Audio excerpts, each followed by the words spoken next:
Split the bamboo in the morning, dry it till night.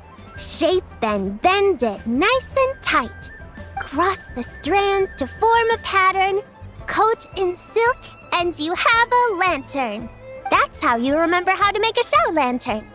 Did you get all that, Chi-Chi? Morning, split bamboo, traveler.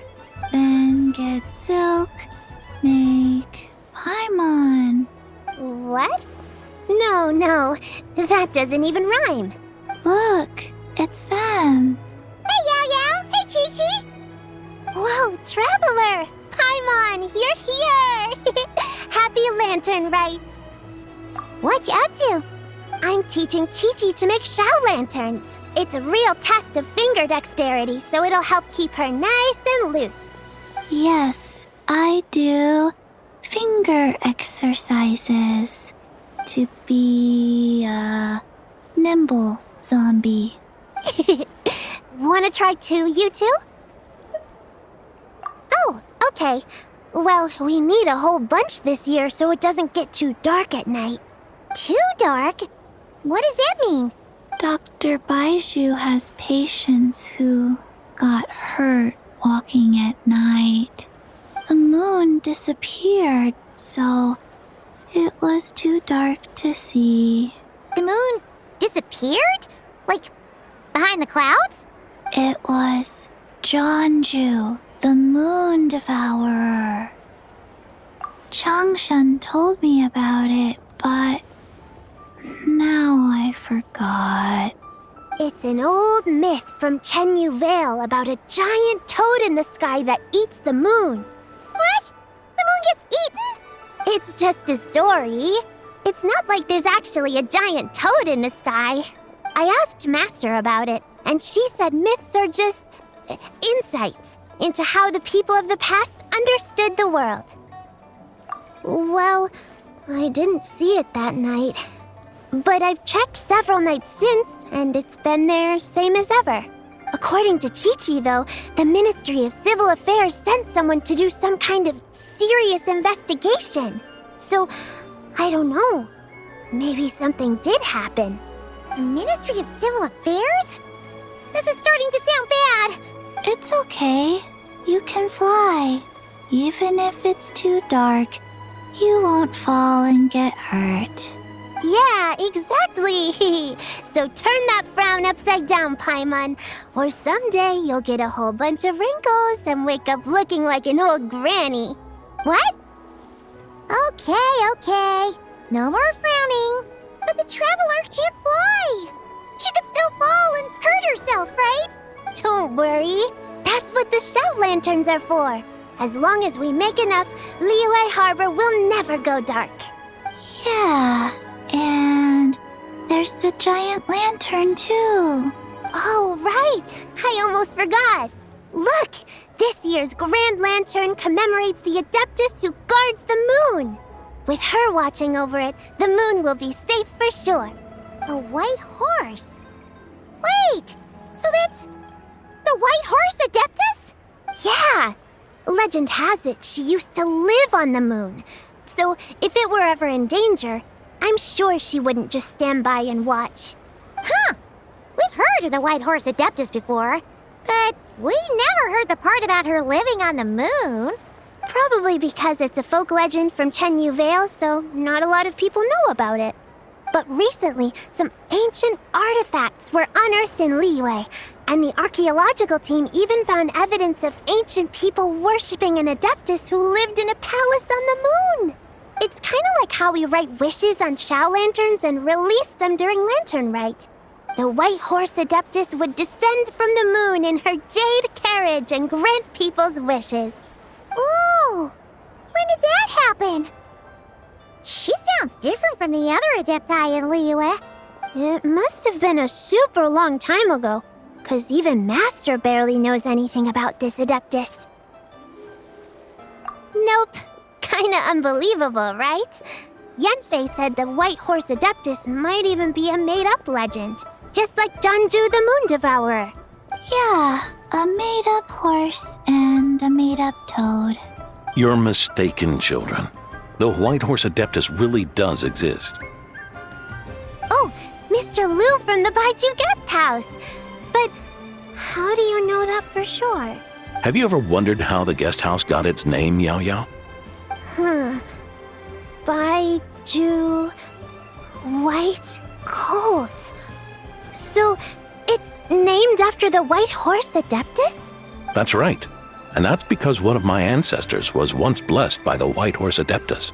Wait, really? Tell us more! Tell us more! It was a long, long time ago, when this ancestor of mine was still a young girl. She was out gathering herbs and accidentally fell off a cliff, but the White Horse Adeptus rescued her. Oh, that's it? Paimon was expecting something a bit more special. We've heard a whole bunch of stories like that before.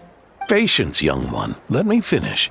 After the White Horse Adeptus saved my ancestor, she told her a story about the moon and the ancient kingdom of Long Gone. My ancestor was so captivated that she completely lost track of time. So much so, in fact, that when she returned to her village, she found nothing but a desolate ruin in its place. It was as if, without her knowledge, countless years had passed in the mortal world. Huh? The most extraordinary part of all is that it turned out to be a dream. When she woke up, she found herself at the bottom of the cliff, right where she had fallen. Other than her medicine basket, now filled to the brim with rare herbs, it was as if nothing had happened. Until out of nowhere, a horse's whinny echoed through the air. And when she looked up, she saw a pristine white horse leaping over the cliff. A white horse leaping over the cliff? Wow, that sure is a crazy story. But now, it's starting to sound a bit too far-fetched. Another skeptic. You sound just like my son. But I know it's true. Ancestral records don't lie. Wait, so your son doesn't believe it happened? Don't get me started. Not believing is one thing, but he even wants to change the name of our guest house. It's a disgrace, I tell you, a disgrace. Well, it was getting about time for him to take over the guest house. And what's the first thing he does? Starts going on about how the name doesn't attract enough customers and how we're losing business to Wangshu Inn. Can you believe that? As if Baiju Guest House and Wangshu Inn aren't miles apart from each other. Oh, what about something like the Geo Lord's Rest? Paimon bets that would get people through the doors. Geo Lord's Rest. I like that one. This isn't about getting people through the doors. This is about disrespecting our ancestors. Oh, White Horse Adeptus, my wish is this. Let your divine power be known. Teach my foolish son the error of his ways. Paimon wants to learn more about this Adeptus. Hey, maybe we should ask Zhang Li.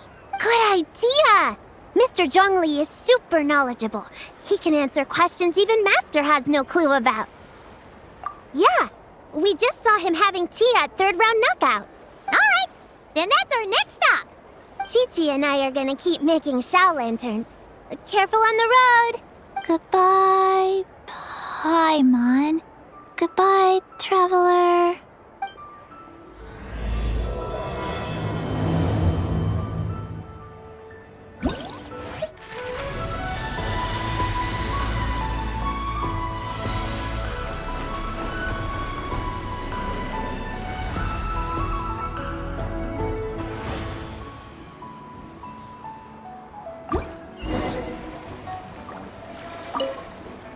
Mr. Zhongli is having tea at third round knockout.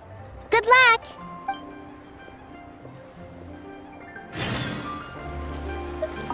Morning. Split bamboo. Traveler. Oh no, I got it wrong again. May the White Horse Adeptus bless us and watch over our business.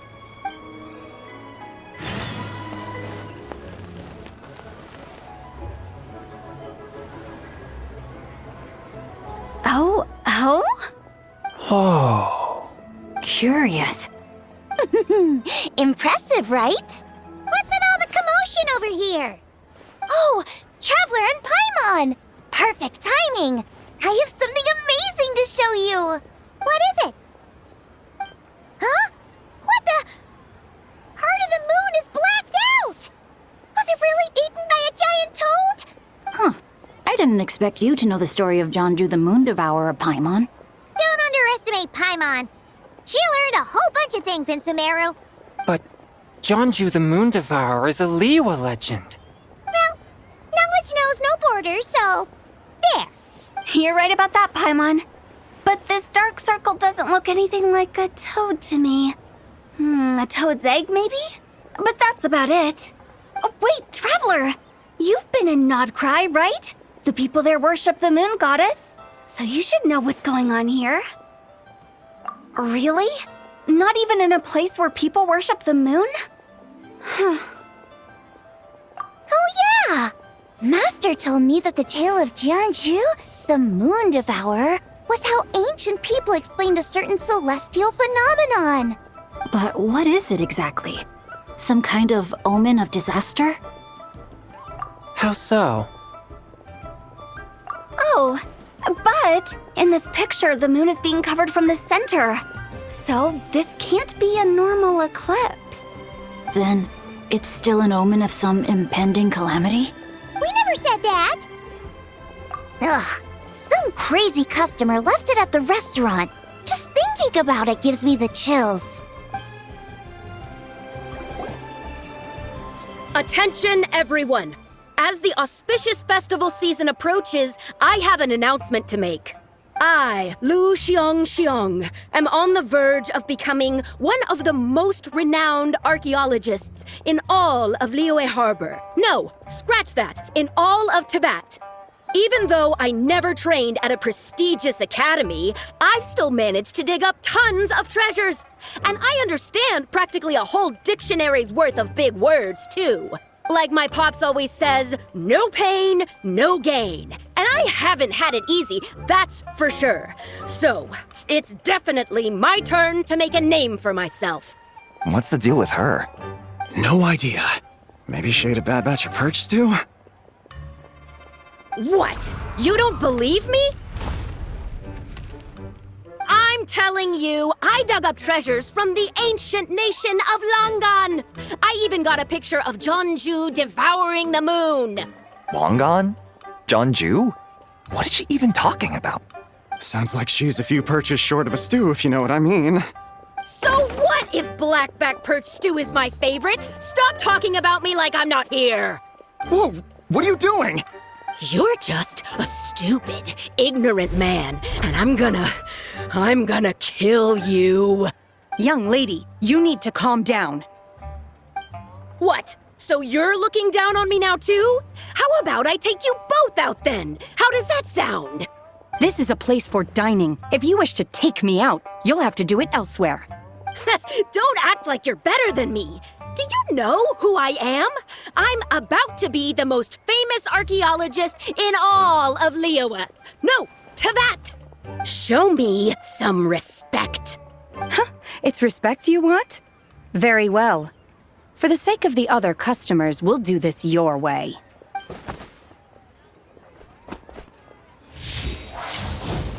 What? So Shen has started the fight? She had no choice. The woman pulled a shovel out of nowhere and started going crazy, flipping tables left and right. She even injured 2 other customers. Shenna did what she had to do to restrain her, then took her to the Ministry of Civil Affairs. Thank goodness Aunt Shenhe was there. Or who knows what might have happened. Yeah. I started cleaning up after all the commotion, and that's when I found this photo. I thought it might be the one she dropped, so I rushed over to show someone. She said she took a photo of Jonju the Moon Devourer. This must be it. Can we really trust what she said, though? Clearly, something is going on with her. Paimon's got a point. It sounds like she wasn't acting right at all. How do we know she wasn't possessed by some kind of evil spirit? Aunt Shenhe would have noticed if she was possessed. All right. But what about the part about Longan and the treasure she found? What about it? What if she raided a tomb and dug up some super special relic, then got herself haunted by an ancient ghost? One so powerful that even Miss Shenhe couldn't sense its presence. Your imagination is something else, Hu Tao. Why would an ancient ghost come to Wanmin restaurant, huh? To eat my blackback perch stew? Hey, it could happen. I'd want to eat your food if I was a ghost. Wait a second. She mentioned the ancient nation of Longan, right? Paimon's heard that somewhere before. You know what? My brother mentioned that some ancient artifacts were unearthed in Liyue recently. Mostly colored glass, fine jade, and bronze relics. Some of the text inscribed on them has already been deciphered. There were some poetic verses, but the word Longan popped up as well. So, does that mean this Longan place is real? Still, Paimon knows we've heard the name somewhere before. Do you remember, Traveler? Right! His ancestor heard about it from the White Horse Adeptus. The White Horse Adeptus? Oh, so you must have been to see the giant lantern already. Yep. And it turns out that the White Horse Adeptus is super mysterious, too. Even Madame Ping hasn't met her. Wait, I thought she was the gold-eyed Celadon mare of the 8 Adepts. That's just the interpretation you believe in, Hu Tao. There are other theories out there, too. The elders of Qingce village believe that during the Archon War, a white horse leapt from a clear spring, transforming into an Adeptus who aided Rex Lapis in battle. In Chenyu Vale, some of the tribes take her to be the daughter of time and trace her deeds to an even earlier era.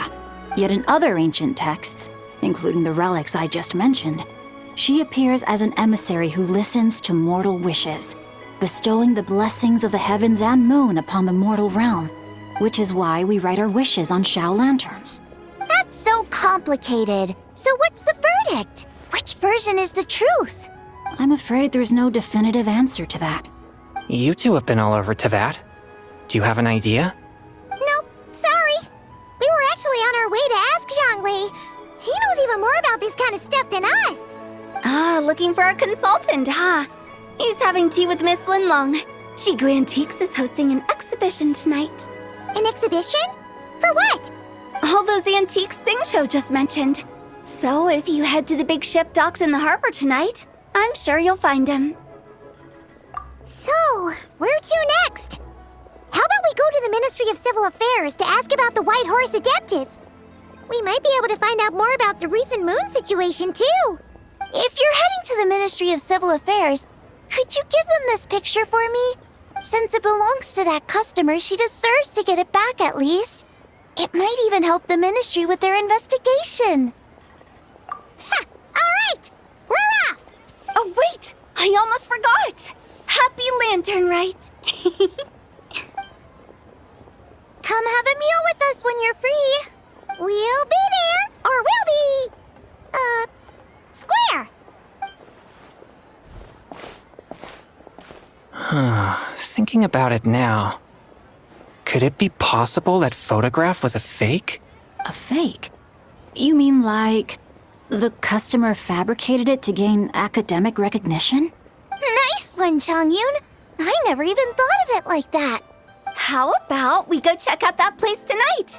I know exactly where it is. All right. I'll get scolded if I get home too late. Live a little, Xingqiu. You act like this is a first for you. Worst comes to worst, we'll get Xiangling to cook you something delicious, okay? Well, when you put it like that, I suppose it's worth the risk. You were just waiting for the promise of free food, weren't you? Fine. It's a plan then. We'll meet up tonight.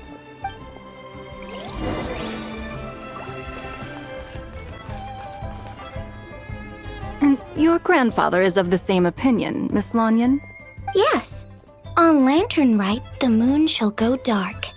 That's what the signs are indicating. Celestial observation isn't Grandpa's strong suit. But he discussed it with several other elders from our clan, and their conclusion was the same. It's consistent with the information we've received from other sources as well. You mean the whole thing? About the legend of Zhongju the Moon Devourer? Happening in real life? Yes, that's one of them. So it's true. I thought it was just a rumor. It's true. But right now, the bigger issue is that all our sources indicate the phenomenon's gonna happen again. I'm not sure this bodes well. Let's remain optimistic for now. We're making progress interpreting the artifacts, and Ganyu is consulting with the Adepti as we speak. Besides, apart from the incident at Wanmin Restaurant, there haven't been any other moon-related disturbances. Ningguang, Keqing, and Lanyan! You're all here!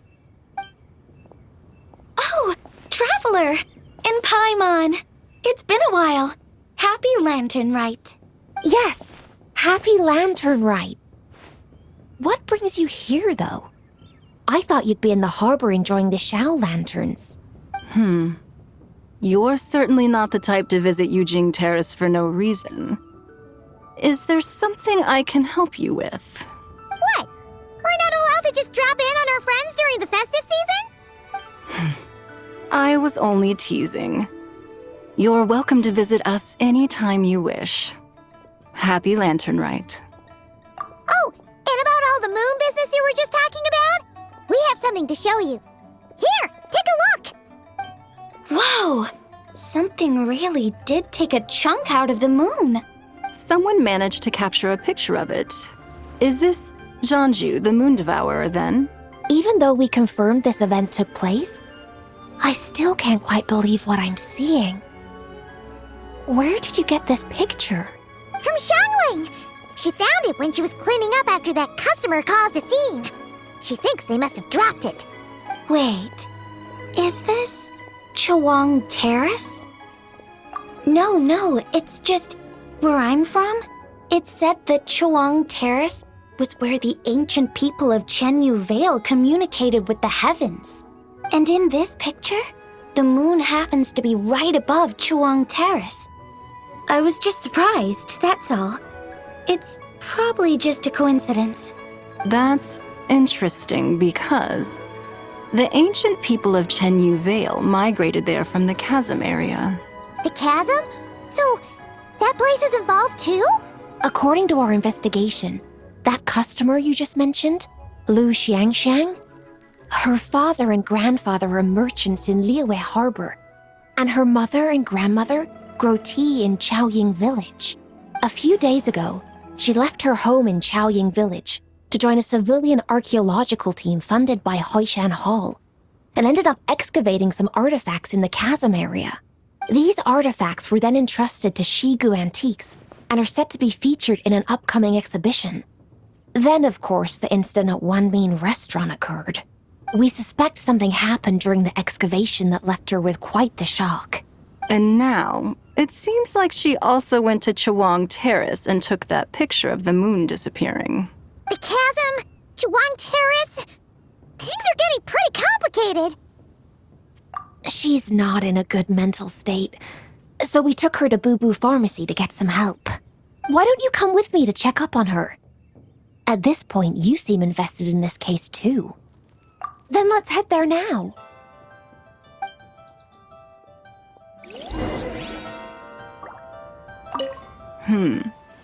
Now that I see this picture, it looks less like a piece of the moon was eaten, and more like something is obscuring it. But what sort of thing could block out the moon? I can't read what this says. Ah, Lady Yuheng. Oh, and the Traveler and Paimon are here as well. What a pleasant surprise. Happy Lanternlit. I hope we're not interrupting, Dr. Baiju. Not at all. I assume you're here to see the patient? Unless it's urgent, however, it would be best not to disturb her rest. It's quite unstable. She's even more agitated than when she first arrived. And she refused to cooperate when we tried to check her over. I had no choice but to prescribe a calming draught and to have her rest for 2 days. So she's getting worse? That isn't the news I was hoping for. It's just a precaution. Based on an earlier conversation with her, it seemed more like a fixation than anything else. She hasn't lost her mind. That's right. When we asked about it, she kept insisting she was going to be famous far and wide. Well, it might not be far and wide, but she certainly made a name for herself around Yujing Terrace. Even some of the Qixing know who she is. Not often, that's for certain. From my initial assessment, the patient appears to have experienced some sort of shock, and whatever it was seems to still be haunting her. But what could have caused such a thing? The relics from the chasm? Or the moon above Chuang Terrace that night? Come back in 2 days, and you might just have your answer. I suppose that's all we can do for now. We'll take our leave then, Dr. Baiju. Of course. If you need anything else, don't hesitate to stop by. Speaking of those relics from the chasm, aren't they being featured in an exhibition tonight? That's right. Are you planning to attend? Yeah! We wanted to have a talk with Zhangli anyway, and now Paimon's even more curious about these relics. I would, except every item in the exhibition had to be registered with the Ministry of Civil Affairs. So I'm afraid it's been spoiled for me. I reviewed them all myself. There are some rather peculiar artifacts, that's for certain. We're still working on decoding the ancient text that appears on them. Yeah! The word jade appears a whole bunch, doesn't it? Huh? How did you know? Shincho told us. He said there were some ancient poems on them, too. He's quite well informed, isn't he? Well, he's right. We believe they're direct references to the ancient nation of long gone. As for the other text, instead of regular poetry, it seems to be more like ceremonial language used to worship the moon and the gods. The moon and the gods?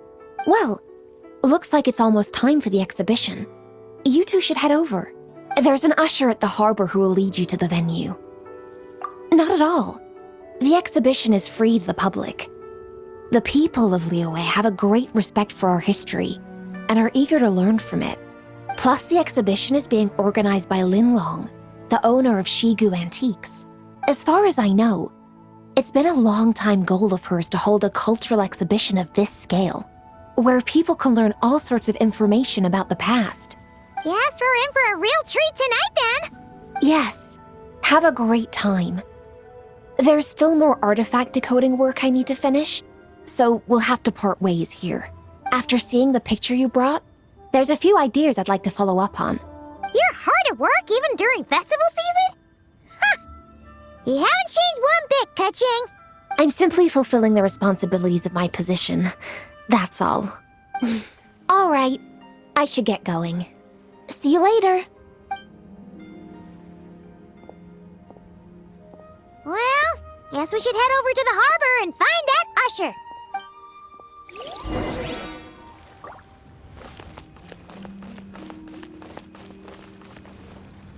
The patient is resting. No disturbances, please.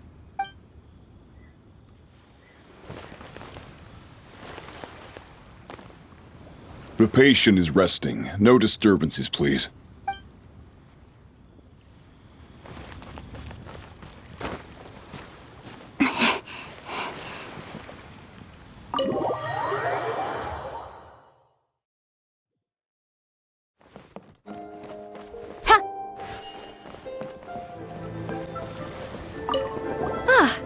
Here for the exhibition? I can take you aboard. After you.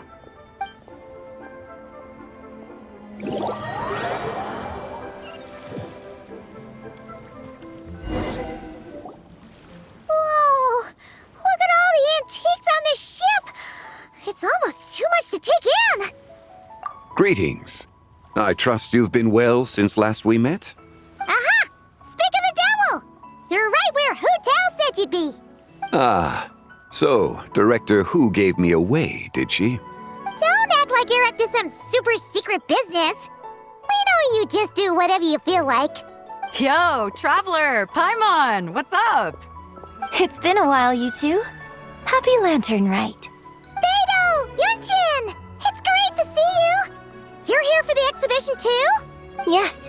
When I heard these artifacts were from ancient times, I just knew I had to come learn more about them. I mean, what a discovery, right? Yeah, Ningguang pretty much said the same thing. She thought coming here might help culture me up or something. But as you know, I'm more of a fists and punches type of person. I doubt one exhibition is gonna change that. You're too modest, Captain. You're the leader of the Crux fleet. That takes far more skill than just fists and punches. Plus, at the end of the day, you still decided to come, even though you didn't have to listen to Ningguang. Well, she's the Tianquan. If she can't even get an average ship captain like me to do her bidding, how's that gonna look? You sure know how to think from her perspective, huh? I guess I do. Anyway, how's everyone enjoying the exhibition? I heard that if you see something you like, you can negotiate the price with the owner and take it home. Wait, so we can buy this stuff? Indeed. Although Shigu Antiques is hosting this exhibition, many of the items come from private collectors. As long as both parties reach an agreement, you can make an offer of mora or an equivalent trade. Well, shall we continue our conversation as we look around? Let's go! Paimon's super curious about all this stuff.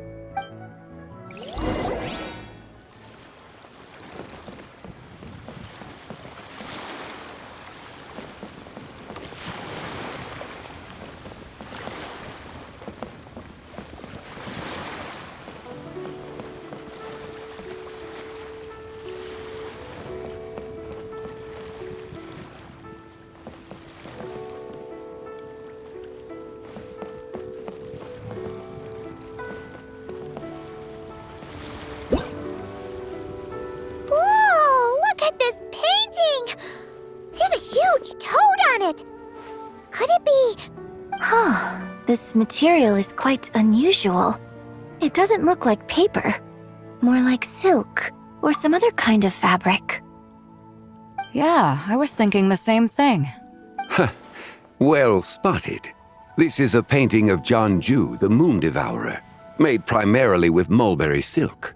Such craftsmanship is rarely seen in modern-day Liyue. Ha! Jianju the Moon Devourer! Paimon knew it! That toad made it super obvious. What's that? A new dish at Wanmin restaurant? No! It's a kind of lunar eclipse. You heard about how the moon disappeared recently, right? Oh, yeah. You're saying a toad did that? That's what the legend says. So, nothing to do with food then. Noted. And the figure next to the toad. Is that the white horse Adeptus? From the stories I've heard, her palace lies on the moon. That would seem to be a logical assumption. No. In fact, this item was discovered in Chenyu Vale, and many years ago at that. Oh, so it's from Chenyu Vale? Actually, that's not quite right. You see, this painting is primarily comprised of mineral-based pigments, such as cinnabar and azurite, which are usually found within stratified rock. This suggests its place of origin may very well have been the chasm. You could have just started with that. You're as knowledgeable as ever, Mr. Zhongli. I had only ever heard the legend of Jianju the Moon Devourer, but now seeing it depicted in this painting, I wonder, if I purchased it, perhaps it could serve as inspiration for a new opera. Though I'm not quite sure who the painting belongs to right now. A splendid idea, Miss Yoon. Perhaps in lieu of mora, you could offer the lyrics to said opera as recompense. The lyrics? But to whom? Why, to me, of course. I am the owner of this painting, after all. Wait, so you're one of the private collectors of the exhibition? No wonder you knew so much about the painting. But lyrics in exchange for a precious antique? My work could never possibly be of equal value. I don't know about that. I'm not much of a scholar, but even I know your operas are in a league of their own. An astute observation, Captain Beto. In my possession, this painting is nothing but a lifeless artifact. In your hands, however, it could be transformed into a new piece of art entirely. Quite the worthy exchange, no? But I'm not sure when I'll be able to finish writing it. It certainly won't be ready this year. Allow me to be equally forthright, Miss Yoon. This silk painting is merely a copy I made of the original work. There is no need for such concern over its value. Huh? So it's a fake? I had no idea you were such a skilled artist, Mr. Zhongli. I pride myself on having some knowledge of antiques, but I didn't notice anything that would point to it being a replica. You never cease to amaze me, Mr. Zhongli. You flatter me. All that said, Miss Yoon, you must accept. Truly, I insist. Huh. He's gone from handing out fake Mora to fake paintings now, huh? Your kindness is impossible to refuse, Mr. Zhongli. Rest assured, I'll be sure to return the favor. I shall look forward to it. Man, that was quite the find. Huh, I should buy something too, if only so I can show it off to Ningguang. Let's keep going and see what we can find.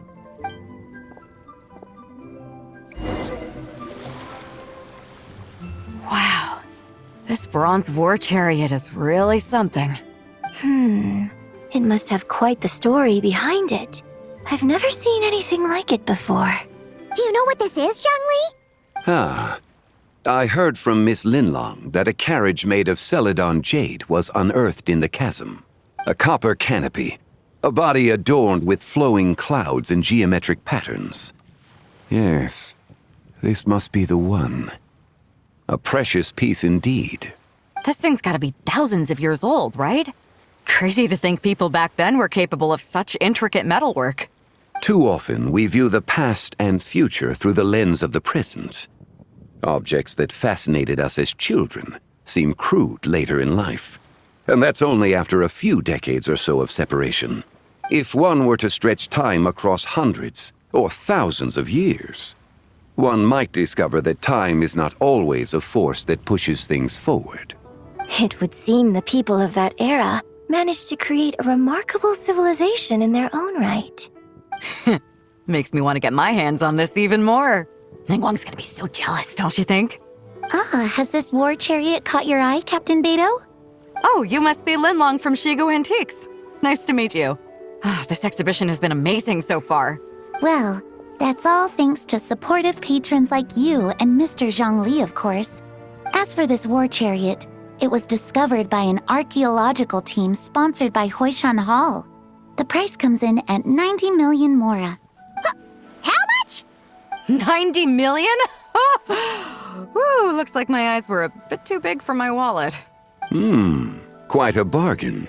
A bargain? 90 million Mora could feed Paimon for like 1,000 years! And if you actually went on an eating spree that long, perhaps you'd be considered an antique worth that kind of Mora, too. What, 90 million? Nuh-uh! Paimon's worth way more than that! Well, if Mr. Zhongli thinks it's a good deal, I'm sure it's worth it. Beidou's putting way too much faith in Zhongli. What if he's only here to drive up sales? I'll take the chariot, Miss Linlong. Someone will come by with the payment. Quite the discerning eye you have, Captain. After the exhibition ends, I'll have someone deliver it to the Alcor. Actually, could you send it straight to Yujing Terrace? I'd like for the Tianquan to see the proof of my discerning eye for herself. Understood. Great. Yunjin and I both found something. What about you three? Want to keep perusing? And don't worry about the Mora. It's all on me. Nobody's going home empty-handed tonight. I appreciate your kindness, Captain, but I'm afraid I have some private matters to discuss with Miss Linlong. In that case, don't let us keep you, Mr. Zhongli. Right this way. Traveler, Paimon, perhaps you would like to accompany me.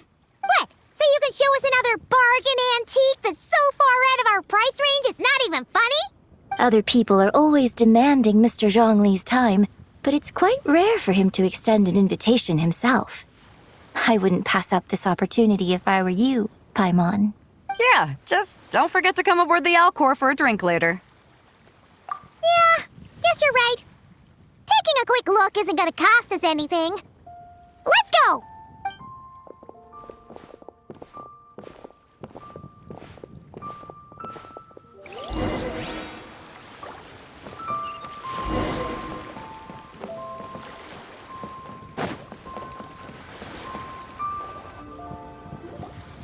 These are all the jade pieces that were found, Mr. Zhongli. Wow! So many styles! What kind are these? These are a type of ceremonial jade. You're familiar with Chenyu Vale's rain jade, right, yes? Oh, yeah! So the These are all used in the Rain Jade ceremony? Well, you may not know, Paimon, but before the Rain Jade Rite came into practice, Chenyu Vale was known for a different ceremonial tradition that also involved jade. The bee is used to honor heaven, the Tsong to honor earth, the Gui to honor the east, the Jiang to honor the south, the Hu to honor the west, and the Huang to honor the north. These form the 6 ritual jades. It's unfortunate, however, that Miss Linlong's set is missing both the Gui and Hu pieces. Oh, I know. These jade artifacts are from such an ancient time. It's proved difficult to track them down, even for our establishment. No matter. You happen to have precisely the piece I was looking for. Huh? This broken jade token? I didn't expect this to catch your eye, Mr. Zhongli. It isn't one of the 6 ritual jades. An affect belonging to an old acquaintance of mine. An old acquaintance? One of your collector friends, Mr. Zhongli? You could say that. Traveler, take a closer look.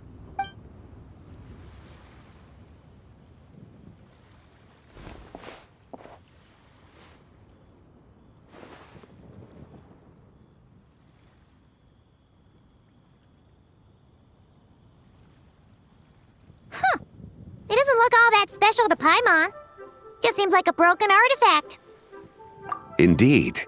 It's been thousands of years since the moon has appeared in such a form. So, in the past, the moon wasn't always full. Then, could this missing chunk be from when Jianzhu devoured part of the moon? It's worth looking into. Your insight is invaluable, Mr. Zhongli. I had no idea how special this piece was. Since it has caught your interest, allow Shigu Antiques to cover the cost.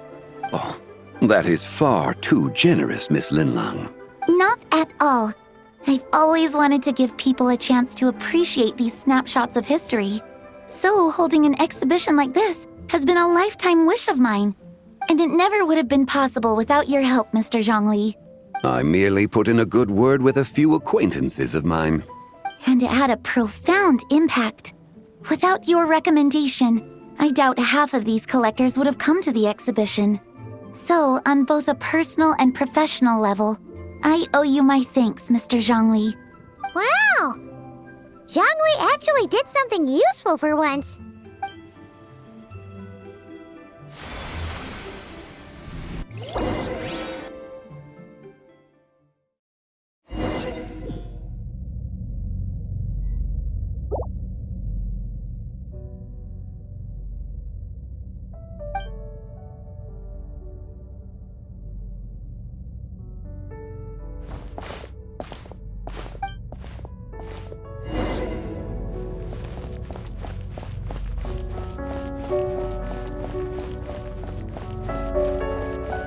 Three, 5, 7.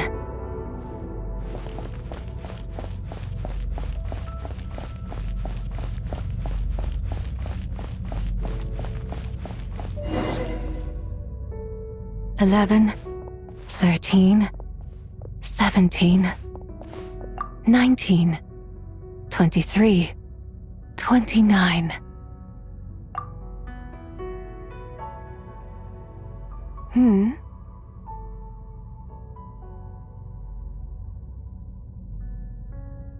You also enjoy counting in such a fashion, lost child?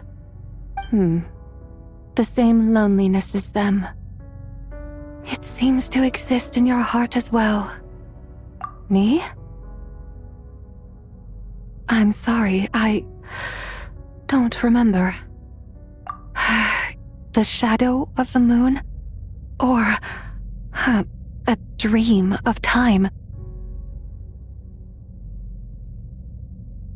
I'm sorry. No one has asked me such things before. I've been here for so long. There is much I have forgotten. I know nothing of your arrival. All I know is the longing in people's hearts. Yet, I sense the moonlight's guidance within you, child. Perhaps that is what brought you here. You seem confused. Perhaps I can help in some way. The path home is... that direction. I believe someone told me that before. But I was never able to reach the end. You should take a look. No need. It would seem...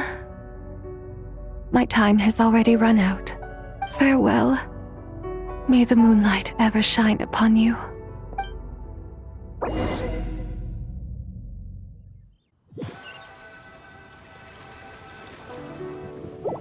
Wow! Zhongli actually did something useful for once. Your complexion looks rather ashen, Traveler. Are you feeling all right? Yeah, what's wrong? Does your stomach hurt? Huh? What are you talking about? You were right here the whole time. Ah, I see. I'm afraid we must take our leave, Miss Linlong. My friend has taken ill and I must escort her to get some rest. Of course. Traveler, Paimon, please, come with me. Ah, yes. Regarding the payment for the Jade Token. Charge the expense to the Wangsheng Funeral Parlor if you would.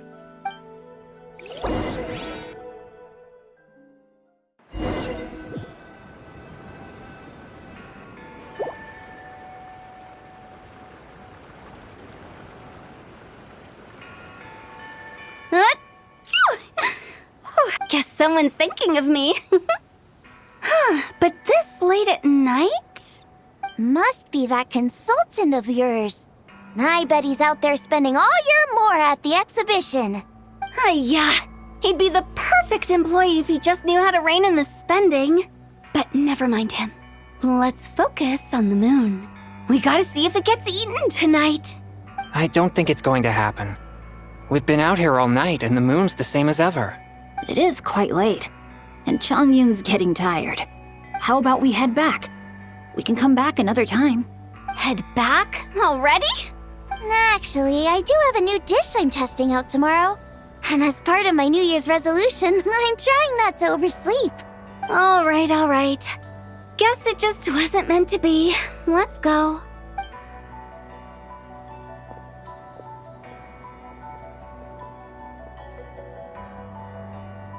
When the sun's out, bathe in sunlight. When the moon's out, bathe in moonlight.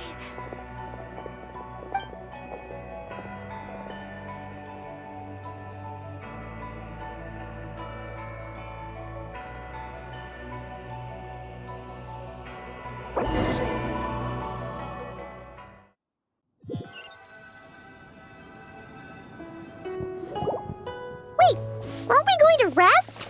Why did you bring us here? Because I imagine the Traveler would like to know what just happened to her.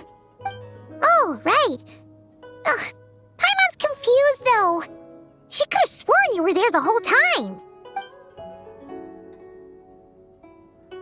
Oh, how is that possible? It sounds like her spirit formed an inexplicable connection with the being in that space. Ah, you suspected from the beginning, didn't you? Indeed, the being you met is the fabled White Horse Adeptus, and the original owner of this Jade Token. Her name is Zibai. Wait, does that mean she's inside this token? No, she does not reside within this token, but rather within the moon's shadow. This token is merely a medium. Word has it you accomplished quite the feat in Notcry. You and your friend brought the Frost Moon back to Tevat. Tell me, did you ever wonder about the other moon? The one that hung in its place for thousands of years? We never really thought about it, but it must have been a fake, right? A fake moon! Indeed, it was false. Its true nature, nothing but a projection of the moon. It also happens to be the prison that confines Zibai to this day. Wait, the White Horse Adeptus is trapped inside that projection? Then we need to rescue her! But the moon in the sky right now is the real one, right? Where did the fake moon go? And why can't Paimon see it? With the return of the true moon, the shadow naturally lost its place in the heavens. Now, it is disintegrating bit by bit. It's a process that comes and goes. When it occurs, it looks like the moon is being obscured by a black shadow. But when it stops, the shadow disappears and becomes invisible to the eye. So, you're saying there's an invisible fake moon blocking the real moon right now? Indeed. Okay, this is not what Paimon was expecting. My hypothesis is that people's wishes could be what trigger the periods of disintegration. After all, when you experienced that episode just now, it was precisely when Miss Linlong spoke of her own wish. Wait, is that because the White Horse Adeptus answers people's wishes? The legend must be true then. So, that means the more wishes we make, the faster the fake moon will disintegrate, right? Then it won't be long before the White Horse Adeptus is free! Quite the contrary. After countless years trapped inside, the two have merged into one. When the moon shadow is gone, Zibai will cease to exist in this world. Oh no! So, by bringing the moon back, we actually hurt the White Horse Adeptus? Do not burden yourself with such thoughts. Because of your actions, a promising opportunity has presented itself to us. Let us not forget, what is crumbling is also precisely that which imprisons her. Yes, and that is why I invited you here tonight. Your connection to that broken jade token confirms that you can do what I envision. However, while I had hoped to receive your assistance, this matter could have significant ramifications. I must admit a certain reluctance to implicate you in more of Tevat's secrets. Often, the deeper one's knowledge of such matters, the harder it becomes to extricate oneself from them. You are someone who once traveled through the boundless sea of stars. I cannot help but wonder, perhaps it is wrong for your fate to become too entangled with the fate of any one world.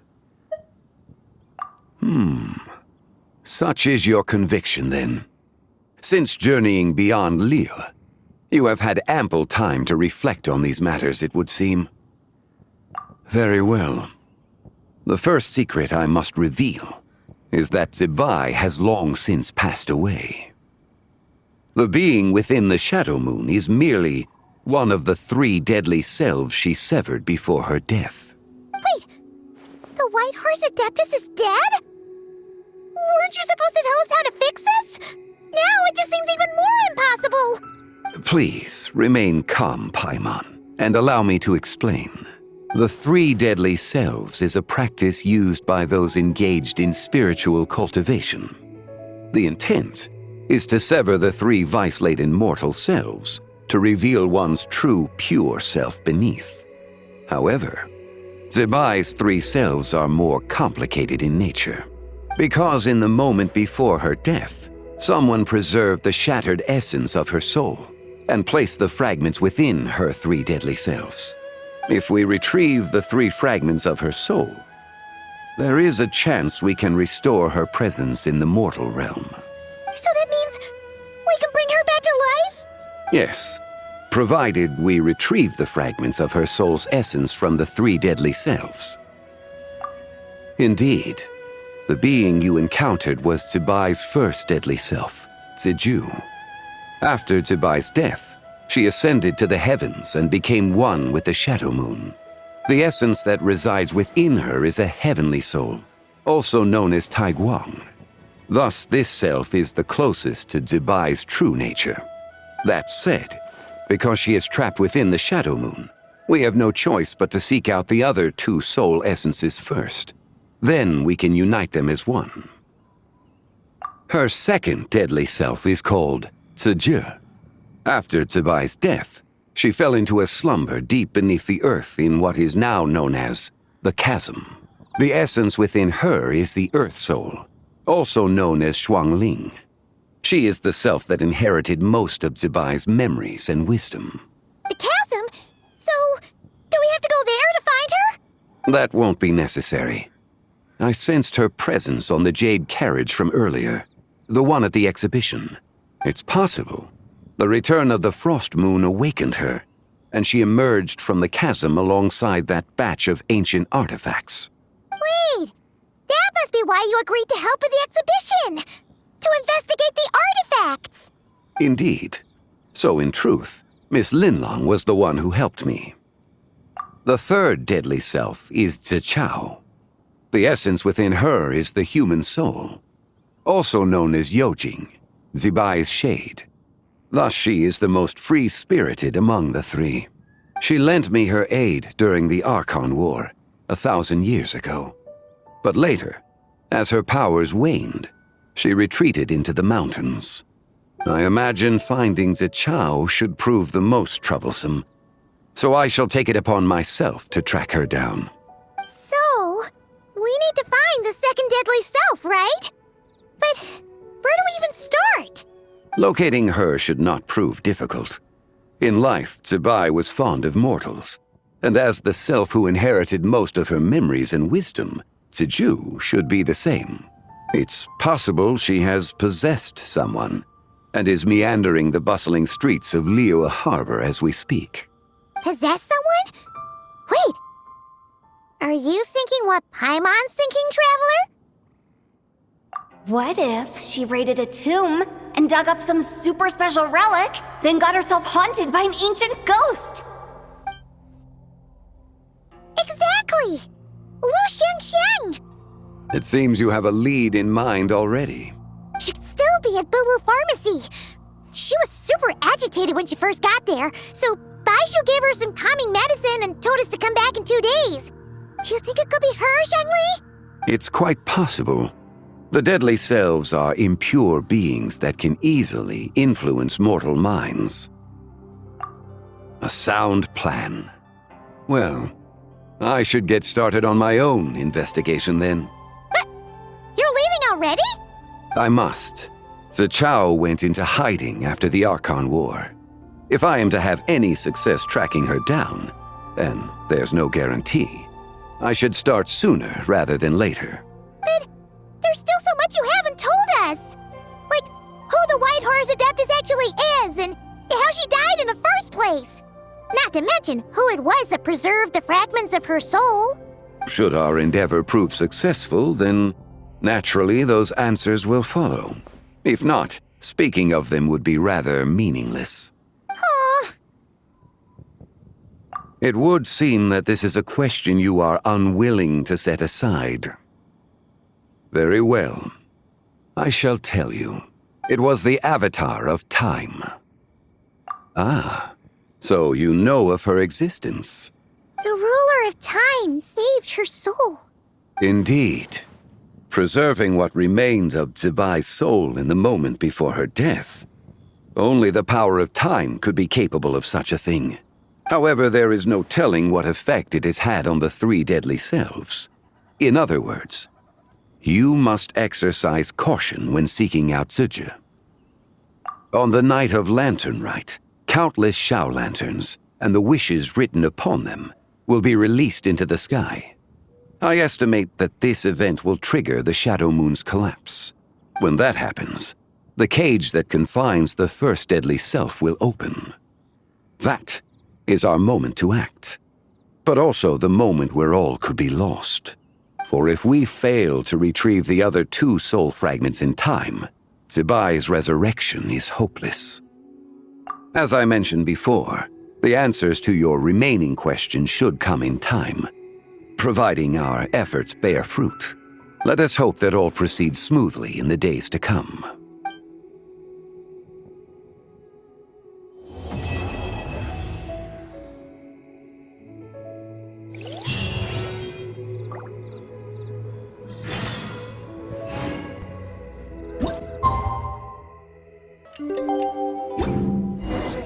Oh, should we head to Boo Boo Pharmacy today? Fingers crossed we learned something useful.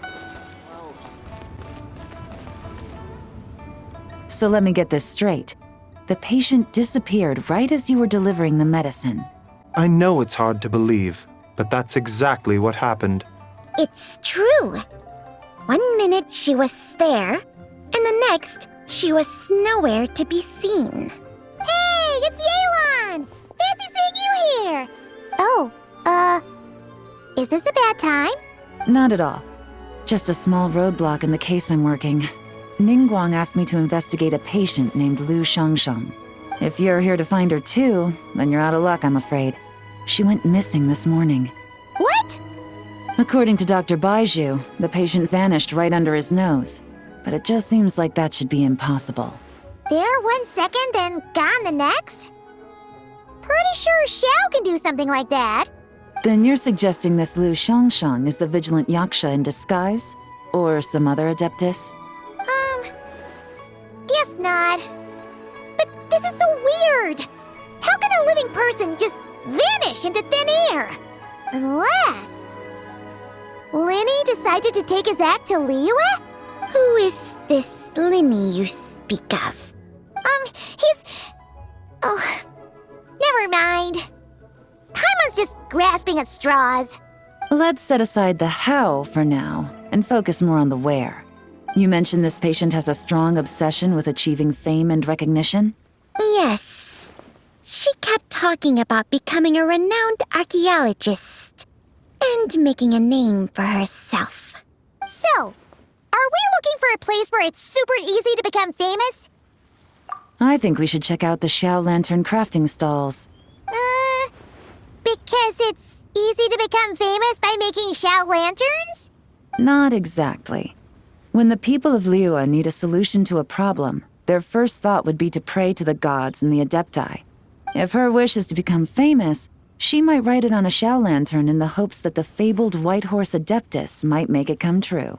That certainly sounds probable.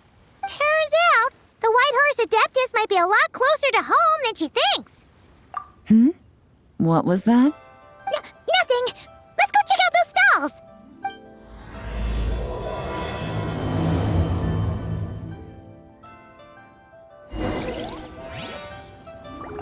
Is it possible I was just imagining things? But I saw it too. We can't both have been imagining it.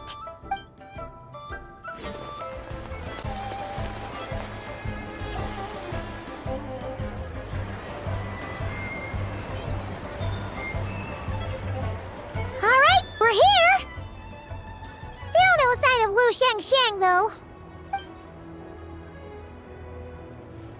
As long as you're patient enough, Paimon, you'll find that hunting down people is no different from hunting boars. We need to blend into the environment, or we risk alerting the target. So as far as everyone here is concerned, we're just ordinary tourists. Oh, okay. If we need to blend in, then let's make some Xiao lanterns and write our wishes down, like everyone else. What's your New Year's wish, Yelan? I haven't given it much thought. Oh, and it can't be work-related. You gotta take a break once in a while, right? You're always staking out this suspect, tailing that criminal, hunting down this gang or that. Which is super amazing and all, but it's gotta be exhausting. Really getting into this, huh? You said to blend in, right? Come on, it's all part of the act. So you gotta think of something. Then, I suppose, it'd be to go traveling, the next time I get the chance. Traveling? That's our bread and butter! Wanna join us? Thanks for the offer, but my desk is piled high with reports on your exploits. And that's not quite the kind of traveling I had in mind. I was thinking more the lie down and do absolutely nothing kind of travel. Ah, something a bit more easy and breezy, right? Hey, wait! We know just the place! The Easy Breeze Holiday Resort in Netland. It's super relaxing and full of fun activities. You've got the beautiful ocean and tons of cute little creatures called Asha. Seriously, you gotta go! I suppose I'll have to check it out. Hey guys, happy Lanternlit! What a coincidence! You here to make Xiao lanterns too? Well, it's that time of year, am I right? Thought I'd join in on the fun. You can't have Lanternlit without making one of these. What you gonna wish for? Oh, man, it's kind of embarrassing, but whatever. The truth is, the mighty mythical beasts are seriously struggling with recruitment. So I'm hoping to find a few apprentices and teach them the art of wushu dancing. Awesome! Sherfu Gaming, here we come!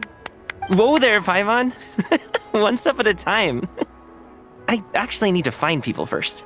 Yeah, but Paimon bets people will jump at the chance to learn from you! Well, I wouldn't be so sure. Wushu dancing is super physical and takes a lot of hard work to master, so it's not easy to find people. At this point, if the Adepti can't help me, no one can. I'll do it! Huh? You just said you wanted an apprentice, right? Well, I'm offering. What do you think? Whoa, the White Horse Adeptus works faster than I thought. Traveler, it's her. Lu Shangsheng. Our target! Hey, didn't you hear me? I said I wanted to be your apprentice. No need to shout. I heard you the first time. What's your name? Step back a bit, Gaming. This person could be dangerous. What? Hey, what are you trying to do? Do you know who I am? Get back! Lu Shangsheng, we have no intention of harming you. We just need to ask you a few questions. Get back, I said! Try to remain calm. If you come any closer, I'll...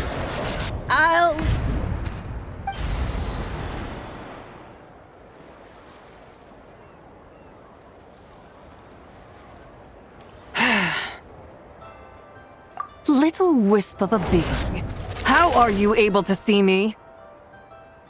So what if I am? Leave at once! You, a mere mortal, whose own life hangs by a thread, would dare reach for the power of life and death?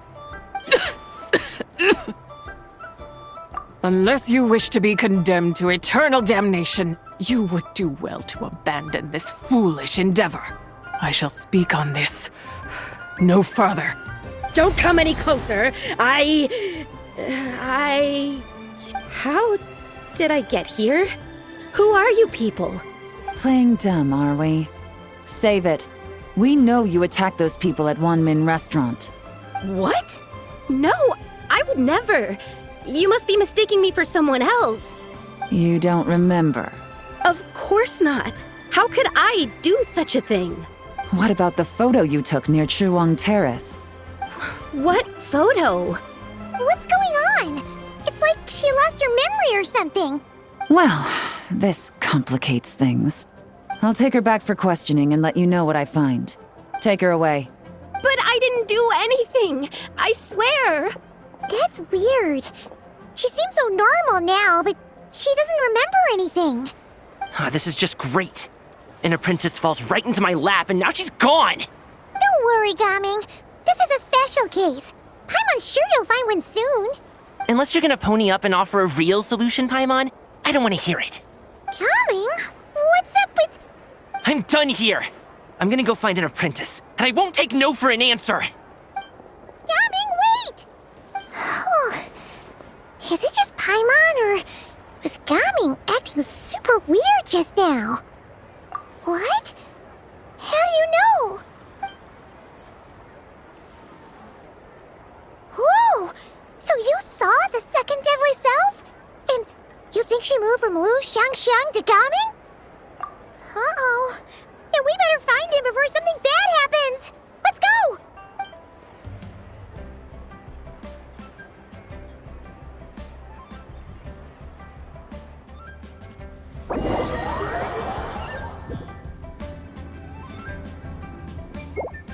Alas, why must Cloud Retainer inflict such woe upon us, Mooncarver? By the order of Rex Lapis, we were supposed to make haste to the harbor to stand watch. Yet we arrived late, for you, in your inscrutable wisdom, chose that very moment to tend the mint. It is no wonder Cloud Retainer banished us to the wilderness in anger. A pity only that I, blameless as I am, was made to share in the punishment. Blameless indeed. You speak as if it was not you who decided to plant all that mint in the first place. Yet now, in its wretched state, overrun by blight and vermin, you would turn away? Utterly heartless, I say. Were I truly that heartless, would I have rescued those seedlings from this desolate wasteland, granting them haven in your hallowed garden? Alas, if blame must be laid, let it fall upon Cloud Retainer for failing to recognize the virtue of our plight. Ah, at last a sentiment with which I can agree. If ever Cloud Retainer is away, we should steal into her abode and plant a veritable field of mint. A tempting little ruse, is it not?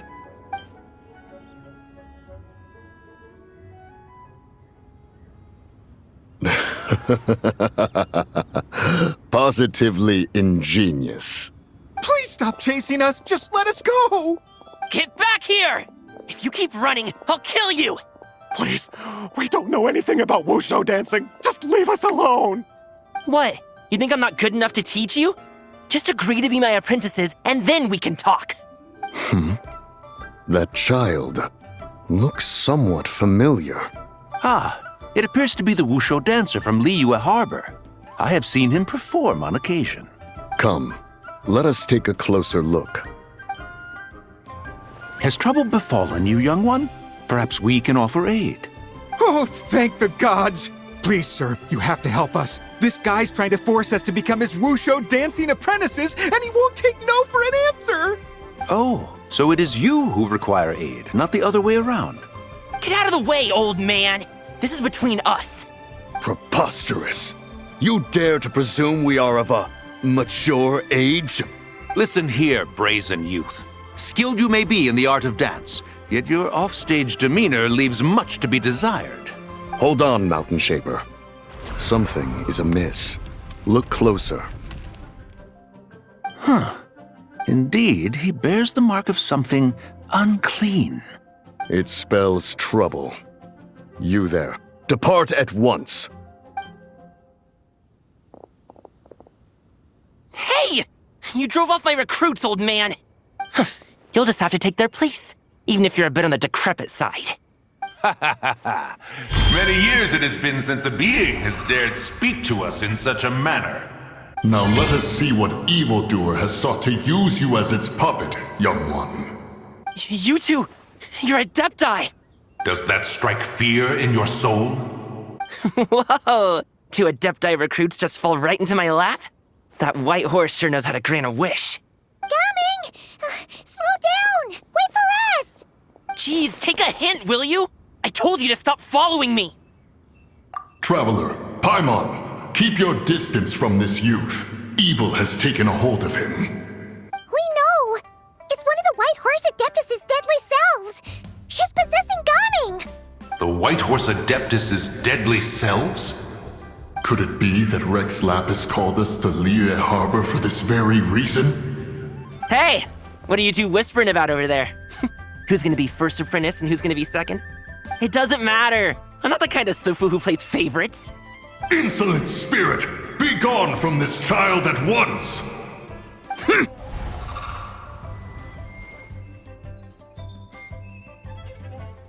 Little mite of a mortal. Getting in my way again, I see. That is no concern of yours. No. Only by doing it myself will I find peace. Otherwise, rage will consume me. If I lose control, all will turn to dust. The curse of time. The memories this body holds. Come no closer! This is your final warning!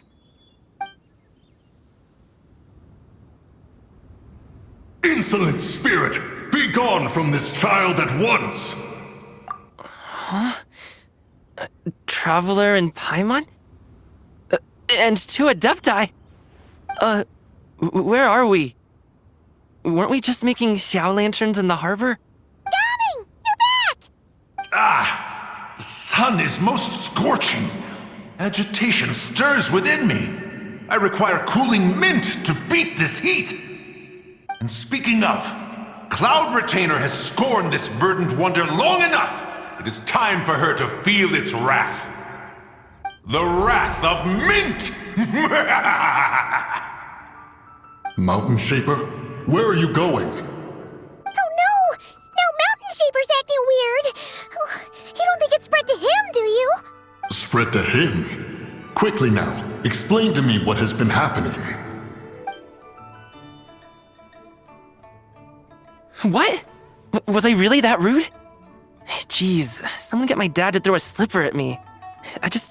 I'm so... Whoa! You okay, Gaming? He is fine. It is simply exhaustion.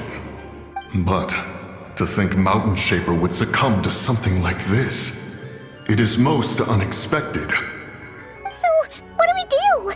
We can't just leave Gaming like this, but we can't ignore Mountain Shaper either, right? My cultivation level rivals that of Mountain Shaper. Were I to give chase, Zizha would but flee from his form and take refuge in mine.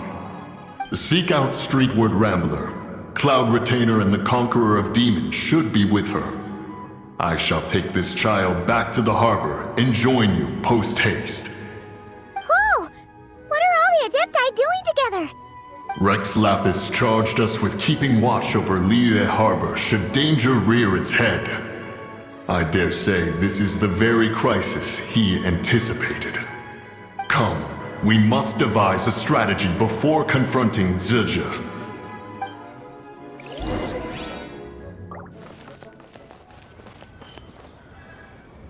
The White Horse Adeptus?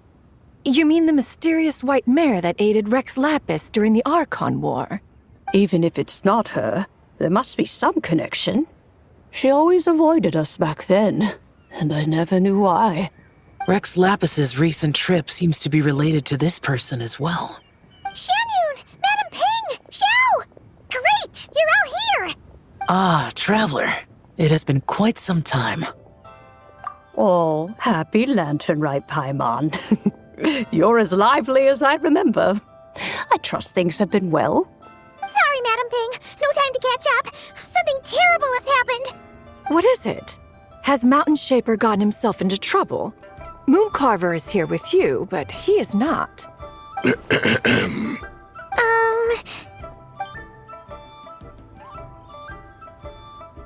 The Wrath of Mint? That old fool dares to utter such nonsense behind one's back. Yeah, that's not really our biggest concern here. So, even a mere deadly self of the White Horse Adeptus was able to possess Mountain Shaper and affect his mind. No wonder Rex Lapis told us to gather here and await his orders. Mountain Shaper's cultivation is inadequate. He was caught unprepared. Were it one of us, Zizha would hardly have found a vessel quite so ready for the taking. Hey, that's not what you said earlier. Where is Mountain Shaper now? A question that hardly bears pondering. Obviously, he intends to plant mint in the vicinity of one's abode. Ah, then he poses no great threat. We might as well let him be. Once he fulfills his wish, it's possible that Zizha will relinquish him of her own volition. Your ulterior motive is most obvious, Mountain Shaper. You two hope for Mount Eltsong to be covered in mint. One can see it clear as day. Not to mention, deadly selves are born of malevolent human desires, and naturally pose a great risk to the form and mind of all living beings. We cannot let this go unchecked. Let me handle it. I have relevant experience and know how to deal with such situations. One has no doubt of that. Yet your involvement would likely end in armed confrontation. In one's own estimation, the time for such measures has not yet come. Before his departure, Rex Lapis knew that Zizha was active in Liyue Harbor, yet told us only to wait. It would seem, then, that Rex Lapis did not believe extreme measures were warranted here. Yes, this is quite a peculiar case. After all, Zizha's possession does not seem to come with ill intent. It's more like she's guiding those she possesses to fulfill their own wishes. There is another matter of import, however. I sense tremendous resentment emanating from her. What could be its source to render her so unable to find peace? She was talking about the White Horse Adeptus memories, right? From what the Traveler said, it seemed like she was about to explode with rage. But why? With Rex Lapis away, if we wish to understand that which occurred in the past, we shall have to ask her directly. She also mentioned the Curse of Time. What could that be about? Perhaps erosion. Indeed. We are of the same mind. I heard that ancient clans in the mountains once regarded the White Horse Adeptus as the daughter of time. It seems there was some truth to that, after all. The Daughter of Time. Cursed by time? Time does not treat everyone equally. The longer you dwell in this world, the more it takes from you. Then what do we do? One has devised a solution. Based on what you have told us, it seems that Zuje is in the habit of leaping to a different host when provoked. One's plan is for us to block all escape routes while you confront Mountain Shaper, forcing Zuje to reveal herself. Then, if prior experience stands, she will have no choice but to possess you. However, not only are you able to sense it, you are also unaffected by the peculiar state of stasis. In other words, in that moment, you would have the chance to either subdue or persuade her. That is akin to walking straight into the lion's den. Allow me to go instead. Yeah! Isn't this plan a bit too risky? Why doesn't Paimon try first? After all, even if she got possessed, it's not like she would pose a danger to anyone. Paimon's wishes aren't all food-related, you know. One would not suggest this course of action if one had any such reservation. Time and again, the Traveler has proved immune to Zuje's influence. Consider for a moment why that might be. Oh yeah! That's what the First Deadly Self told you, right? Perhaps your time in Nodcry left you with the blessing of the newborn moon goddess, Traveler. And this White Horse Adeptus clearly has a profound connection to the moon. Indeed. Indeed. I see. Have you other concerns, Conqueror of Demons? I was just trying to fathom why Rex Lapis left without explaining the situation in detail. But now I think I understand. Rex Lapis entrusted this matter to the Traveler, which means in his estimation, the Traveler must be the key to its resolution.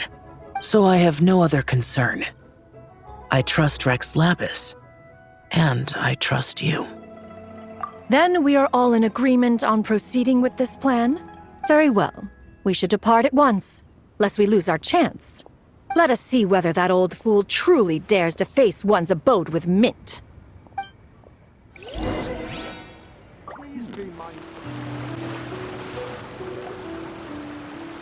One mint, 2 mint, let us plant a whole slew of mint. Once I reach 10,000, Cloud Retainer's abode shall be Mount Outsong no more, but rather Mount Mint Song. Oh, to behold the look on her face when she is confronted with such verdant splendor!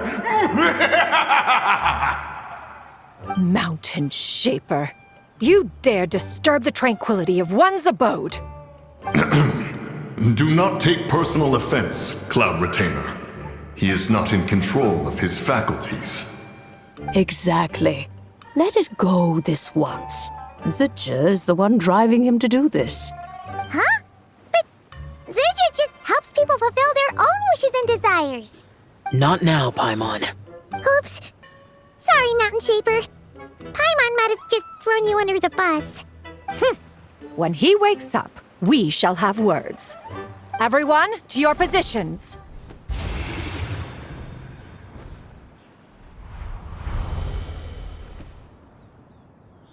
Be careful. A pest? I must catch it! Again! Oh, young one, it is you. Don't tell me. Cloud Retainer sent you? Ha! Such brazen insolence! Such presumption. Such boundless avarice. That wretched adept's impudence knows no end. If she dares lay a finger on my garden, I shall smash her cuisine machine to pieces! You think I am one to fold so easily?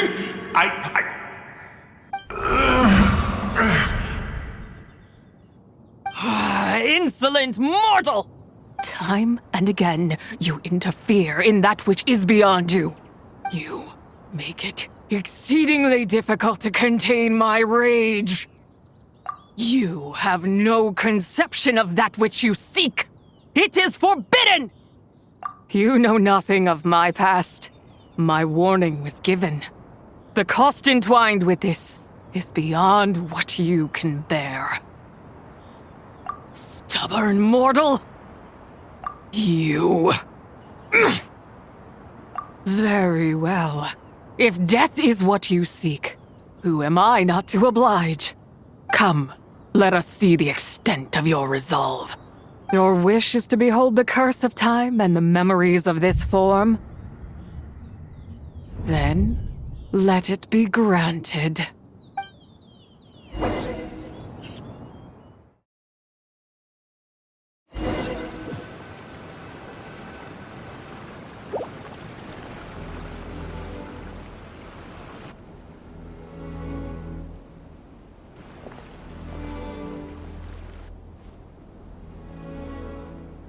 You who seek death, stand before me. My prison. I was merely a trace of impure energy within Zapai's immortal body. When her soul was shattered, it should have been the end of me. But then, the one who governs time descended from on high and froze the moment of her death. And so, I remain in this world, unable to find release. A mortal who knows of her existence and would dare to speak her name. Who are you? Help. No, there is nothing we can do for each other. Her power, the one who governs time, it has surrounded me ever since. A blessing and a prison, all at once. No, I have been asleep in this prison for countless years, until a familiar presence woke me. Then, through that mortal girl's eyes, I saw it, as pure and bright as ever, unchanged across the millennia. It was the moon. That place is called Chiwang Terrace. Did later generations rebuild the altar in a new location? It looks just like the one used to honor Zapai. Could it be that traces of what happened back then still remain in this world? That memory is embedded deep within the essence of Zapai's soul. It is one that should have been forgotten. Yet, it is precisely that which haunts my every waking moment, fuels my rage, and denies me a modicum of peace. Now you, a mere mortal, come to seek that which is forbidden. So, let us see whether the fire that fuels your ambition is a hero's wisdom, or a fool's courage. I shall relinquish control over this body's curse and let it devour everything within sight. Run as fast as you can, lest this prison become your grave. Look, it draws near. The river of time, come to sweep all into oblivion. A torrent of tears for the dead and departed. I shall wait for you at the end, mortal. Evade being swept up in its waters, and I will show you everything. Fail, and we shall sink into oblivion together.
I did not expect that you would make it to the end.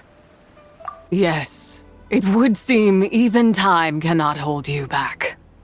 In that case, perhaps this truth is one you can bear. Come, let your wish be granted.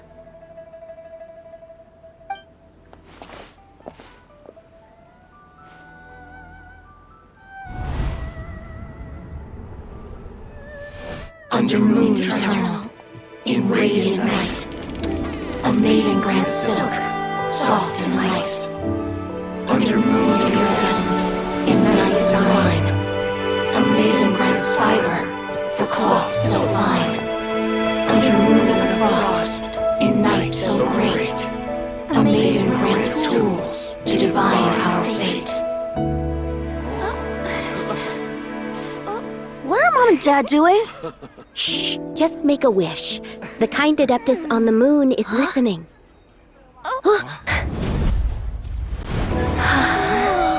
Look, it's Lady Tsubai. Wow, Lady Tsubai? Is she powerful? Of course. She taught us how to grow grain and beans, millet and rice, how to peel hemp and reel silk, spin thread and weave cloth, how to cut stone and build houses, cast bronze and forge tools. According to Mom and Dad, the Adeptus Tsubai is the god of soil and grain, who blesses our land and its crops. Huh? Lady Tsubai's leaving? It's all right. We just have to wait till next year. She'll be back.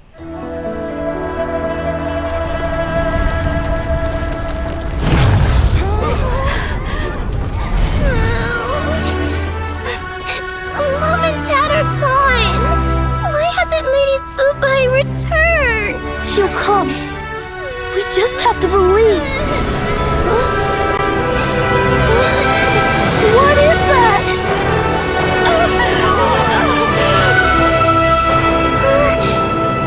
Lady Tsubai abandoned us.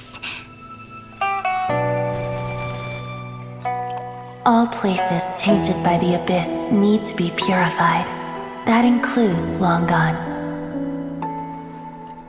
And what of its people? You know what will happen. You are but an emissary to the mortal realm. This is Heaven's will. There is no need for guilt, and no place for hope. I wouldn't dare. But the people of Langan honor me, worship me, pray to me. If I do not answer, the guilt will be too much to bear. And if you do, you will meet the same end. Then as their god, I shall die among them.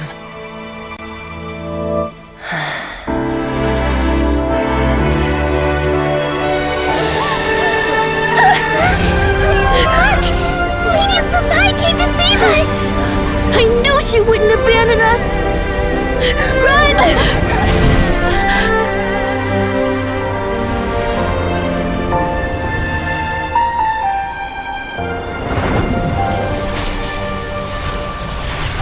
You have done enough.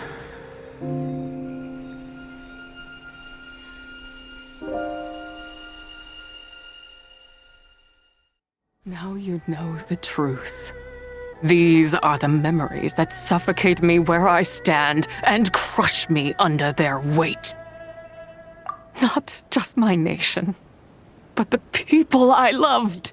Were it within my power, I would ignite a blaze fierce enough to burn a hole through the heavens themselves. It was a time of war, one that ravaged heaven and earth.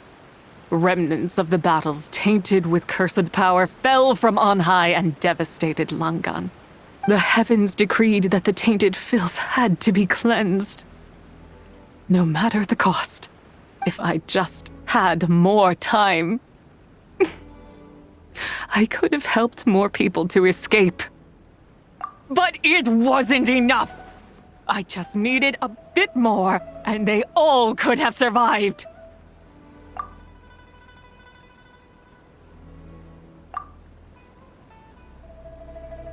I never imagined there would come a day where I found peace. So long this rage has been within me.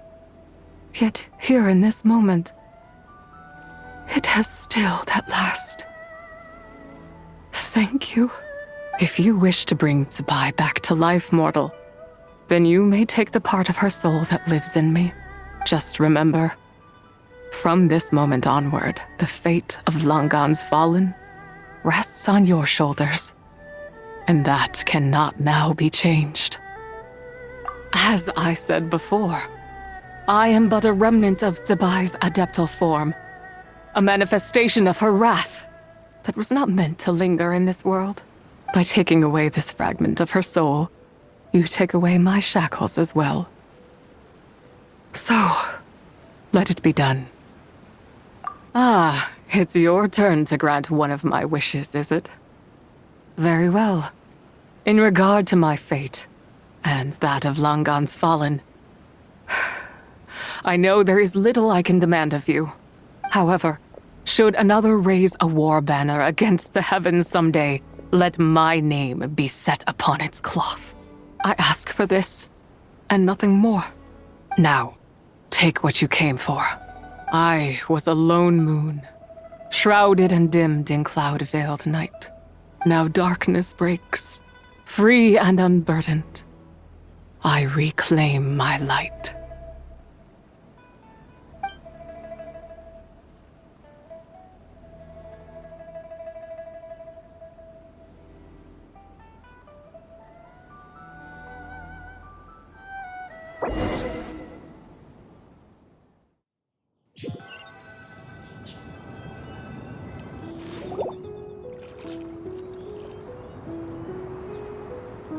You think I am one to fold so easily?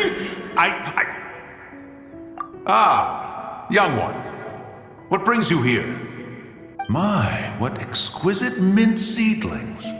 Was it you who planted them? I had not taken you for one so versed in the horticultural arts. I must insist that you visit Mount Hulao. There is much we could learn from one another. Ah, but this is Cloud Retainer's abode. She does not appreciate the verdant wonder that is mint. We should leave at once. If she sees us here, there is little I can do to protect you. You weren't? Was it Mooncarver then? My, what nerve he has. What? Looks like Mountain Shaper is back to normal. Has the matter with Zizha been resolved then? Wow, that was fast. That took, what, like a second? A second to us, perhaps. But for the Traveler, I imagine it felt much longer than that. One's plan was most successful then. And you're all right, Traveler. You don't feel strange in any way? Well, sounds like good news all around. I'm glad this matter is resolved. What is this matter you speak of? The possession of that mortal child? The matter of Zizha may have been resolved, but there is another that is far from over. The mint you planted around my abode. Perhaps you have a moment to spare for a little chat, Mountain Shaper.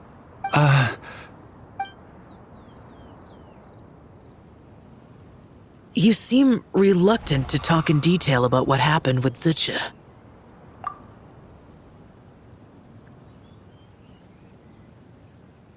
Don't worry. I won't ask you to reveal her secrets to me. And I doubt the other Adepti will either. Huh? You don't want to know what happened? The expression on your face. I know it well, Traveler. It's one I've seen Rex Lapis wear on many occasions. Whatever you learned, it must be too heavy to share. But you're okay, right, Traveler? That deadly self didn't hurt you, did she? Well, as long as you're not hurt, Paimon doesn't need to know anything else. Even so, I hope you feel like you can entrust me with it. If I learned anything from our time together, it's that one should not have to shoulder such a weight alone. Not to mention that certain knowledge brings danger in its wake. I would never want you to feel forced to be the sole keeper of such secrets. Yeah, kind of like how one person can't finish a whole slime, you know? Better tell her to grab a bunch of friends and get it all together. Exactly! Wait, no! Paimon's just saying we've got loads of friends who'll be more than willing to lend an ear. I never knew there was such a tragic chapter in the ancient past of this land. So, the people of that nation worship the White Horse Adeptus as the god of soil and grain. It would seem, then, that Rex Lapis had a similar reason for withholding the details of his recent trip. I've often wondered if he had companions to stand by him before we met, or if he was forced to face things alone. Regardless, Lanternlit takes place in 2 days. Let's meet back up again there. If there's no news of Rex Lapis by then, we'll have to come up with a plan. Fingers crossed it all goes well.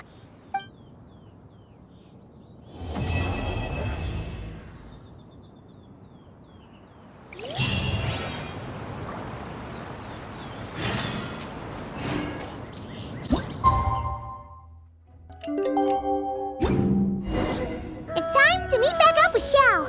Let's head to Mount Outsong.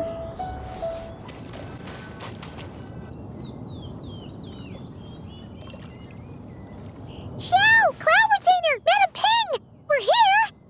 Any news on Zhongli? Wait, are we missing 2 Adepti? Well, Shenyun banned Mountain Shaper from Mount Outsong for 3 days.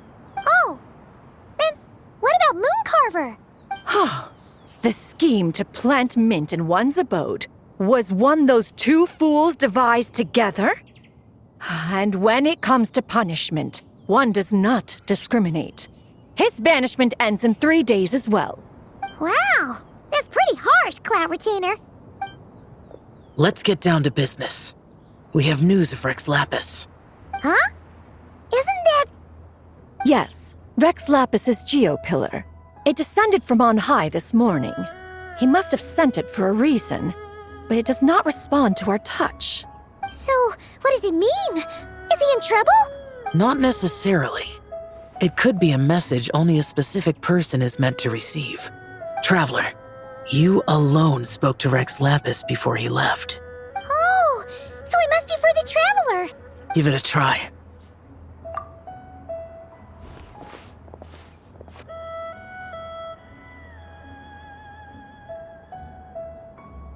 Come to the spring on Mount Qingce. I have left an entrance for you.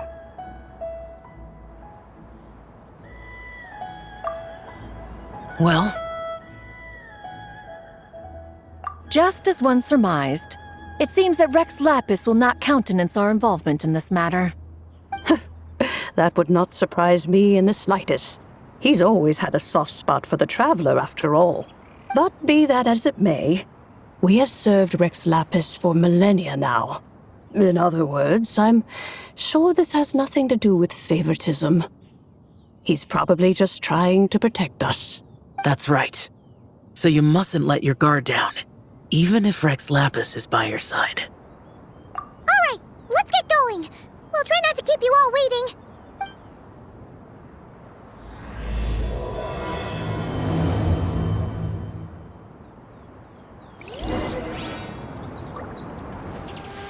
Keep your eyes peeled. He should be around here somewhere.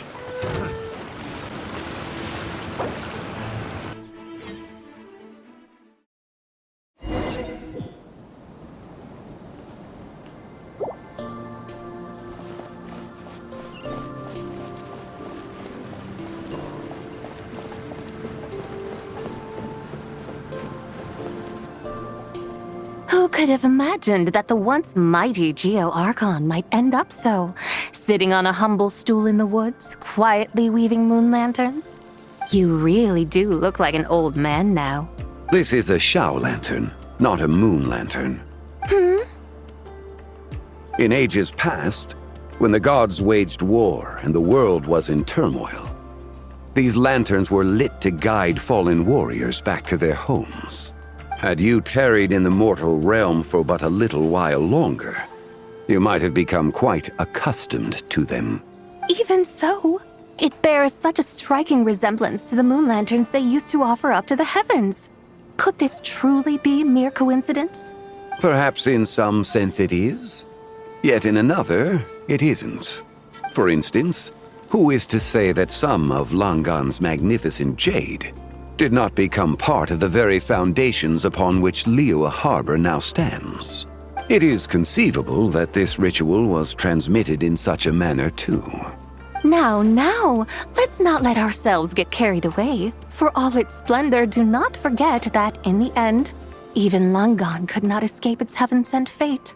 Alas, it is just a pity that the little creatures of this world may never again lift their eyes to the moon, even should misfortune befall them.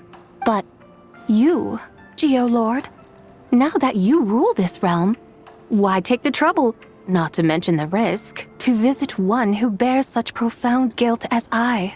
Are you not afraid that you might be sullied by the curse of time that was laid upon me? There is no risk to speak of. At least, not in comparison to that which you took when you defied the heavens all that time ago. As I have stated, time and again, it was not I who defied the heavens. Geolord, the ancient affairs of Langan have nothing to do with me, for I am but one of her deadly selves, severed before her demise. My name is not Zebai, but Zichao. Surely you did not take us for one and the same, solely on the basis that we may all assume the form of white horses? Sorry to break it to you, but you seem to have found yourself the wrong white horse. Anyway, do tell me, what urgent matter brings you here? Very well, then. I have come to ask for Zebai's shade. Oh? So, the Geolord has set his sights upon Zebai's human soul. And what is it that you intend to do with it? The world outside is changing. With the new moon's birth, the confines of the shadow moon are gradually disintegrating. In other words, the heavenly soul is set to return. Consequently, strange phenomena have manifested within Langan's former domain, leading to the earthly soul's reappearance as well. The last of the trio, the human soul, is in your possession. Most intriguing. My intention is to gather all three together, so that an old friend may finally make her return. I must admit, it seems that some remarkable affairs are coming to pass in the outside world. Yet there is one thing you seem to have overlooked, Lord of Geo. Back in the day, it was you that freed me from that painting. And afterwards, I took up arms in your name. Together we first subdued Chenyu Vale, then brought peace to Mount Qingse. It was for this cause that the contract between us was made. But now that the debt has been repaid, what cause have you to expect my aid? Zebai and I have long been friends. Given not only that you were manifested from a corrupt desire within her divine form, but that you also possess a fragment of her soul, how can you purport to be the wrong white horse? I think you'll find that we are now as separate and distinct as any two beings ever were. What once shone with radiant purity has long become dust. What you see is no longer what it was. Oh, great Lord of Geo. Should this still be unclear to you, I bid you take your leave.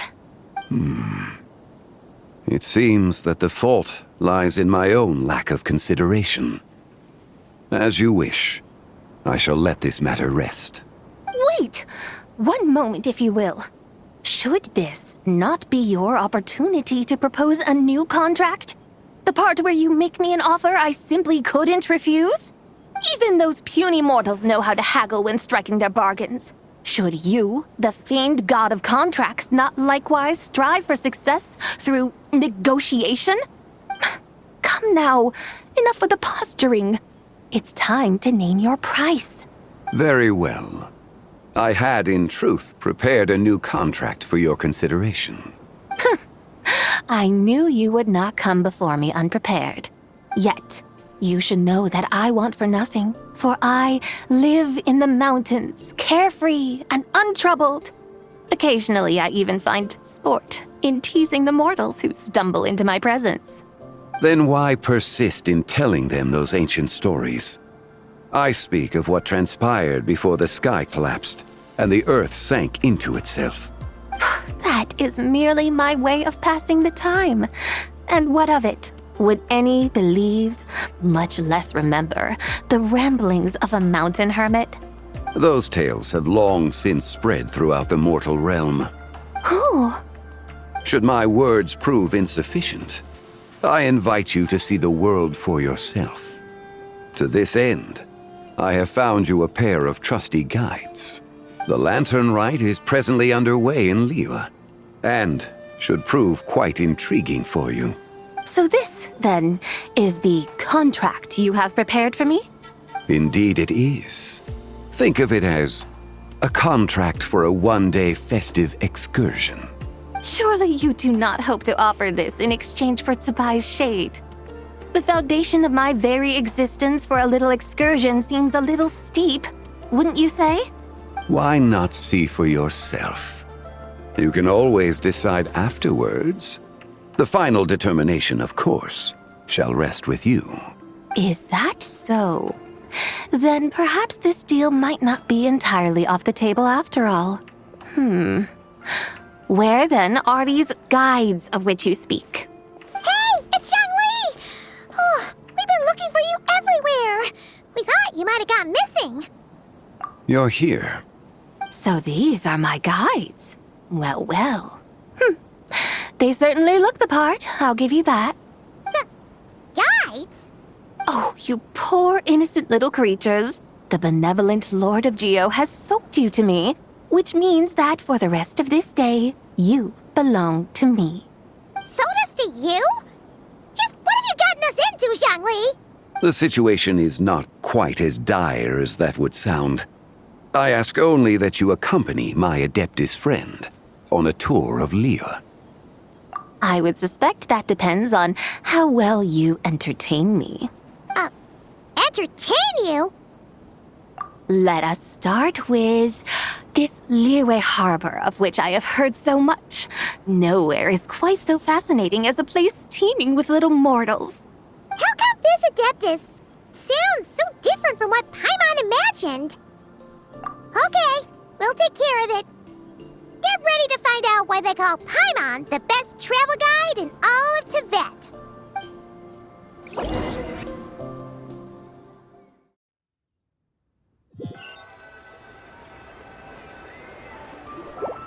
Look! We've arrived at Liyue Harbor. Not only is it Tibet's busiest port, it's also the beating heart of Liyue. So, dear Madam Adeptus, where would you like to go first? With humble fare and wine to sip, in comfort clothed and soul at ease, one eats, and all the heart's ills cease.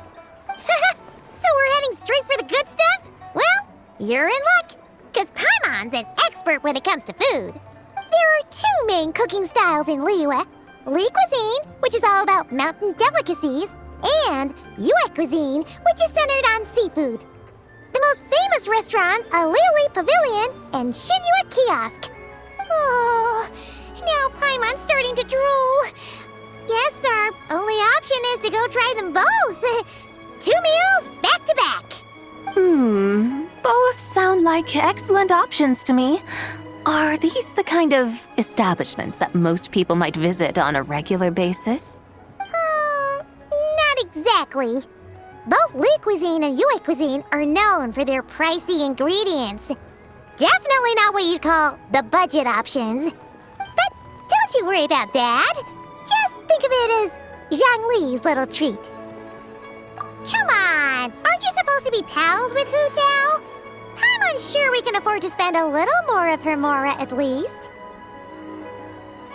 Hey, all Paimon wants is to provide our Adeptus with the best possible experience here.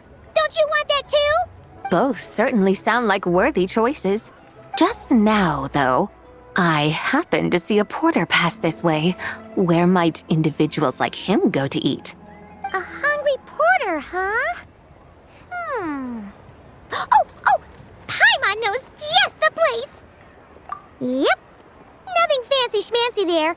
Just tasty dishes made with simple ingredients and a variety of different styles. Most importantly, it's great value for money, too. No wonder sure everyone loves it, huh? Oh, and the owner happens to be a good friend of ours, too. One mean restaurant. Yes, even the name itself feels lively and down to earth. All right, let's make it our first stop. Yippee! That's a great choice, too. Alrighty, let's head over there right away. Paimon can't wait to dig in. Wamin Restaurant, here we come.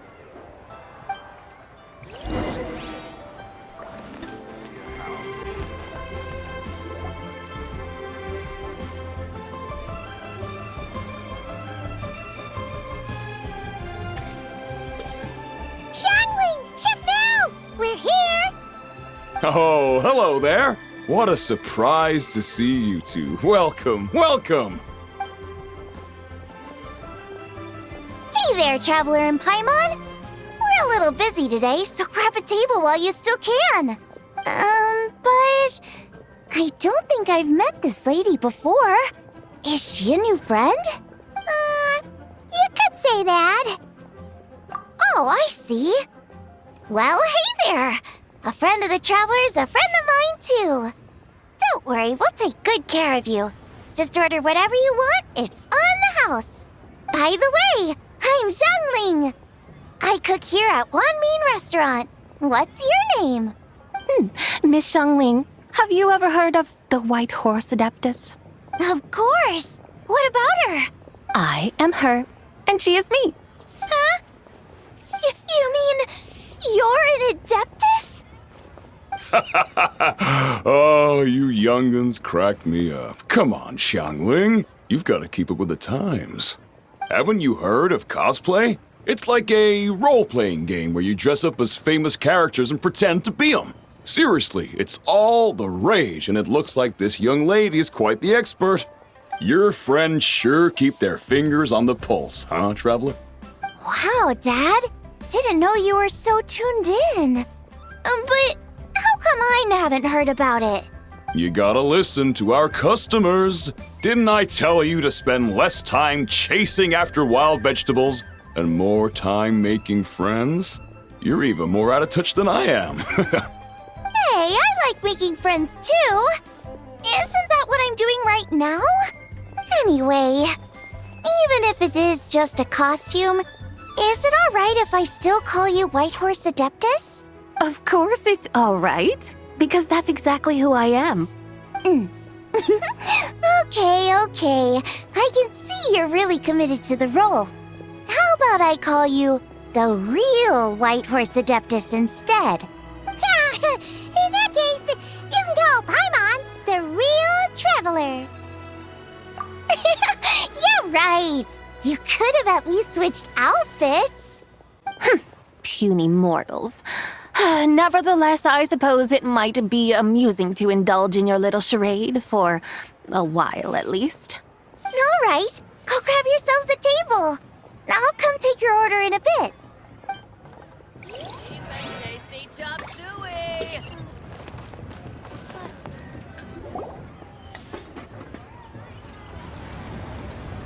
Hello. May I ask if Miss Xiangling and Chef Mao are here? Yeah, they're just over there. Wait a sec. Aren't you? So, what would you like to... You're... Hello, Miss Xiangling. It's me, Lu Xiangxiang, the one who broke some stuff here at your restaurant a few days ago. I just wanted you to know how sorry I am. I honestly don't know what came over me. Please forgive me.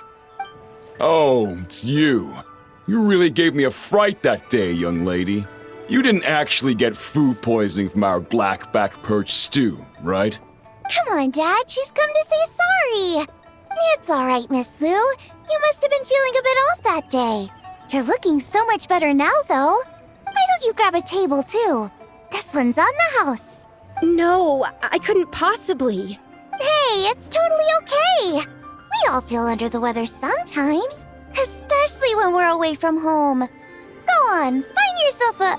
yikes. Looks like all the tables are taken. Wanna come sit with us? We've got an extra seat over here. Thanks, guys. So what would you like to eat today? Feel free to order anything you like. I should very much like to sample your renowned poisonous blackback perch stew.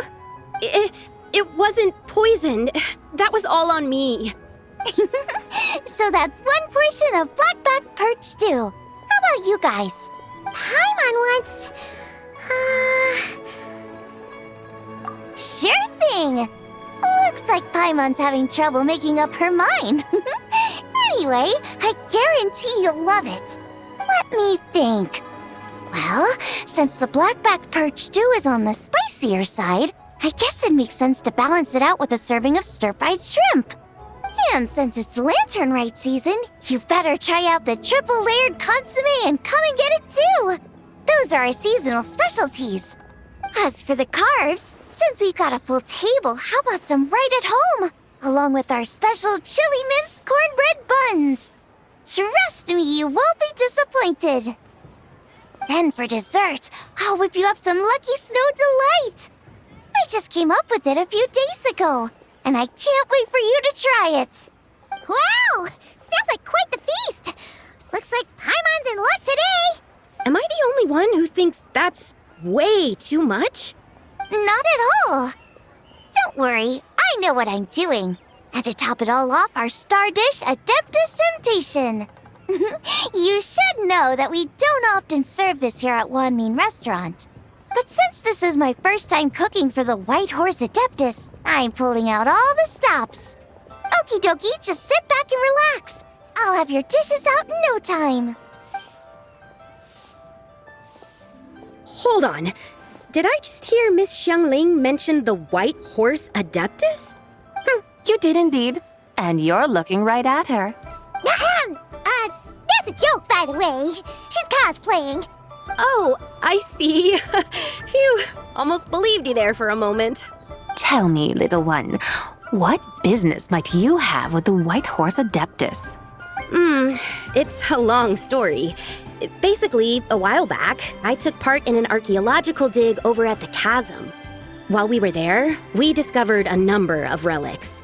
Our findings show that they date back to the era of Long Gone, an ancient nation whose people are said to have been the ancestors of some of the modern-day inhabitants of Chenyu Vale. And why might such matters concern the White Horse Adeptus?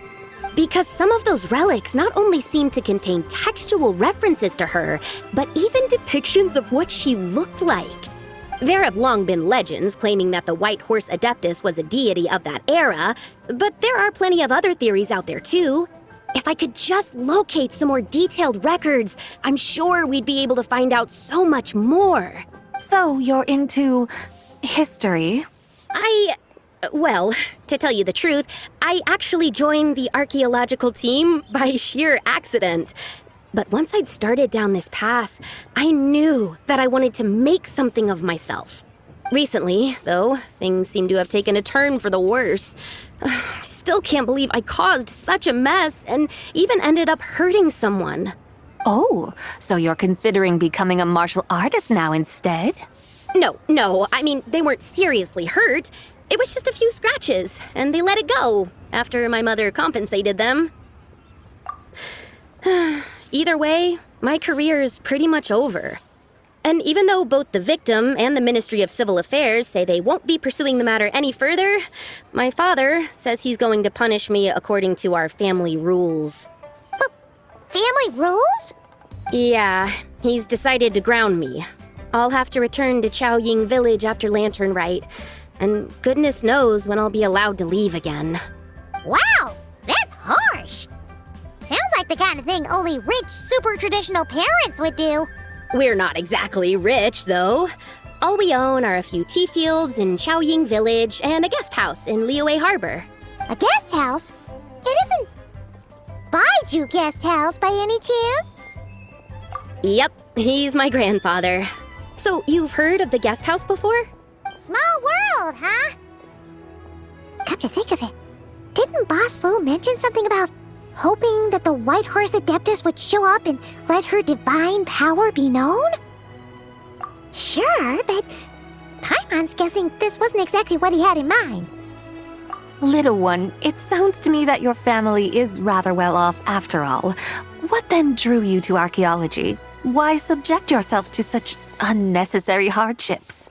Even if I stayed at home, there's no guarantee I'd lead a nice, easy life. Just look at my father.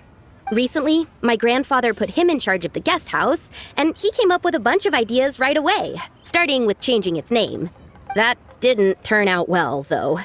My grandfather yelled at him for days, even calling him a bad son, and they still haven't let it go. Oh! Paimon thinks we might have heard about that too. Long story short, being dependent on others is never fun. You just end up being completely under their thumb. That's why I want to make it on my own out here, no matter how hard it is. After all, as the saying goes, to rise above others, one must endure the hardest of hardships. What's so funny about that? You poor, innocent little creatures never fail to amuse me. To think you would endure all manner of hardships in your brief time on this mortal plane, and all that merely to rise above others. I would have thought that the wiser path would be to simply roam this world as I do. Huh? Tell me, what is it that you truly delight in? Archaeology? Martial arts? Tea planting? Or perhaps the keeping of a guest house? What I delight in? Yes! Surely there must be something you don't find quite so exhausting. Whatever delights you should not feel like a burden. But do things like that really exist? Of course!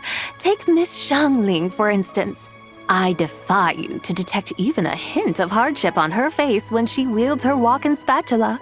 So, since it seems you are resolved to tread the rocky path, you should strive with all your might to pursue that which brings you delight. You mean, like cosplay? I suppose you might say that. Looks like the White Horse Adeptus is really getting into her role. I think I get what you mean then. Maybe I should have a chat with Miss Xiangling before I head home. Okay, everyone. Sorry to keep you waiting. Here's your food. Wow. It all smells so good. Oh, finally! I get to try that famous poisonous stew. Hey! Didn't you hear what Shang said? It wasn't the stew. If anyone's to blame, it's that other you. What's up? How fiercely this mortal fare burns upon the tongue!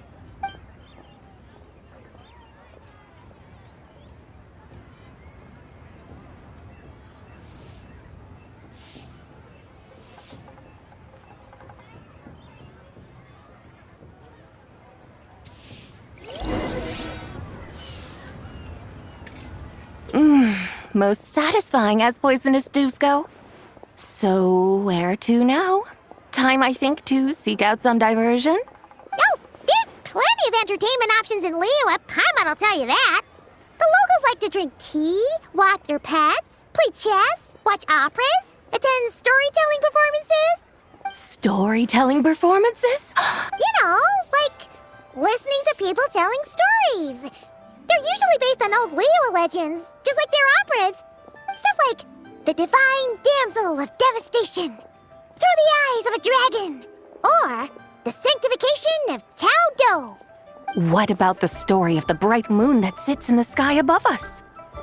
Paimon doesn't think she's heard that one. Still, the moon does come up quite a lot. It's even in the name itself. The Yue in Liyue actually means moon.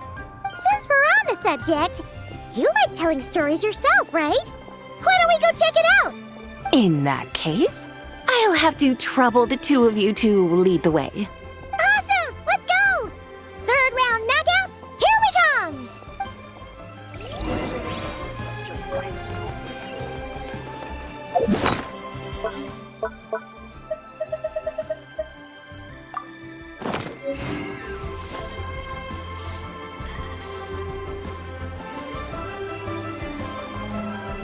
What a tongue twister!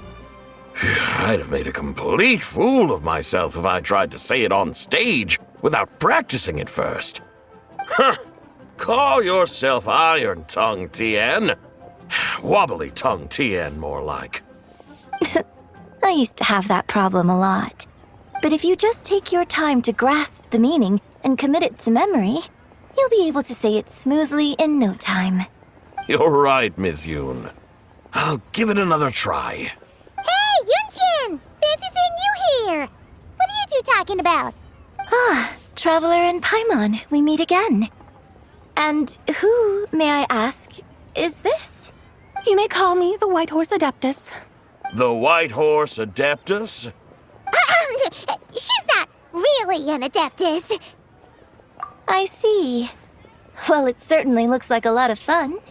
Oh, funny you mention it. This type of thing is actually something I'm quite familiar with. Once, to perform Through the Eyes of a Dragon, I decided to imagine that I was Rex Lapis himself. It was the only way to truly inhabit his mindset and understand his resolve to quell those demons. Sounds like you just wanted an excuse to feel all big and powerful. Hey, that's... You just don't understand how inspiration works. You're one to talk. Paimon's traveled all over with the Traveler, and she's seen things that would make your jaw drop. All right, then. Since you claim to be so knowledgeable, why don't you prove it by reciting an ancient poem? An ancient poem? Which one? Ha! See? You mean to tell me you've never even heard of the ancient poem called An Ancient Poem? What kind of a title is that? Quit teasing, Paimon. We only just found out about that ourselves. He's talking about the writing on those ancient relics.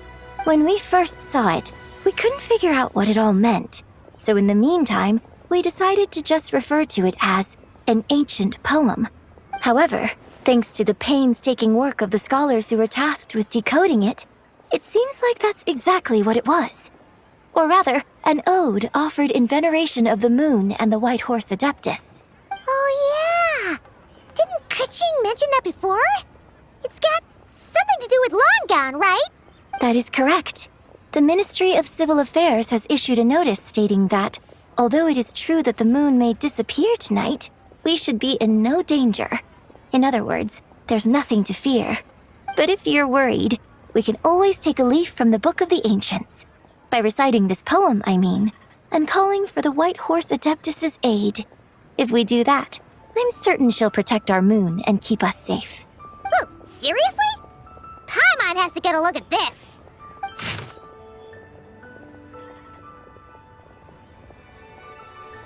Under moon eternal, in radiant night, a maiden grants silk, soft and light?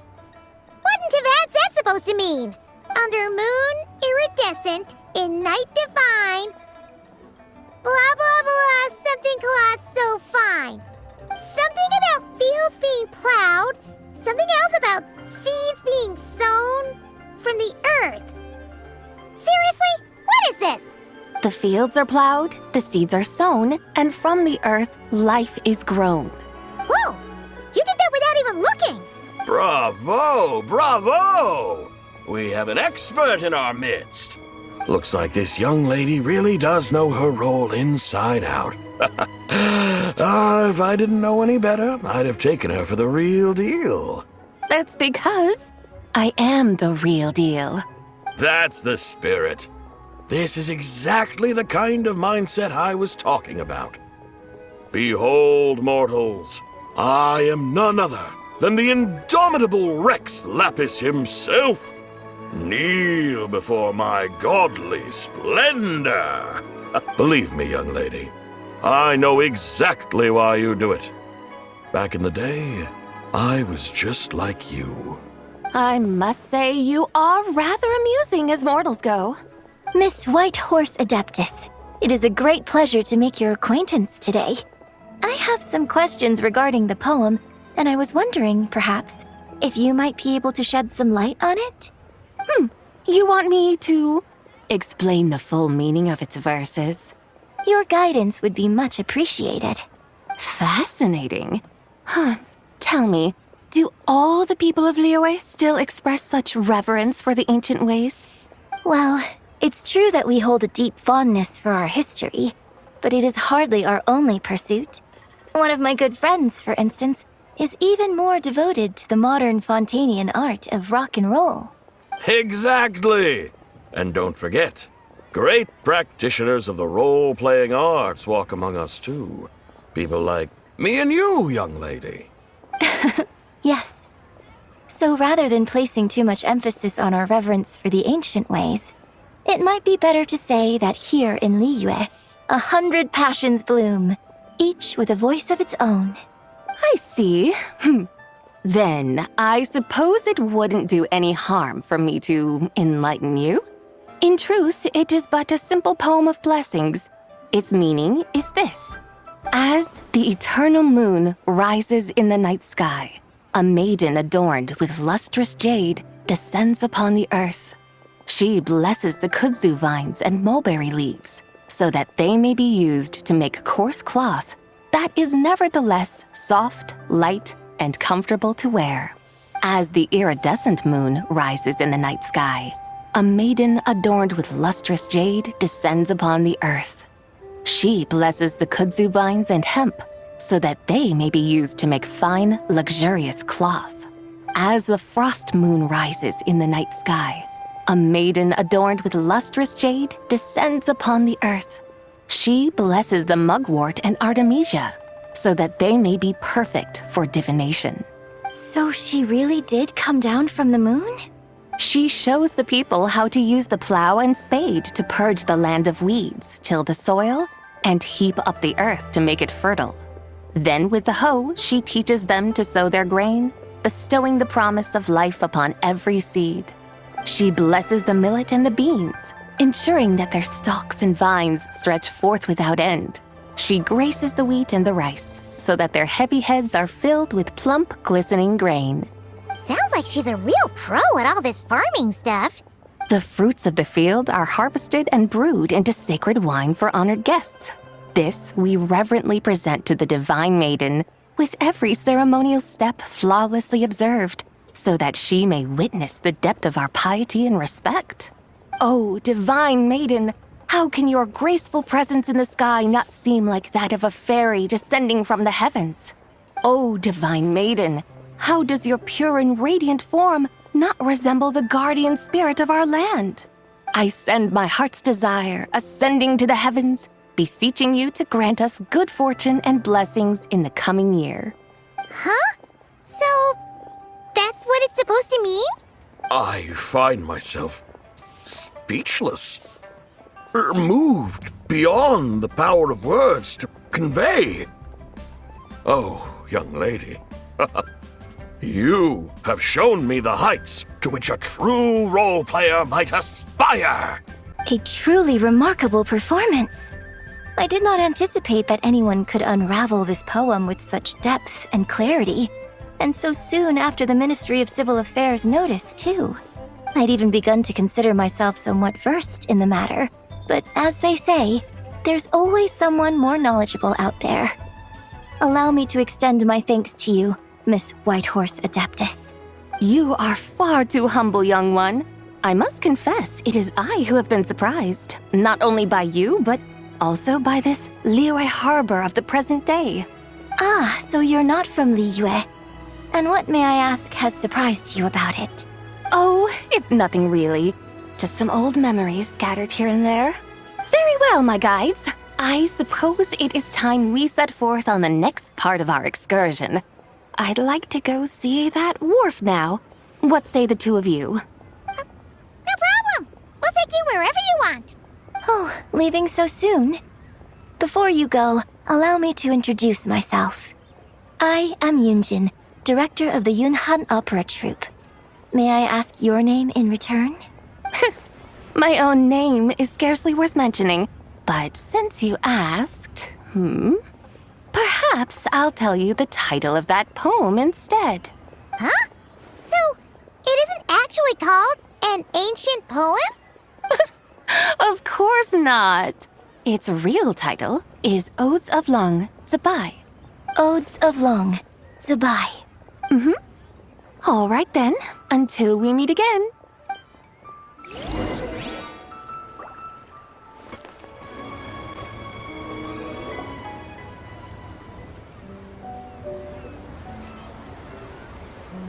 Hey, Ganyu! I almost forgot to mention.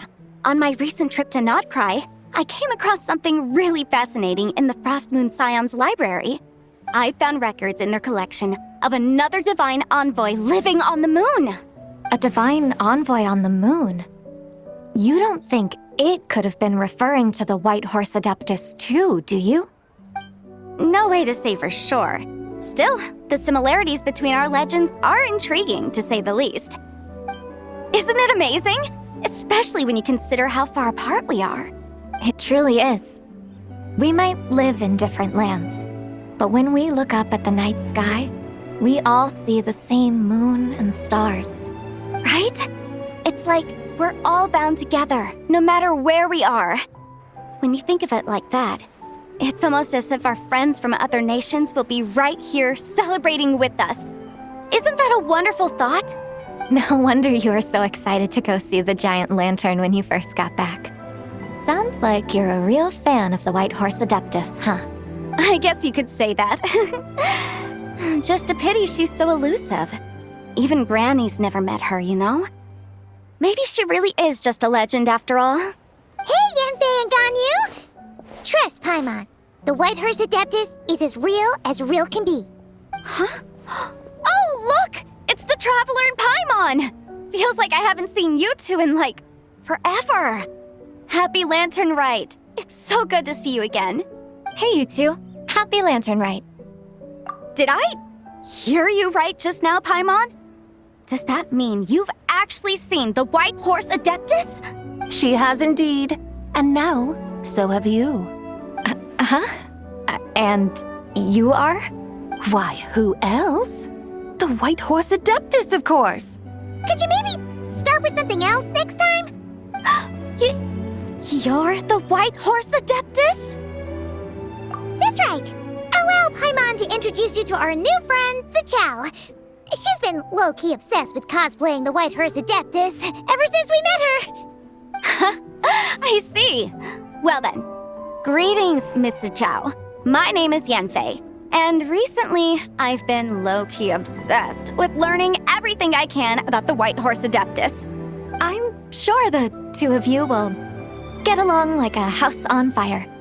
Oh, and by the way, I'm Ganyu. So, Miss Zichao, you must be here to see the giant lantern too, right? A horse-shaped Zhao lantern? Is that what I think it is? That's right. A lantern made to honor the White Horse Adeptus herself. Isn't it gorgeous? Huh? What are you laughing at? Both the lantern and myself. What do you mean? Oh, this lantern truly is an artistic masterpiece. But tell me this, have any of you ever seen a horse before? Come to think of it, Paimon can't remember ever actually seeing one herself. What about you, Traveler? Oh, this horse appears to be mid-trot, but it has adopted what is called a lateral gait, where the legs on one side of the body move together in unison. A rather rare sight indeed. Just now, I suddenly pictured myself, I mean, the White Horse Adeptus running the same way. The image was so absurd, I could barely contain my mirth. Oh, really? I never knew that. You learn something every day, huh? Oh, come on! It's basically a giant piece of fan art! Who cares if it's different than the original? I was merely laughing at my own ignorance. I came here thinking that the White Horse Adeptus's tale had been long forgotten. Yet here I am, gazing upon a lantern made in her honor. Well, you couldn't have been more mistaken. There are so many tales about the White Horse Adeptus, I'm starting to lose count. Just off the top of my head. Just so you know, Yanfei, we've heard it all like a million times before. Uh-huh. But there's one thing I can guarantee that you haven't. Huh? You mean like a new chapter of her stories come to light? Mm-hmm. And I heard it from Ganyu just yesterday. Hey, why don't you share it with the others? Sure, no problem. Where to begin? Do you guys still remember what Liyue's Moon Chase Festival is about? Of course! It's a festival held in honor of the Stove God. That's right. But it took a really long time for the Stove God Festival to become what it is today. In its earliest form, it was actually an adeptal ritual known as the Moon Chase Rite. Paimon remembers Madame Ping mentioning that before, but she never explained exactly what it was. According to Cloud Retainer, the Moon Chase Rite was originally a ritual meant for communicating with the moon. Communicating with the moon? But for what purpose? At first, Cloud Retainer wasn't entirely sure either, as it was always Rex Lapis who performed the ritual. Whoa! Rex Lapis did it himself? Must have been a really important ritual. That's right. Unfortunately, despite numerous attempts, they never actually received any response from the moon, which is why they eventually stopped performing it. But then, just yesterday, Keqing took a picture of the moon being obscured by a dark hole to Cloud Retainer and asked if it had anything to do with the Moon Chase Rite. The moment Cloud Retainer saw it, it suddenly dawned on her that the rite might have been an attempt to reach the White Horse Adeptus all along. Does that mean Zhang Li's been trying to bring back the White Horse Adeptus all this time? So how about that? Bet you never thought there might even be a link between the White Horse Adeptus and the Moon Chase Festival. If Keqing hadn't taken that picture to Cloud Retainer, we would never have known any of this. This is probably what Keqing was referring to that day when she mentioned there were some ideas she wanted to follow up on. So, Geo Archon. All this time, you've been striving to awaken her. Huh? What do you mean, awaken? Nothing. What I truly meant to say was, this new insight you've provided has been truly eye-opening. Oh, by the way, my trusty guides, I've been meaning to ask, where in Liyue Harbor might one enjoy an expansive scenic view? Huh? We're off to the next stop already? But Paimon's barely done digesting that lore bomb just now. All the more reason to find the right spot to let it sink in. Oh, so that's what you're up to. A tour of Liyue Harbor? In that case, if you're looking for a spot with a panoramic view, I'd recommend Yujing Terrace. That's a great idea. Since the terrace is on higher ground, the sea view from up there's so much better. Great! Well, the Lantern Rite's about to start, so we should get back to Granny's now. Hope to see you all at the festival tonight. Oh, you're off too? All right then. See you both soon. See you soon.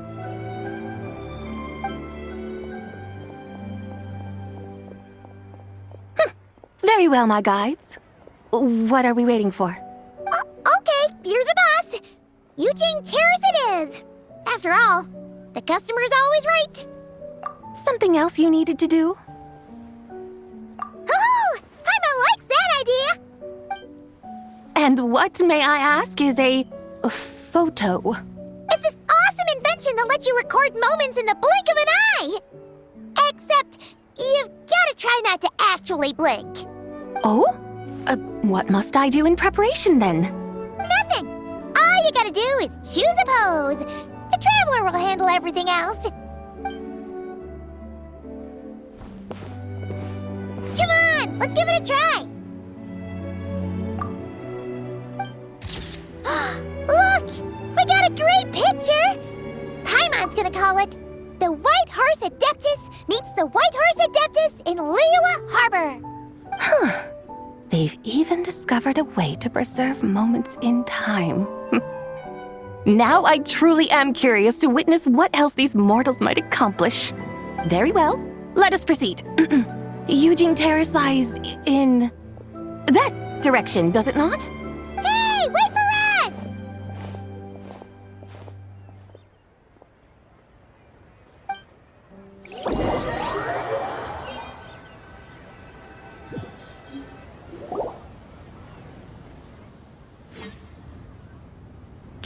truly a marvelous view if ever there was one.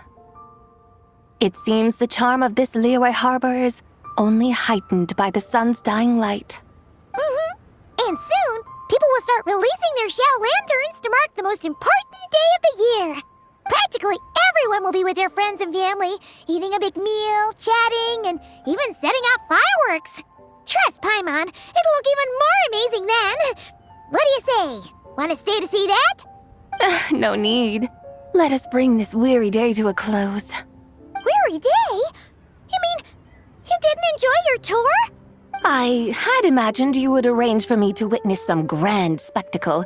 Perhaps the descent of divine beings, the manifestation of the sacred before mortal eyes, or the appearance of a selfless hero come to aid the helpless and downtrodden. Or, should that not come to pass, then at the very least spend a little more coin. For that, it seems, is how one finds true enjoyment. Alas, but there was none of these. Instead, we merely filled our bellies, listened to tales, and gazed upon a crude imitation of my likeness. And now the sun begins its descent. What a day of quiet tedium. Well, we're so sorry. If we'd known that was what you wanted, we'd have done it all differently. It's all that Zhang Li's fault for not making the customer's requirements clear. Well, it's too late now. Do you still believe I would part with that soul fragment, now so intertwined with my very being? But... I knew you were the more astute of the pair. Huh? You were just trying to scare Paimon? It seems the realm of the Geo Archon has a way of making one more stony-faced. So, you were just pulling Paimon's leg? Of course. I was merely engaging in a little banter with the two of you. Long ago, I shared tales with various mortals who chanced upon my mountain abode. Never did I imagine that those stories would endure. It seems I greatly underestimated them. Perhaps, as your Geolord said, a few pieces of ancient Langan's magnificent jade have truly become part of the very foundation of this land. So, you've decided to help us? Again, that goes without saying. I made up my mind some time ago now. When I beheld a rather intriguing scene as I set foot in this city, I saw porters passing through the alleys, setting down heavy wooden crates from their weary shoulders, peddlers pushing carts as the kites and lanterns upon them rustled gently in the breeze. I saw cooks cooking, actors acting, scholars reading, soldiers marching, children playing, elders resting, officials officiating, and the common folk absorbed in this or that, reveling in the simple joys of life. Some, it seems, have already found that which stirs their hearts, while others continue to fret, troubled by uncertain futures. Yet, in this gentle and serene order, each holds fast to their anticipation, not only for the celebrations to come, but also for the first light of the morrow. Scenes I once yearned to behold now unfold before me, no longer in Langan, but in Liyue Harbor, thousands of years on. How wondrous is this mortal realm! Thank you, Whitehurst Adeptus! Thank you so much! Adeptus, Adepti, perhaps the singular art in which we are truly proficient is that of sequestering ourselves within the high mountains. But once we leave our mountain refuge, we find ourselves drawn back to mortal ways all the same. So, it is I who should offer my thanks to the two of you. Traveler, Paimon, you have made this day more delightful than any I've known in a long, long time. Come now, and take what it is you need. You mean, like, right now? But don't you think we should wait for Zhang Li? That won't be necessary. All things shall meet again in their time, for the waters know no rest, and the flowers their appointed season. One need not fear that life is but a journey of goodbyes.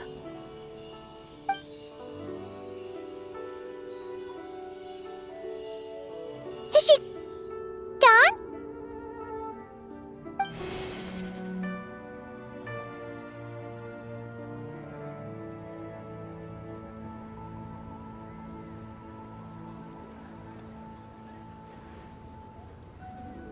Yes, she's gone. A deadly self is formed from the body's impure vapors, so naturally it cannot survive long in this world. Had it not been sustained by the remnant of Zibai's soul, it would have faded away a long time past. Now that the remnant is gone, it has severed its ties to the mortal world. Zhengli! When did you get here? A while ago. I would have thought you'd at least want to say goodbye. Though mountains endure, the ceaseless waters will, at last, wear away their sharp edges. Thus must I meet the marks wrought upon her by the ruler of time with great caution. It may be goodbye for now, but someday we will meet again. Really? And when might that be? Who can say for sure? Years and years from now, perhaps. Or maybe tonight, at the Lanternlit. Are you saying that if the White Horse Adeptus were to be resurrected, she'd still have the memories of the 3 deadly selves? That she'd still remember us? We will find out soon enough.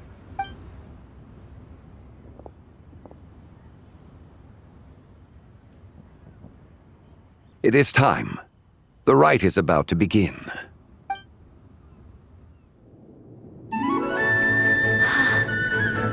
The rite is about to begin. Is the moon really gonna disappear? Got your lanterns ready, everyone? All set. Might be about time to put eyes to the sky. Wouldn't you say, Tianchuan? Look!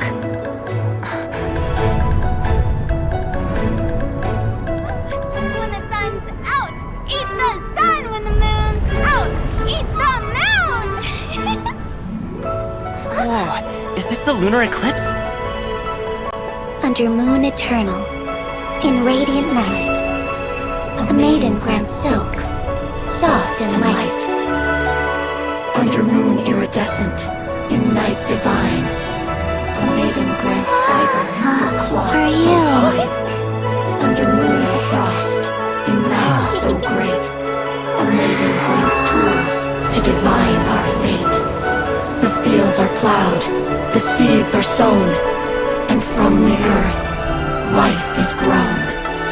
The seedlings stretch, the crops do rise, and all unfolds before our eyes.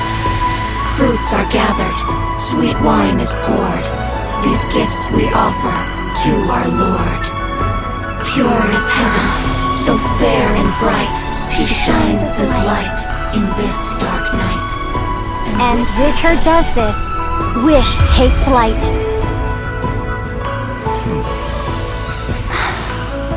Devoted soul, scattered and unbound. Let this lantern guide you home. By its light be found.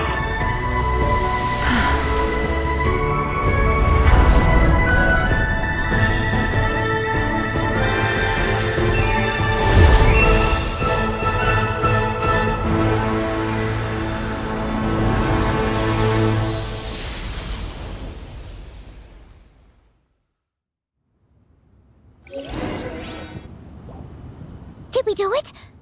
Do we finally get to meet the real White Horse Adeptus?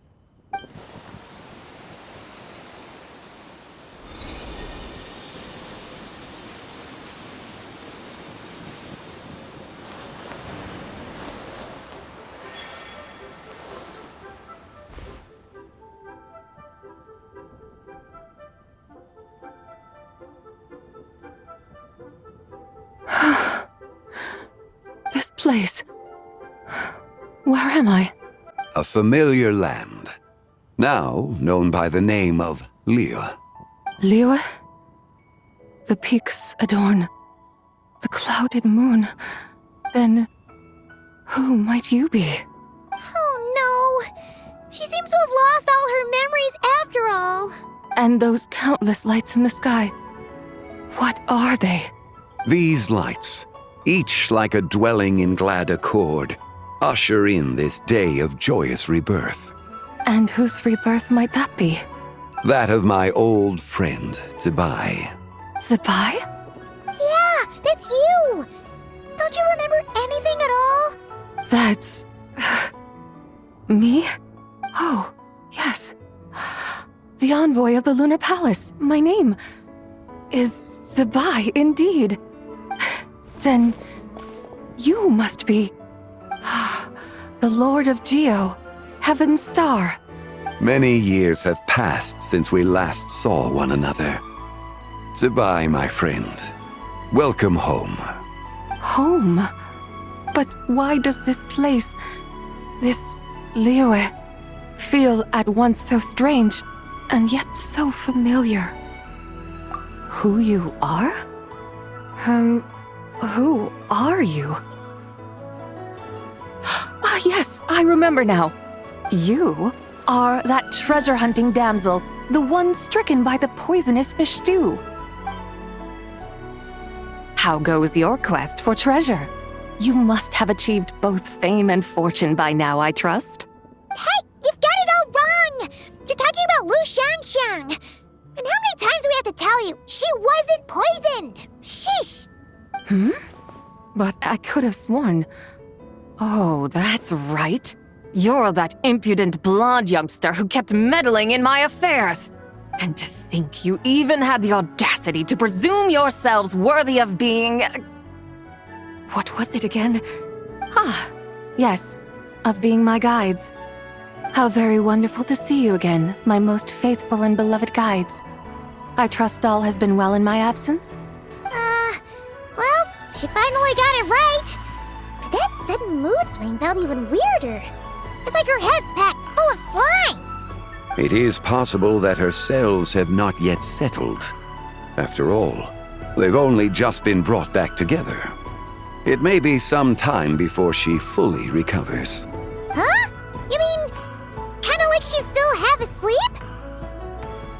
That I cannot say for certain. Perhaps a few days, perhaps a few years. A few years? Mortal years are but a poor measure when divine beings tread the realm of dreams. Well, if you say so. Anyway, at least she's whole again, right? That already seems like a pretty good outcome to Paimon. Yes, there is little cause for worry. We need only wait and let time take its course. Say, what are those little creatures over there up to? Celebrating Lanternlit, of course. And those lights up in the sky? Those are all Xiao lanterns. This year, each and every one of them carries a little wish inside. Lanternlit. Then, may I join in too? Of course! Why else do you think we've been running around like headless chickens these past few days? Tell you what, Traveler, why don't we take the White Horse Adeptus out to celebrate? Who knows? Maybe seeing some familiar faces might help her find her feet? Hey, Zhangli! You've got some time on your hands now, right? Why don't you come along with us? By no means a bad idea, Paimon. Oh, and Zabai, before Paimon forgets, when we meet the others later, remember to wish them a happy Lanternlit! Happy... Lanternlit? Happy Lanternlit! Yes, happy Lanternlit indeed. Well then, let's go!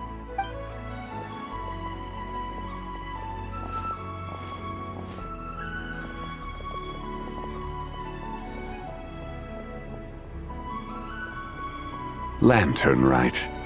A night of joy, reunion, and moonlit blessings for all.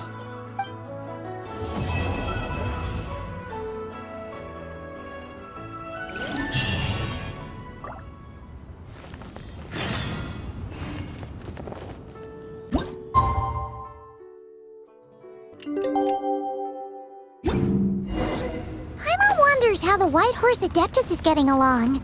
Maybe we should check in on her? We can ask Zhangli where she is. Oh, looks like Zhangli hasn't stopped by for tea today. Hey, are you two looking for your friend? Try going up that way. Is Zhangli up that way? No, but that young lady who was dressed up as the White Horse Adeptus the other day is. She's your friend, right? I just saw her head toward Wanmin Restaurant. I was wondering why she was eating alone. But then you two showed up hot on her heels. Oh, what luck! We were just on our way to find her. But what's she doing at Wanmin Restaurant? I have no idea. I said hello, but she completely ignored me. She couldn't have forgotten who I am, right? I mean, we're kindred spirits, aren't we? Maybe she's still half asleep, but her brain might be a little fuzzy. Oh, that makes sense. I was wondering why her eyes were so red. Her eyes were red? Oh, that doesn't sound good. You young people, staying up all night because you think you're invincible. Look at your friend. Missing out on sleep so she can pretend to be the White Horse Adeptus. That's where that leaves you, you know. A word to your friend from someone who's older and wiser. She really needs some rest. Paimon won't be so certain about the older and wiser part. Yeah, what was that? Hurry along, then. Oh, and don't forget to come back and check out my Rex Lapis cosplay when you're done.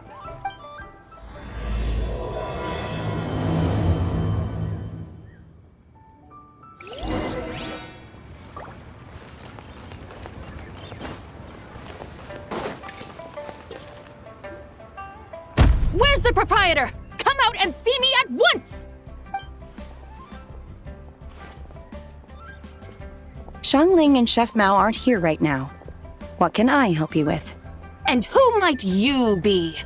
My name is Shenhe. I work here at Wanmin Restaurant. Shenhe. Are you that crane adeptus who loves planting mint? It's been a few days. Have you improved your gardening skills? Did you manage to cover the slopes with mint? Mint? I don't know anything about mint. But I am familiar with Genshin and glaze lilies. Ha! Already casting mint from your mind. How can a practitioner of self-cultivation be so fickle, chasing after every new plant that catches their eye? I'm not sure I get what you mean. Are you delirious from hunger?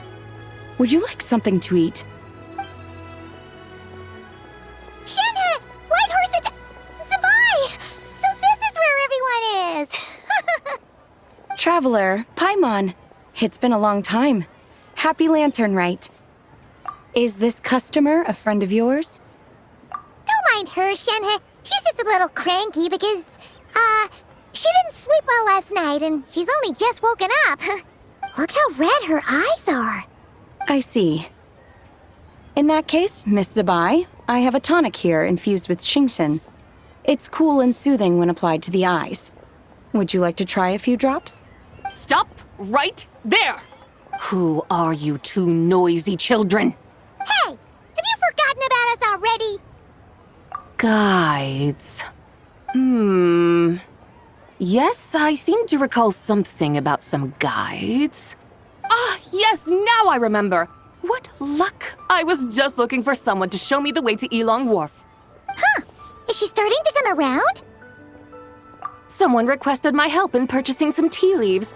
I was informed they have discounted prices during the festival and that I shall get a good deal there. Tea leaves?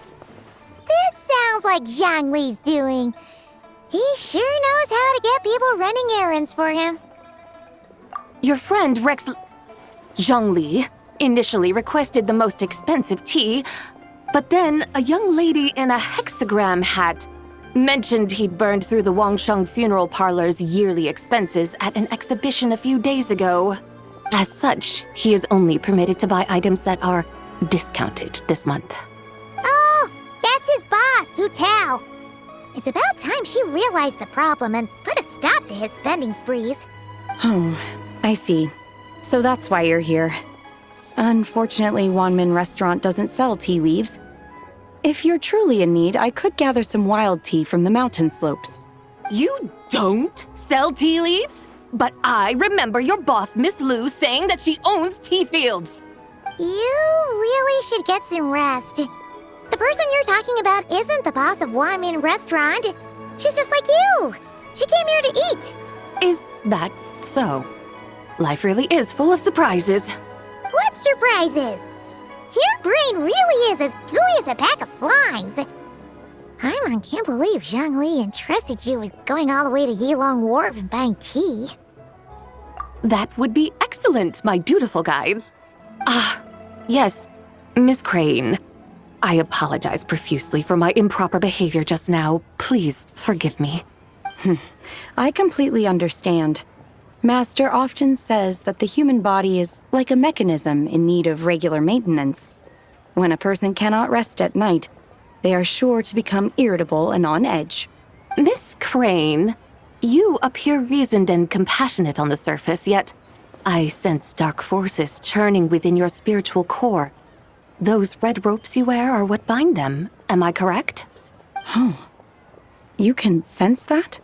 Indeed. I also sense that with your strength, you might try undoing one or two of those bonds when training. Untie Shenhe's ropes? Wouldn't that be risky? Though the use of red ropes to bind the soul is a wondrous technique, practitioners must eventually learn to break free from external aids and look within themselves for restraint. Master has told me similar things, but I am not ready yet. Your self-cultivation has progressed far enough. Then I will seek further guidance from my master. If you still have doubts, you can find me at the Baiju Guest House. I'll be taking up residence there for a while.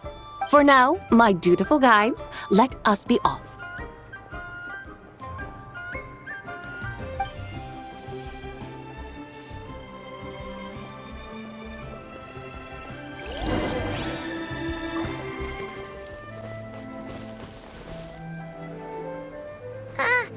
Aren't we going to Yilong Wharf? How do we end up on this mountain? Is that small town over there not Yilong Wharf? I sense a familiar scent wafting through the air. You're right! Except for the smell part. Paimon doesn't smell anything. That is because this scent is the essence of jade, which can nourish the spirit. Oh, yeah! Shenyu Vale does have a lot of jade, but Paimon didn't think jade smelled like, anything. Naturally, this has reminded me of something. And what's that? A few simple tricks for mastering one's power.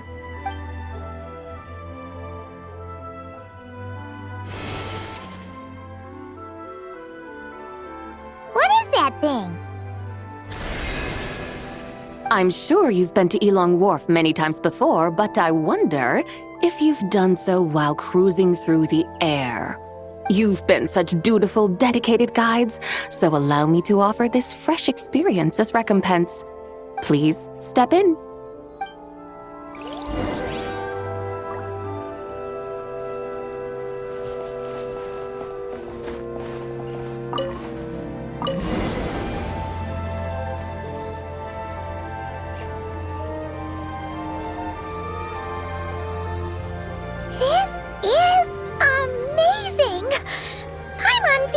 An Adeptus flying through the sky! What is this thing? I created it from my memories of the chariot of the Lunar Palace. Many years have passed since I last laid eyes upon it, so there may be some discrepancies. Nonetheless, it is functionally much the same. A lunar chariot? Wow! Paimon never imagined she'd get to ride in one! So, Sabai, does that mean you used to work on the moon? Work. That's an interesting way to phrase it, though I suppose you are correct. I was once an angel, a member of a race tasked with guiding humanity. Then, graced by serendipity, I became a moon envoy. Huh? What's a moon envoy? Some kind of super important angel? As you would understand it, a moon envoy is a job title. Any angel, or non-angel, can become a moon envoy. Does that mean you're not the only one? Of course not. Though my memories are still hazy, I vaguely remember some of my colleagues.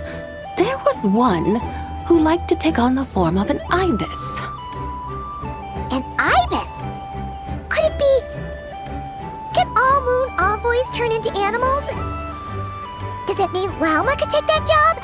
She can turn into a deer, and moon chanters are some sort of Luna envoy anyway, right? Moon chanter? I have no idea what those are. Oh, okay then.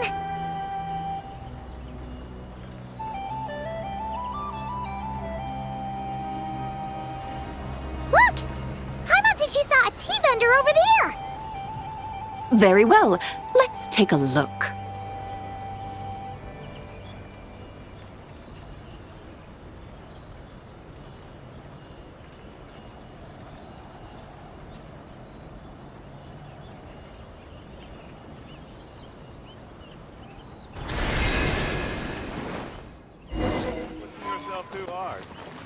Breather never killed anyone. Welcome, please have a look around. We only sell teas of the finest quality sourced directly from Chaoying Village. Right now we're offering a special discount for Lanternlit. Look over there! Discounted tea!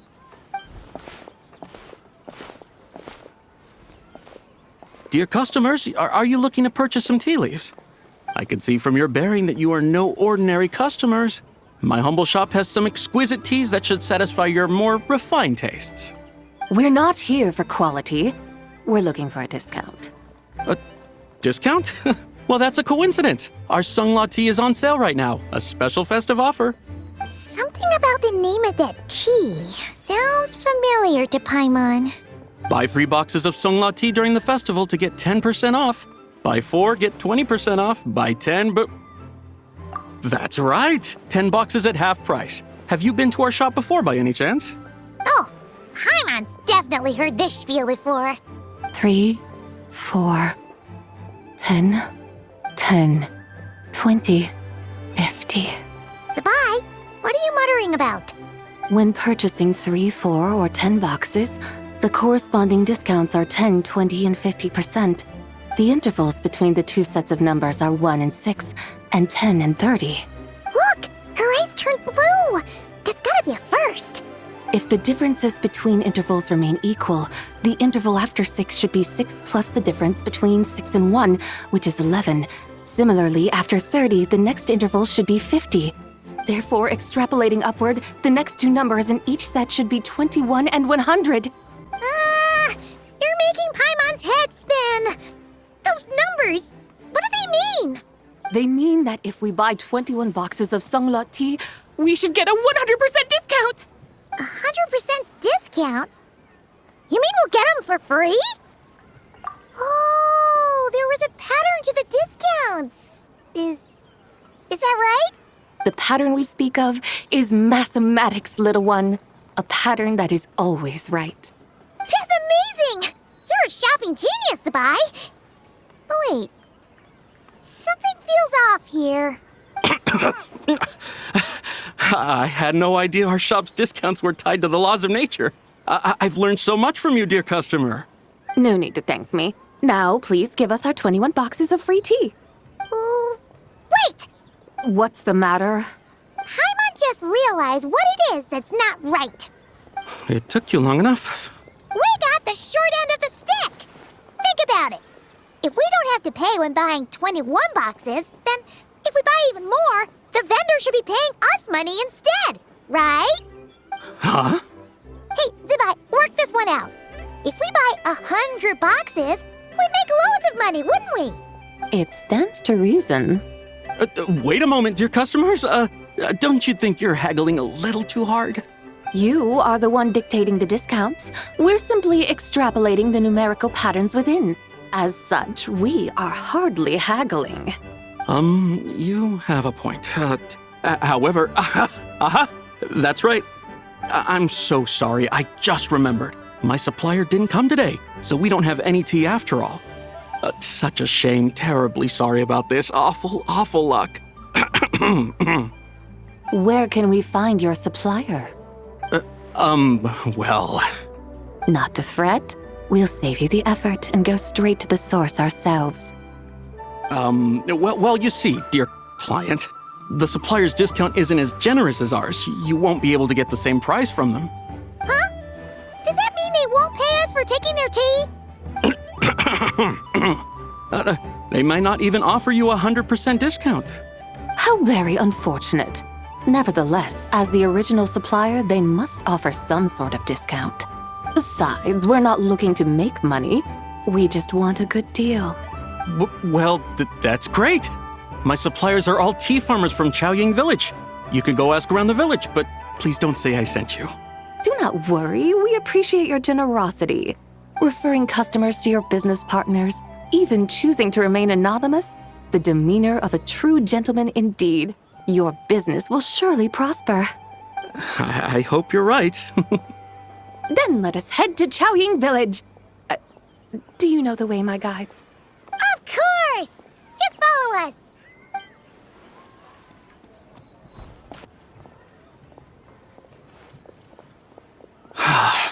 What otherworldly beings were those?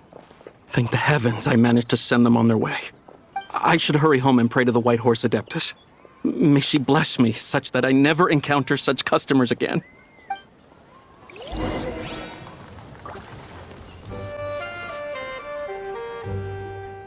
Here we are! Chaoying Village! The mountains and waters are pristine. They embody the beauty of heaven and earth. It's a good-looking place, all right. But it's hard to enjoy the scenery when Paimon can't stop thinking about all that tea-buying Mora we're missing out on. Should fate dictate, Mora will find its way to you sooner or later. Well, Morak certainly finds us often enough. He even sought us out in person this Lanternlit. For now, let's look around and see if any tea farmers are selling their crop. We'll be able to see more clearly from up high. Let's take to the sky and enjoy the beautiful scenery while we're at it.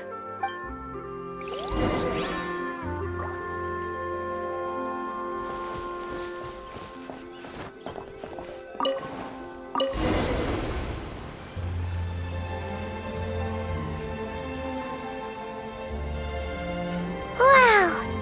Chaoying Village looks beautiful from up here. Indeed, the houses here are quite different from those in Liyue Harbor.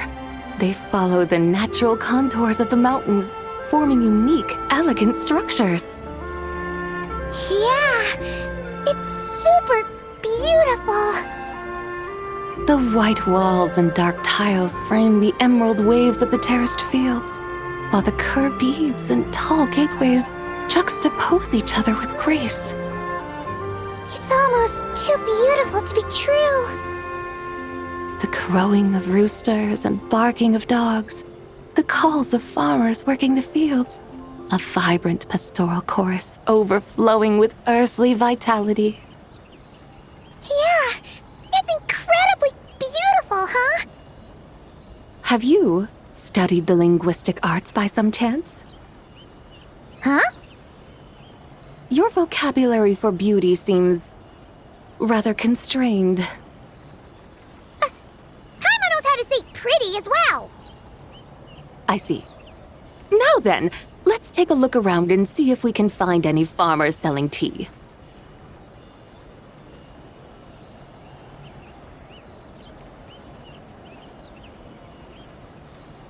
Look! There's someone in that tea field! And they look kind of familiar. Wait, is that Lu Xiangxiang? And who is that? Oh, you'll remember her once you see her up close. Hey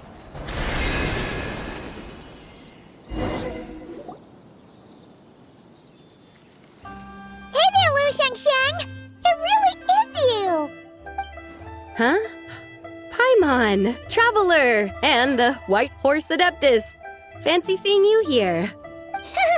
The White Horse Adeptus has a name now. You can call her Zabai. And you are... Wait. I remember now, you're... Don't say anything about food poisoning or fish. You're the young lady who wanted to rise above the rest, are you not? Yes, that's me. But I'm in a bit of a state right now. At best, I can say I've fallen below them. Fallen below them? What happened? Like I said the last time we met, I'm being punished according to family rules. My father, mother, grandfather, grandmother, other grandfather, other grandmother. Oh, that's a lot of family members. Yeah, and on the night of Lanternlit, they held a family meeting to discuss my situation. So, they do care about you. There's no doubt they care. But they think that since I caused all that trouble in Liyue Harbor, it shows I can't be trusted on my own. They decided to ground me. Ground you? Yeah, though they're not confining me to my room. Instead, I have to personally nurture a tea seedling until it grows big enough to be sold at market. Aw, a tiny little tea baby. Do they want you to experience what it's like to be a parent? It's supposed to cultivate my character and temperament. They say this will help me calm down and reflect on my issues. What happened in Liyue Harbor really wasn't your fault. Oh well, at least this punishment doesn't sound too harsh. So, how long will it take for the little tea baby to grow? Actually, I don't know. I've never grown a tea tree before. It usually takes 2 or 3 years. 2 or 3 years? Yes, the tea in this garden requires 2 or 3 years to mature. That long? Sabai, you're not making this up, are you? How do you know so much about growing tea? When the plants thrive and grow, that is the meaning of my name. I can tell at a glance when their season of ripening will come. Do I really have to waste 2 or 3 years here? Why is this happening to me? I'd only just found my direction in life. Yes, during the night of Lanternlit, I heard many people reciting poems from Long Gone in praise of the moon. In that moment, I suddenly felt a great sense of pride. I mean, I helped excavate cultural artifacts from Long Gone, so I contributed to the revival of these poems too, right? So I decided to stay with the archaeological team. I want to unearth even more history. I see. And are you sure that's what you want to do? If you don't achieve anything significant in the years to come, will you still enjoy it? Yes, because archaeology gives me that boom shakalaka feeling. Wait, did Xiangling teach you that? That's right. I was asking her for advice. She said that if something gives you that boom shakalaka feeling, then it has to be worth pursuing. I immediately thought about how, when I'm excavating in the ruins, I always feel like there's a ghost standing beside me, and not in a spooky way. It feels like my great-great-great-great-great-grandmother patting me on the shoulder and saying, "Keep going. You're about to rediscover some grand ancestral knowledge." Right? It feels like I've made some kind of connection with my ancestors. Isn't that amazing? Since you've made up your mind, you should give it your all. And I'd love to, but I'm still grounded. Run away, summon up a little boom shakalaka, and leave the tea garden behind. Flee this village. That might be going a bit far. You don't want to lead others astray, Sabai. Yeah! Tell them about your great-great-great-great-great-grandmother. She must be the most super-duper ancestor to have ever risen above the rest, right? I'd be better off telling them about the White Horse Adeptus. After all, she's the supreme riser above the rest who saved my great-great-great-great-great-grandmother. Then it's settled. Tell your family that your decision has my blessing. Thank you, Tsubai, but I don't think cosplay is going to work on them. They won't listen. They don't need to listen. You need only follow the rules they've set out for you. What do you mean?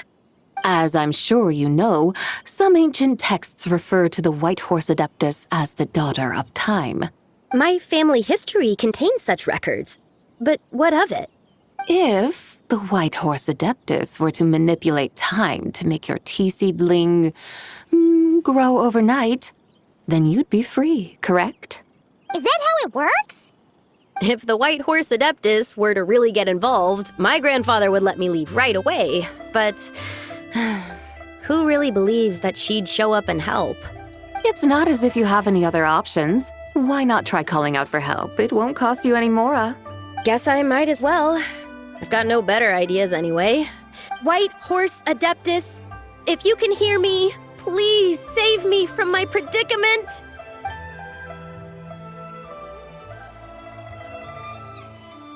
Ugh.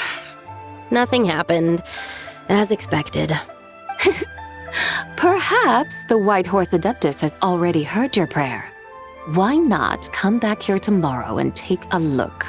By then, the seedling you planted may well have grown into a thriving tea tree. Thank you, Tsabai, for trying to comfort me. I do feel better now, kinda. But can't you really do something like that? Oh, it's getting late. Why don't you all stay at my house tonight? My family may be strict with me, but they're always welcoming to guests. That sounds great! Let's get some sleep and then come back here tomorrow to see if our tea baby has grown.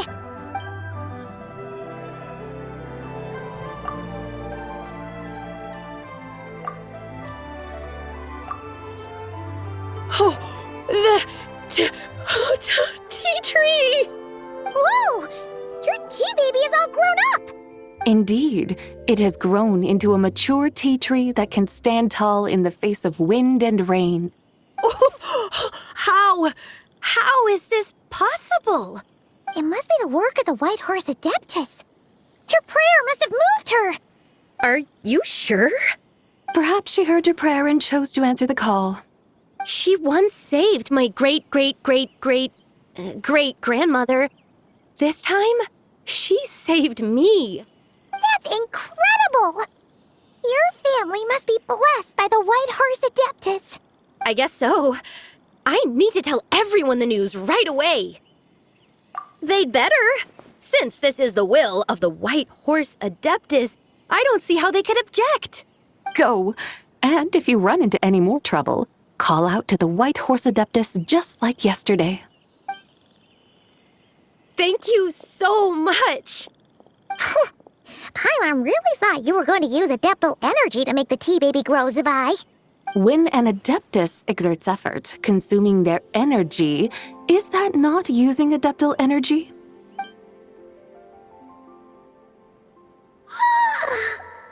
All right. What are we doing out here in the middle of the night? We're here to help Lu Xiangxiang fulfill her wish, of course. Can you really make the tea baby grow? It won't be easy, but there are ways.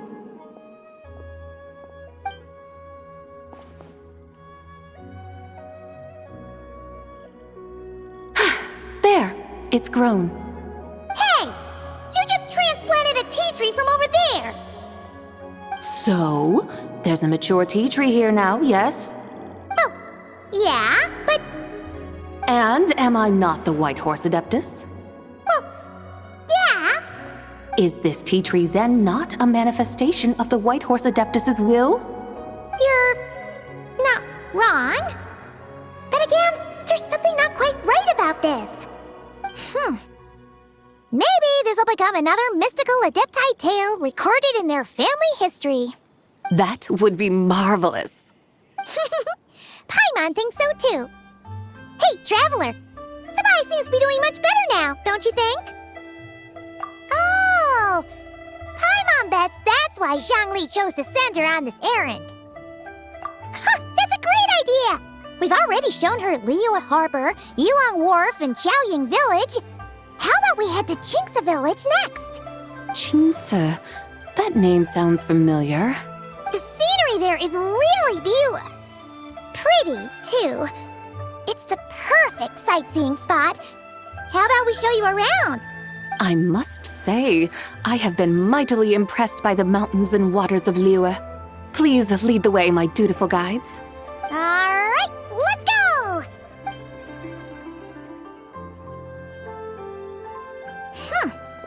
Paimon can't help feeling like we've forgotten something.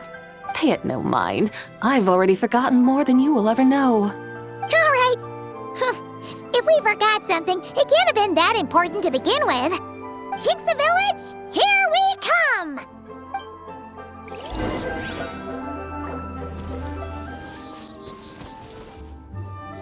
We should plant cucumbers. We should plant canolas. We should plant cucumbers. They're easy to know! We should plant canolas! The flowers are pretty! What are you arguing about, little ones? We're deciding what to plant in our field once Lanternlit is over. Yeah! Dad gave us a small plot of land to grow our own crops. He said we can keep all the more we get from selling them. We should plant cucumbers, right? Dad plants cucumbers every year. We should plant canolas! We can press the seeds for oil! It smells good and sells for a good price. Ah, an agricultural debate. This should be easy to sort out. Granny, are you a farmer? Could you tell us what to do? Granny? What did you just call me, you rapscallion? Oh no, her eyes are gonna turn red again. It's just, my granny smells really nice, and you smell nice too, so... Sorry. How about we call you Auntie instead? Auntie? Oh, all right. Big Sis Zubai, can you help us decide whether we should grow cucumbers or canolas in our field? You little rascals! Using priceless land like this just for cucumbers and canolas? What a waste of heaven's gifts! Huh? What should we plant instead? With the coming of spring, when all things awaken, the field should be sown with the 5 grains. What are those?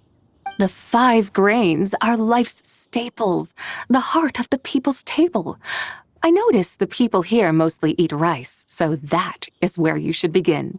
Based on the local climate and soil, seedlings planted in mid to late spring should produce mature grain within 2 or 3 months. When autumn comes, you can plant a second crop, with time still to harvest it before the first frost. The rice you harvest can be sold at market or kept in your stores. It's a far better choice than cucumbers or canolas. Oh, but Big Sister Zubai, I like canolas. That's no issue.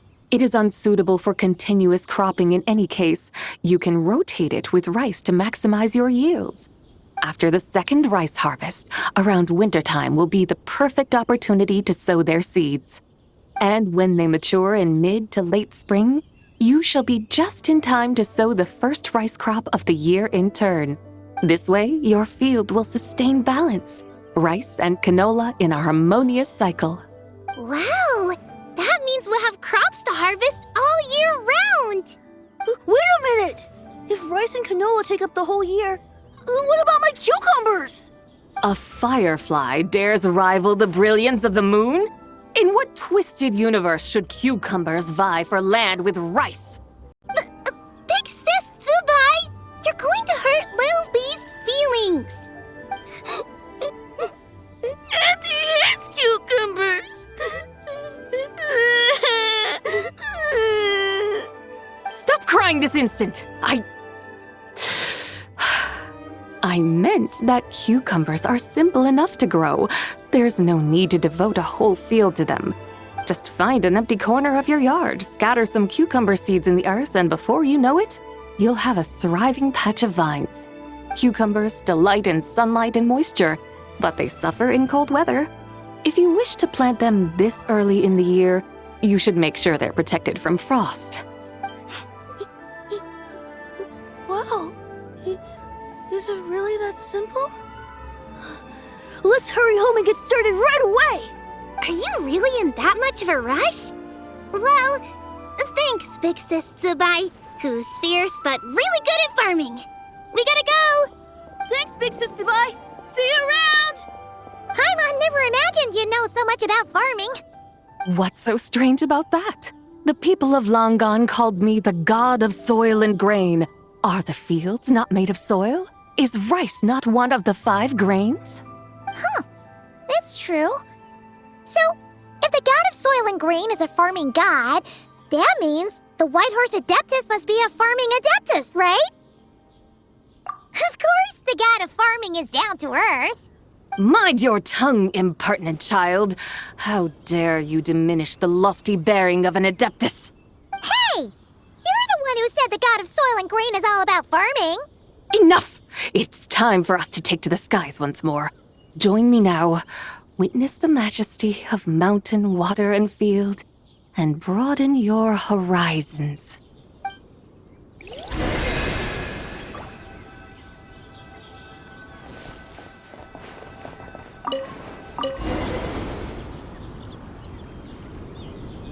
Wow! The terraces look so pretty from up here. The mountains tower like pagodas, the hills coiling at their feet like shells. Layers built upon layers, rising and falling in harmony. A truly unique and mesmerizing sight. Thinking about it, you have a special connection to this place, you know.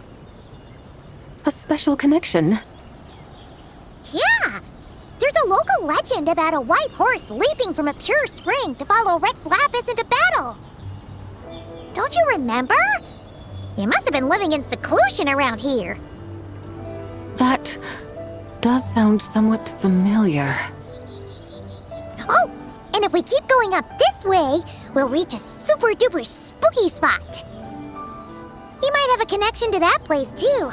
There's an ancient array that seals away the remains of a fallen god. A god's remains? Yeah! The people of Liyue turned that story into an opera called The Sanctification of Tao Do. Does that ring any bells? Tao Do. Huh. The 7 and 8 gates array. That's right, that's right! You do remember! Bune, the god of the underworld, who could pacify the forces of life and death. Huh? So, Tao Do had another name? Let's go take a look.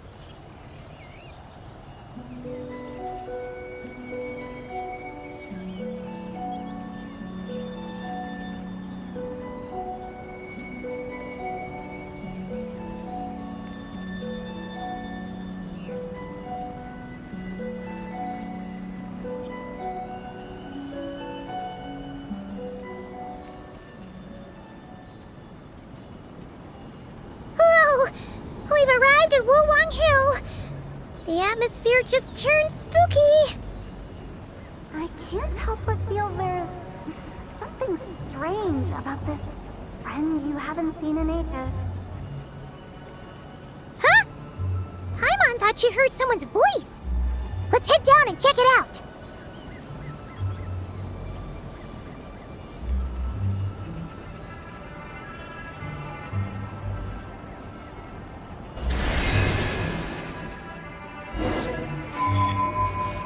I can't help but feel there's something strange about this friend you haven't seen in ages. Strange? Whatever do you mean?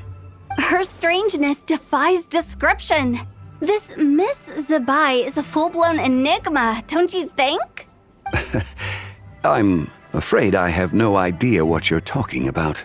Aren't you worried about sending her all the way to Yilong Wharf on her own to buy tea? What if she gets lost? Where there are people, there are paths. Now I'm the one with no clue what you're saying. She can ask for directions. And then what? She will meet strangers in unfamiliar lands, build friendships, part ways. Hers will be a long journey indeed. The further the journey, the more footprints one leaves behind. The deeper those footprints, the harder it is for time to erase them. Ah, so you want her to make new friends. I see. But from what you say, it sounds as though she's not from Liyue. I believe she was not, but perhaps she will be. You're sounding stranger by the second. Huh. Oh, over there. Oh, look who's here. Hu Tao! Zhongli! What are you doing here? Traveler, Paimon, fancy meeting in a place like this. Oh my, and Miss Zabai too. Sounds like fate to me.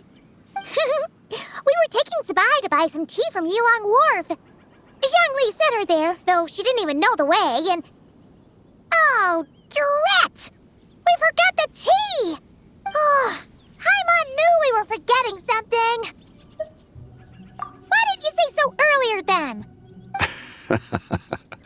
What's done is done. There's no need to dwell on it. Fresh tea grows with each passing year. Let fate deliver it as it wills. Exactly. You can get tea wherever you go. You're hardly running low now, are you? Paimon feels a lot better now that you've said that. Still, I'm a little confused. If you were buying tea, how did you end up all the way out here? We're taking Spy on a sightseeing tour. We started at Liyue Harbor, stopped in at Yulong Wharf, went sightseeing around Xiaoying Village, made our way to Qingce Village, and now we're here. Wow, that is quite the itinerary. Yeah, actually, Paimon thinks it's about time we headed back. I'm here to pay my respects to my ancestors. My dear consultant kindly agreed to join me. It is Lanternlit, after all. Adepti and ancestors should be venerated alike. Ancestors? Wait, could you be? Are you heir to the Wuwang kid? Or perhaps the lone butterfly of the Crimson Flame? Whoa, have you got all your memories back? Huh? Miss Zabai, you know about the Wangsheng funeral parlor and the 8 adepts? I happened to hear a storyteller expound on the sanctification of Taodo. Lots of people know that story, sure, but very few can discern my family lineage from just a glance.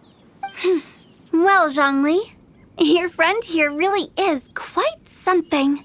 Unfortunately, there's no time to dally right now. We have a hill to climb. Perhaps once today is done, we can find time to chat over tea, recite poetry, and admire the moon? That would be wonderful, Director Hu. Oh, and before we go, you've been traipsing around all day. I suggest you stop off at the Wangshu Inn on your way back for a good night's rest. Wouldn't do to exhaust yourselves, Don't mention it. All right, we'll take our leave now. See you later. Hotel's so thoughtful. Why don't we follow her advice and stay at the Wangshu Inn tonight? Zabai, you can see the whole of Dihua Marsh from up there. The view's amazing. Plus, you can sample Smiley Yinshao's cooking. Wangshu, an intriguing name. It couldn't hurt to check it out. Awesome! Let's go!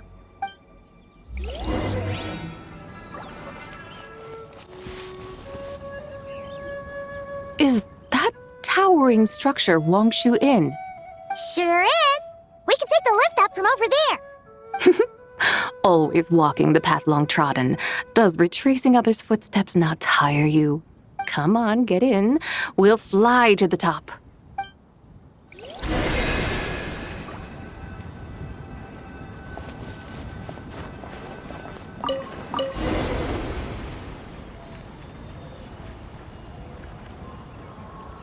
Are we really going to fly up to Wangshu Inn?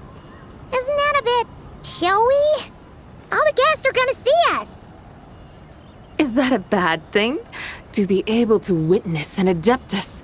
This will surely add to the inn's appeal, not to mention the room prices. The owner will thank us. You seem to really like showing off your powers. This inn's architecture is incredible, and the surrounding countryside radiates a picturesque charm.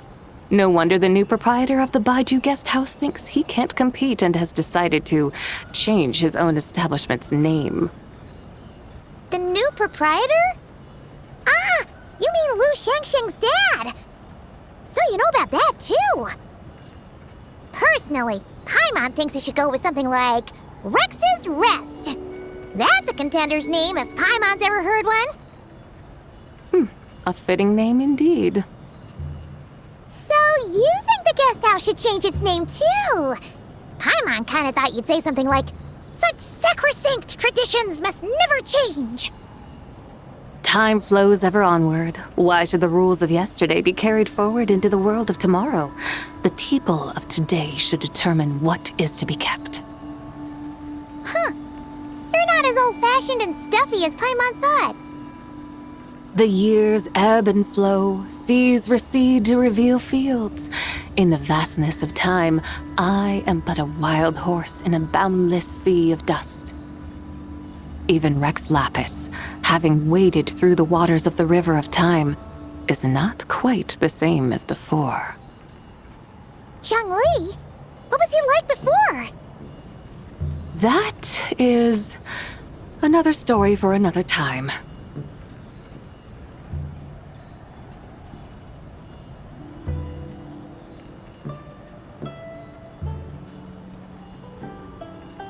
We have arrived.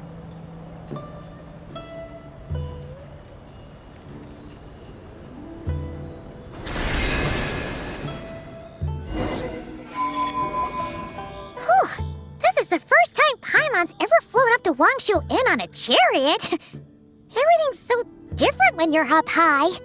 Wangshu. Like moon lanterns and Shao lanterns. Might it all be a coincidence? What's a coincidence? Do you not know what Wangshu means? Not bad. You're clearly much sharper than your diminutive companion. Wangshu can refer to the moon, but its original meaning is actually the goddess who rides the bright moon's chariot. And you must be the conqueror of demons. Xiao! Paimon was wondering if we'd disturbed you by flying down from the sky.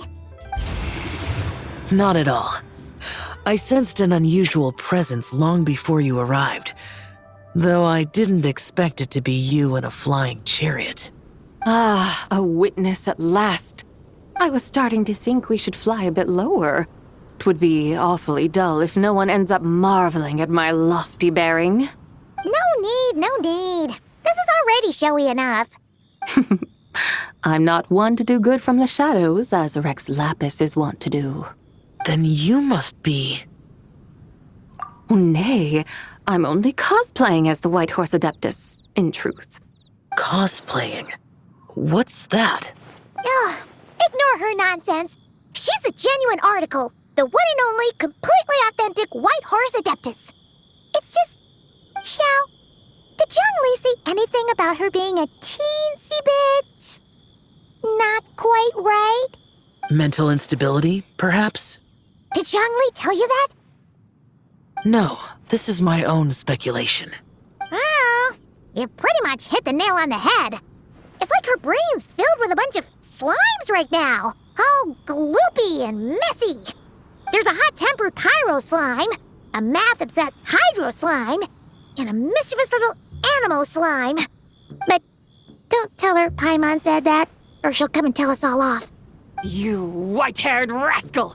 Do you think I can't hear you? Uh-oh! We're in for it now! White Horse Adeptus. You must be weary from your journey. Why not take a rest? Oh, yes! You must be hungry, right, Sabai? How about we get some food? Oh, the chef here is incredible!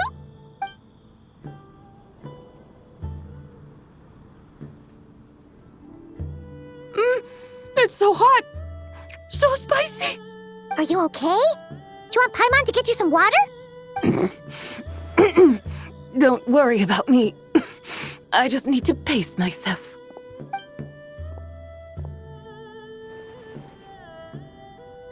So, regarding your friend and her condition, does even the Lord of Geo have no solution? Zhongli said we should wait and she'll get better on her own. But who knows how long that's gonna take. Is that why her personalities change so easily? Paimon thinks that has something to do with her 3 deadly selves. Zhongli told us that the deadly selves are impure, affecting living things that get too close. The White Horse Adeptus's remnant spirit was attached to the deadly selves for a long time. It makes sense that her temperament and memories would have been influenced by them. But Paimon still doesn't really understand what the 3 deadly selves actually are. Paimon, as you do not practice self-cultivation, I cannot help you fully understand. But you can think of them simply as emotions and desires. The act of severing the 3 deadly selves is a means of exercising wicked desires and cultivating one's true self. I believe other nations have similar practices. In Sumeru, it is known as shattering Atmagraha. Oh, so it's about emotions, desires, and attachments, that sort of thing. It includes those. I wonder, does she still remember what happened in the past? Some of it, but right now, it's like she was suddenly awakened. But she's still half dreaming. The half that's still dreaming might remember things, but the half that's awake doesn't quite get it. Conqueror of demons, are you looking to learn about Rex Lapis's past from me? You are an old friend of his, so please, call me by my name. But Conqueror of Demons sounds so much more imposing. In days of yore, he was the Lord of Geo, Heaven's Star. Huh? You said the same thing the day you came back. But what does it mean? I'm afraid I can't remember. Hey, did you really forget? Or are you just pretending so you don't have to tell? Why not ask Rex Lapis himself? Whether I've forgotten might be up for debate, but I am certain he remembers. He must have his reasons for not raising the past, and you likely have similar concerns. I shouldn't have asked. An answer that suits your style, General Olatis. Now that we're on the subject, though, I suddenly remembered something. Which is? In the distant past, there was a feast, which I attended. I faintly recall the Lord of Geo also being present that day. Oh, and then? What happened? Among the dishes served, there was one that could be found in every household throughout Langan at the start of spring. A dish called Flavor of Spring. I suddenly remembered the recipe for this dish. Is that it? Yes! Since it's Lanternlit here in Liyue, why don't I make some for you to try? That sounds good. Wow! It might not have been the story Paimon was hoping for, but this looks delicious! The spring breeze stirs. Now is the perfect time to savor this dish. My dutiful guides have gone to great trouble to show me around Liyue, and even the Conqueror of Demons has graced us with his presence. I feel deeply honored. This Flavor of Spring is my way of expressing my gratitude. There's no need for such grand words. What's this? Hey! It's that broken jade token from the antiques exhibition! Indeed. This was once an Adeptal treasure of mine. I'm amazed it ended up in your hands. Alas, it serves little purpose now in its fractured state. Please, keep it as a memento. Oh, that's a shame. Can't we fix it? This is the way of the world. Once jade is broken, it can never be made whole. Then, what about forging a new one? That is a good point. That it has ended up in your hands must be a message from fate. I could try to craft it into a little trinket for you. One that might prove useful on your journey. Ooh, what sort of trinket? It's just a passing thought, one that will require the right opportunity. I'll think about it more when the time comes. Now that we've had our fill, we should get some rest. Tomorrow we return to Liyue Harbor, where I'll have need of your guidance once more.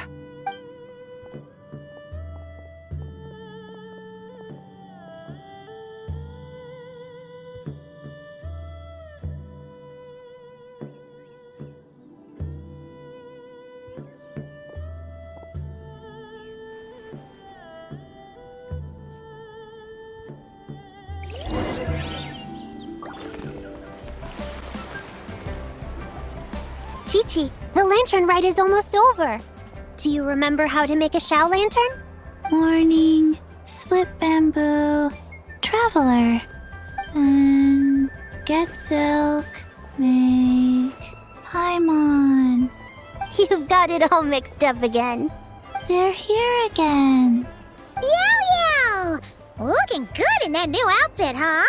Hey, it's Paimon! Dr. Baiju gave this to me as a gift. How does it suit me?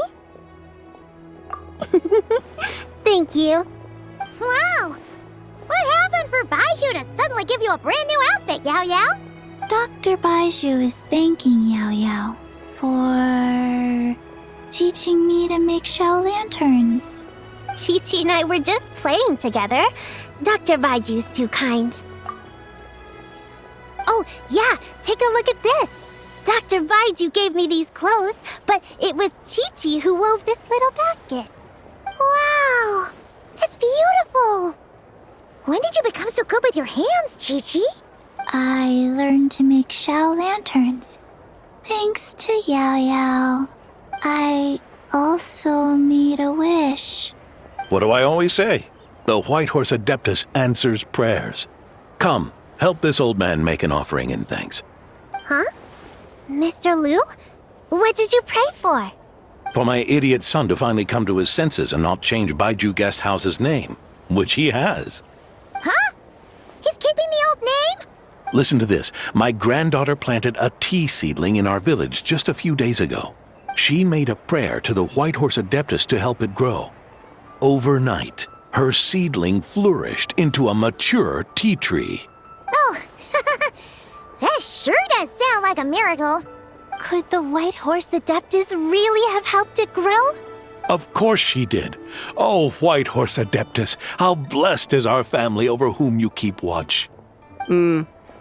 Truly, this is an extraordinary miracle. You must record it in your family history without delay. Of course. Huh? Is that you, Miss Zibai? Indeed. I have a long-term booking at your guest house. Yes, I recall. Mr. Zhongli said to charge your expenses to the Wangsheng Funeral Parlor, if I remember correctly. That Zhongli. Always making trouble for poor Hu Tao. I noticed when you were here last that you bear a striking resemblance to the pictures of the White Horse Adeptus in my family history. You both have golden eyes. Perhaps fate has had a hand in our meeting. And a glad meeting it is, Miss Zabai. Now why don't I gift you some tea from my garden to celebrate this encounter? We grow Sunghua tea there, and it has quite the reputation throughout Yilong Wharf. I hope you will accept it. Oh! Sunghua, buy 10 boxes, get half off teas, back on the menu. Buy 10 boxes, get half off? Don't be silly. This is a gift. It's free. Woohoo! Nice! Thank you so much, Boss Liu. There's no need to thank me. You're a visitor from out of town, which makes you an honored guest. Make yourself at home. Lanternlit may have ended, but the streets are still bustling with activity. Make sure to take everything in, meet some new friends, and enjoy your time here. And that goes for you kids as well. Happy Lanternlit. Got it, Mr. Liu. Happy Lanternlit. Yeah! Happy Lanternlit, everyone! Happy Lanternlit indeed.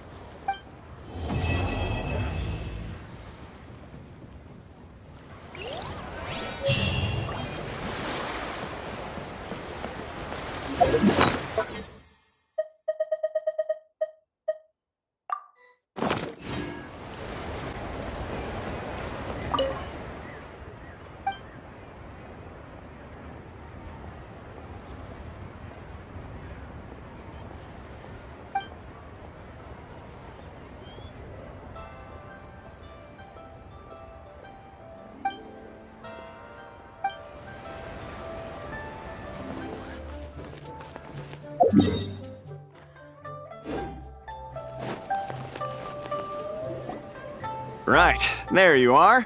All your Shao lantern parts crafted to order and every piece individually waterproofed. Each is wrapped in 5 to 6 layers of oil paper, so you could toss them in a pond to soak for a week or so and they'd still be fine. My thanks for your diligence. Rest assured, I shall compensate you for your labor and expenditures in full. Oh, come on, my good fellow. No need to be so polite. Doing business means always putting the customer's needs first and foremost. Oh, right. How'd you find the tea you bought last time? Could I interest you in some Chenyu Adept tea as well? We just got a new batch in, freshly dried, top-notch stuff, every leaf. I see. If there's a discount, then... Hold it right there, Nervalette. You can't go buying stuff just because they say there's a discount. Traveler? Paimon? Now this is a coincidence. I had just been wondering if you would come to Liyue Harbor for the festival. I wish you a happy lantern ride. Hey, were you buying Shao Lantern parts just now? And you even had him waterproof them. So, does that mean... Yes, I intend to give these to the Melusines. They have never seen such lanterns before, and I'm sure they'll enjoy them. I would still like to buy a few more to hang outside the Palais Mammonia. However, doing so would create a dilemma.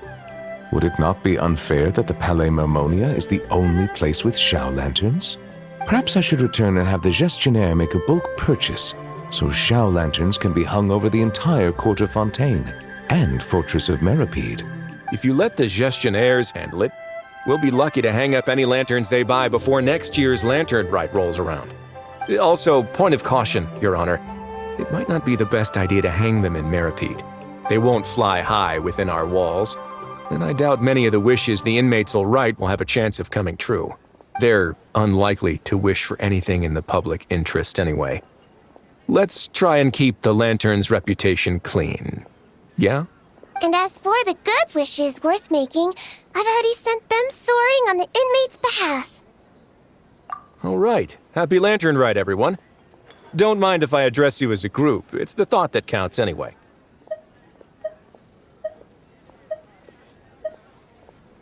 Hey! What's up with the two that Paimon got? Writhely, Miss Sigewinne, Traveler, Paimon, allow me to wish you all a happy lantern ride as well. This festival is wonderful indeed, to have brought us all together. Whoa, now this really feels like a party. Shame I didn't buy any of those fortune coin packets. Otherwise, Liyue Custom would have obliged us to hand one each to the Traveler and Paimon. Fine by me. Let's go grab something good later. I'm sure Paimon can lead the way. Really? Then Paimon's gotta go all out on the menu! Won't you please join us as well, Monsieur Nervilette? Of course, I'm more than willing. Hey, I just noticed. That's a sharp new outfit you've got there.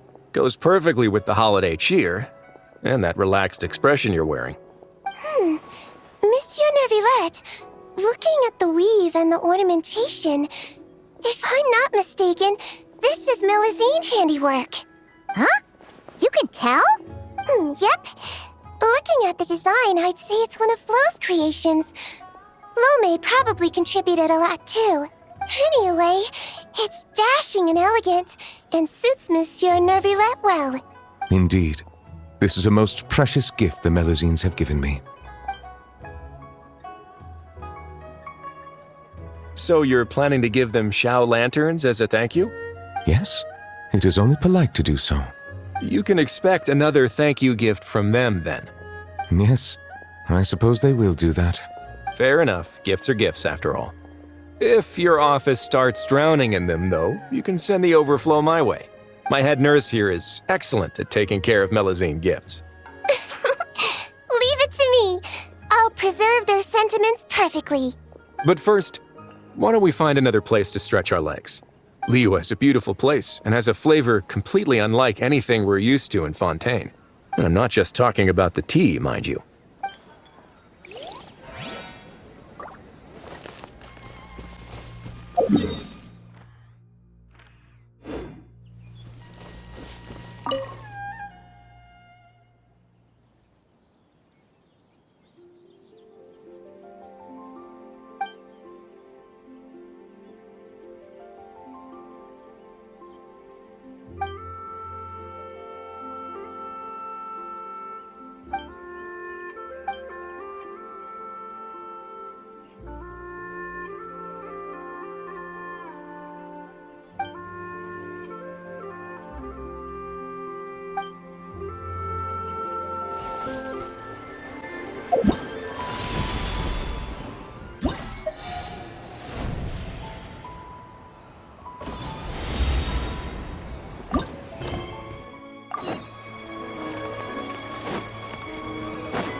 Tigerfish!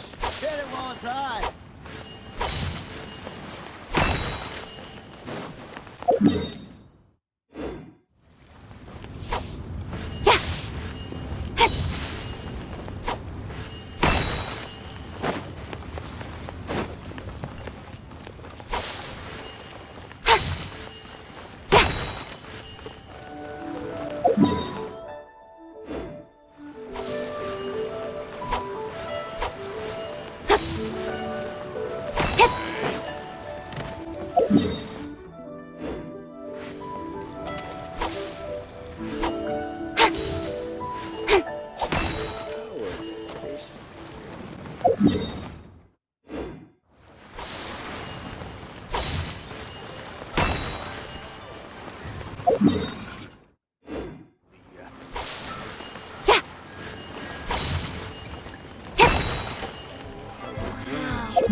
To encounter you here amidst Liyue's celebrations is unsurprising. Happy Lanternlit. Indeed, I submitted the request to Miss Pingxi. Evidently, you are the professional photographer she mentioned. Very well. I trust you will take excellent photographs. Let us begin. In that case, please advise me on an appropriate pose while we prepare.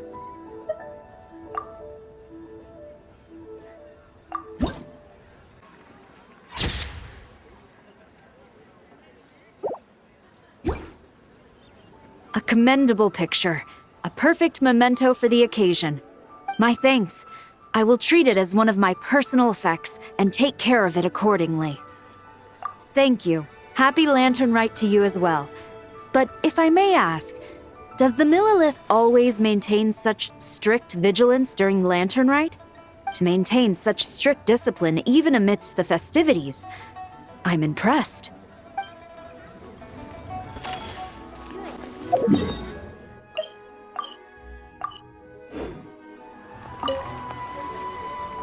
Whoa.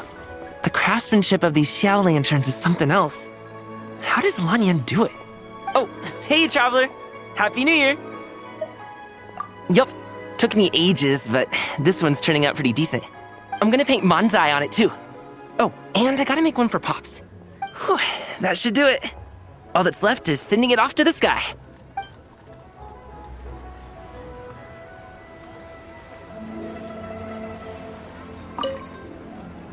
Wow, it's really up there. Next up, happy Lantern Rite to you too. Hope you have a prosperous new year.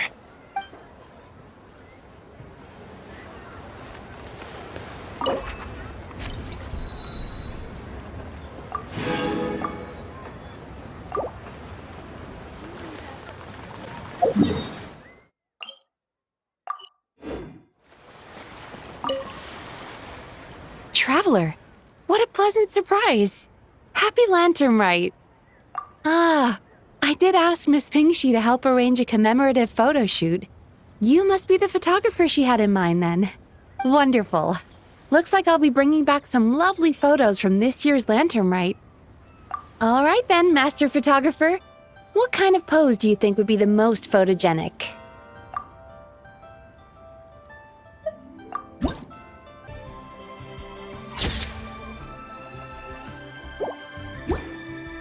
Oh, what a lovely picture. Thank you. I'll keep it safe.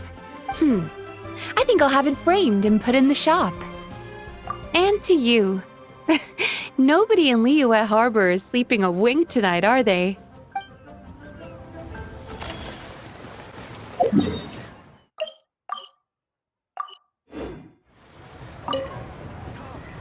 Another one finished. And the paint's all dry. Oh, happy holidays! Are you here for a Xiao Lantern too? Yep. You know how Miss Pingshi made a customizable lantern frame? Well, lots of people bought them to tinker with. Oh, Gaoming got one too. I offered to help, but he was adamant about doing it himself. Some of my neighbors had an idea about what to make, but didn't know how to execute their vision, so they came to me for some hands-on help. And after weaving them for everyone else, I made one for myself too. Now it's just time to release it. What wish should I write?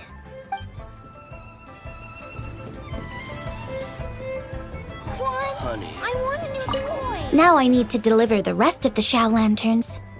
Next is... Happy Lanternlit! Be sure to enjoy yourself.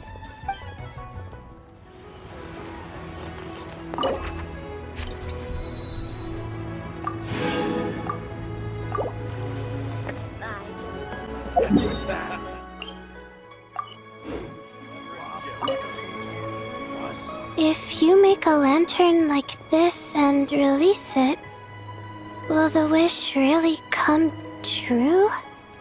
Oh, you're in Liyue too? Happy Lanternlit.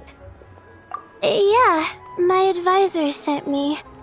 She said participating in folk festivals might help spark some inspiration for my research. But I work on star charts. I'm still not sure what that has to do with holidays like this. But she had already bought me a ticket and escorted me onto the boat before I even had a chance to ask. As soon as I got off the boat, a lady stopped and offered me a free Xiao Lantern frame. She said releasing one would bring good luck for the entire year. I'm not sure I need a whole year of luck, but a little bit when it's time to submit my thesis wouldn't hurt. So I followed her instructions and made one. Thanks. I should release the lantern now, right? Oh, I need to write my wish on it first.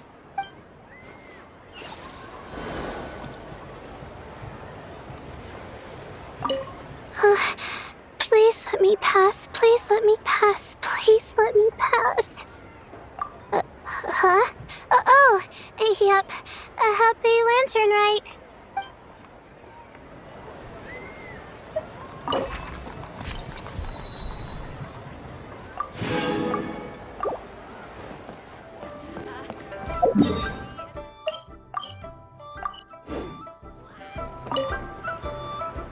Traveler?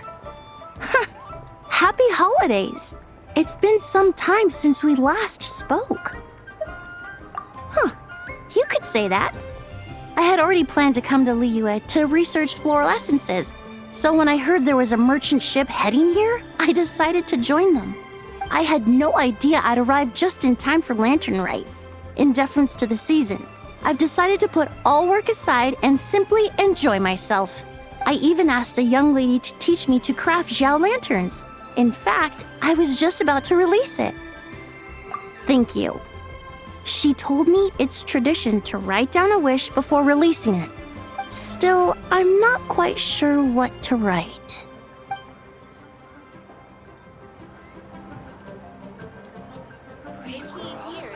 The Lanternlit festival is more magnificent than I ever imagined. Wonder what I should check out next. I suppose I should say, Happy Lanternlit to you too.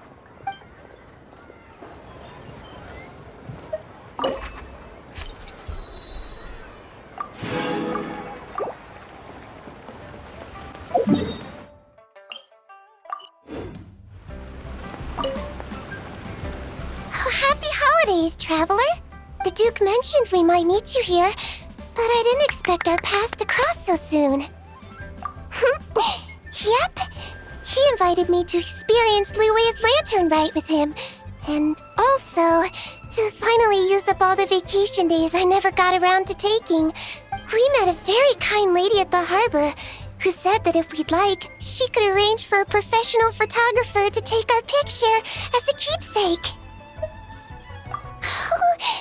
Oh, that's perfect! Oh, I'm sure you'll take a really good photo, and then I'll be able to show it to Monsieur Nervillette later. Sure. Well then, as the professional photographer, what pose would you recommend?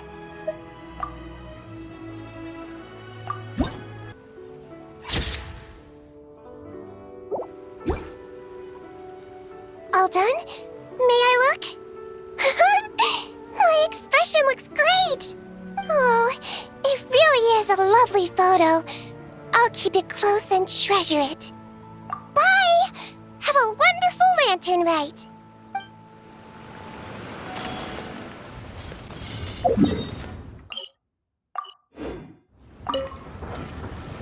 Traveler, had a feeling I might run into you here. Allow me to extend a traditional Liyue greeting. Happy Lanternlit. Correct. I requested one from Miss Ping-Shi. Seems she really did secure a professional photographer. Shall we, then? Take a good shot. I plan to stick it up on my office wall when I get back to Fontaine. Sure. Do I need to strike a pose? Or... Suggestions are welcome, traveler.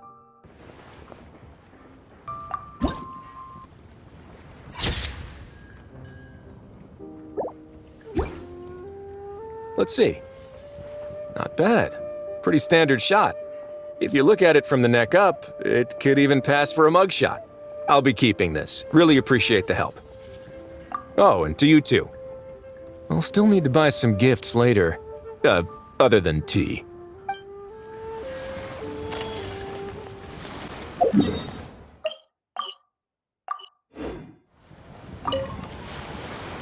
Oh, this is what I get for being impulsive.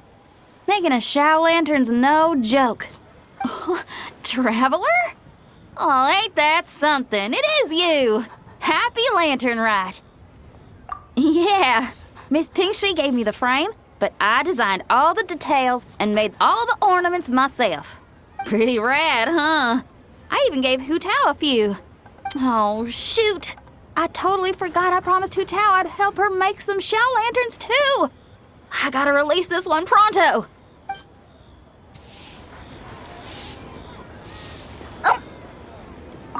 Okay, I gotta go find Hu Tao now. First stop, Wangsheng Funeral Parlor.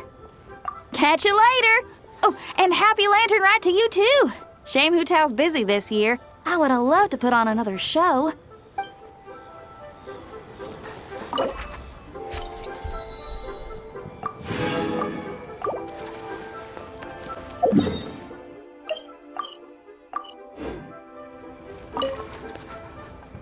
Liyue's got so much delicious food.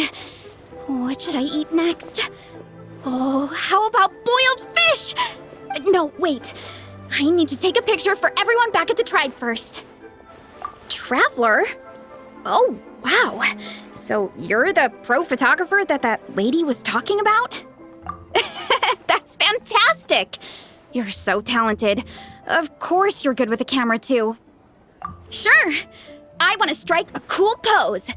But what if it looks weird in the picture?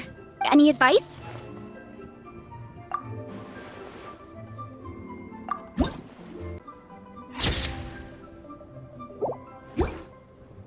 Done already? Well, let me see.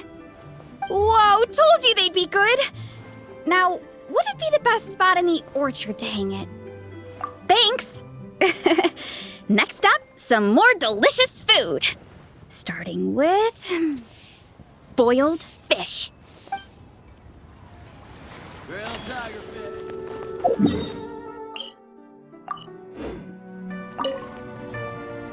Hey, psst! Over here! Over here! I knew you wouldn't miss Lanternlit. I was wondering when I'd bump into you. No. I can't be working at every lantern right now, can I? I really am here on vacation this time. Yup. Miss Pingshi said she'd find a professional photographer to take a good portrait photo. Hey, wait a sec. Don't tell me... Oh, it really is you! That's perfect then. Come on, take my photo. Let's see who's better behind the lens. So, ready to start? Alrighty. Can't take a picture without posing for the camera, though. Any suggestions, Traveler?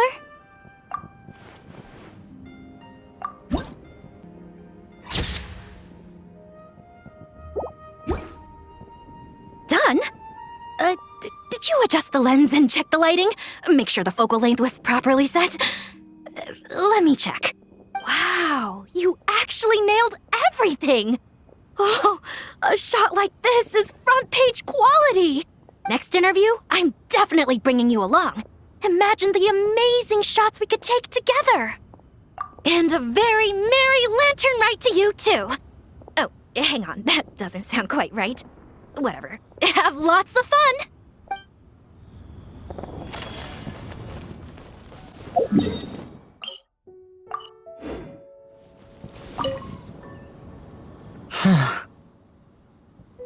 Yes.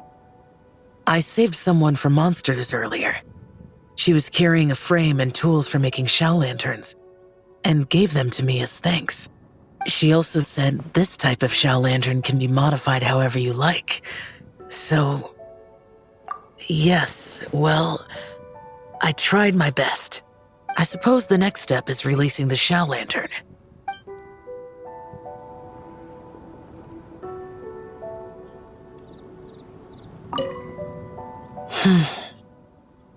Happy Lanternlit to you as well.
Yoo-hoo! Let my name echo in song! Wayne, 3 moons converge.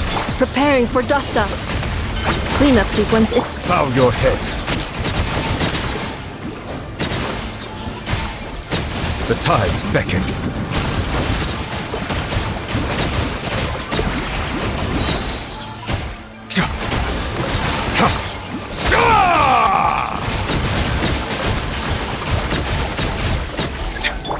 Shower me with praise! Time to shine! Surge. A new moon rises. Ultimatum protocol. Yeah!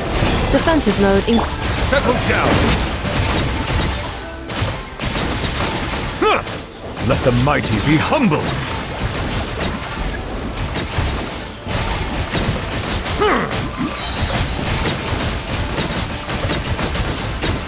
Silence! Yoo-hoo! Let the world come alive! 3 moons converge. Preparing for dust up. Insulation ship. Settle down! Be sanctified.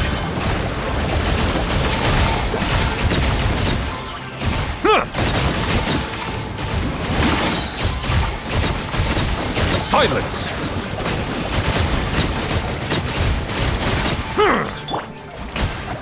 Let my name echo in song! A new moon rises. Ultimatum protocol. Defensive mode. Bow your head. The tides beckon.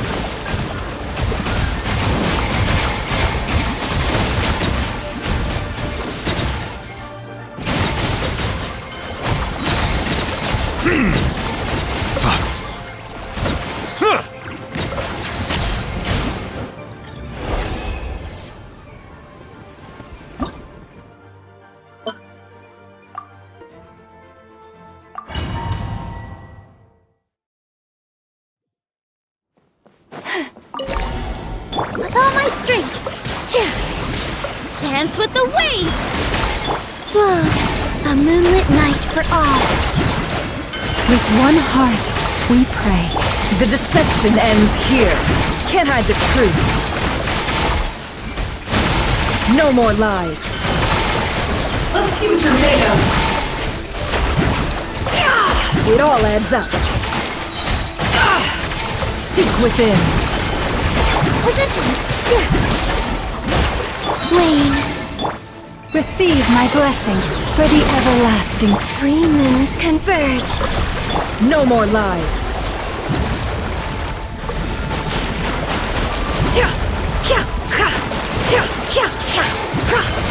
Can't hide the truth.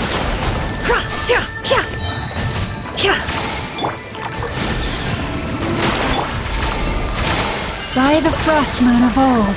With all my strength. The deception ends here. It all falls into place.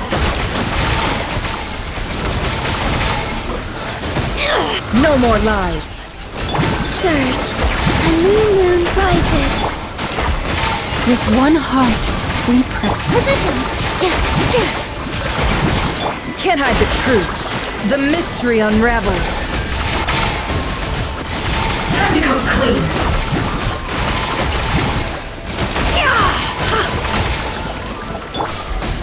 This dance is for you! Wayne.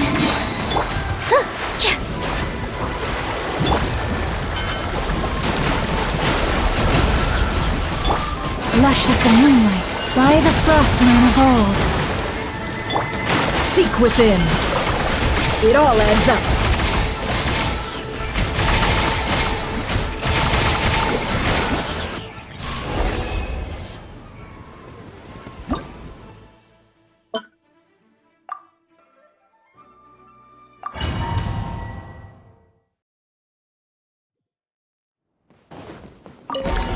Leave it to me! The story has only just... Oz revealed! I'm going in! Time for takeoff. Here we go! Yeah! Yeah! Let's play! Yeah! Leave it to me! Decay! night been Everybody stand back! Think you can get away?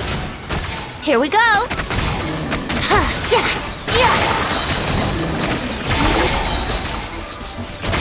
Let's play! Yeah! Stay back! A turning point! Wings of darkness! Teamwork is dreamwork! Time for takeoff! Yahoo! Yeah! Let's play! Yeah! Watch out! A turning point in... I'm going in! Think you can get away? Brace yourselves!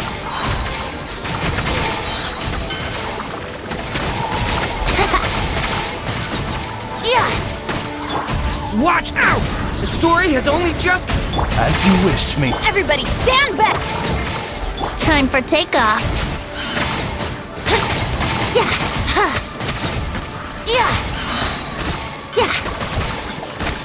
Let's play! A turning point in... Odds revealed! Teamwork is dreamwork! Think you can get away? Brace yourselves! Yeah! Let's play! Stay back! A turning... Wings of darkness! I'm going in! Time for takeoff! Brace yourselves! Yeah!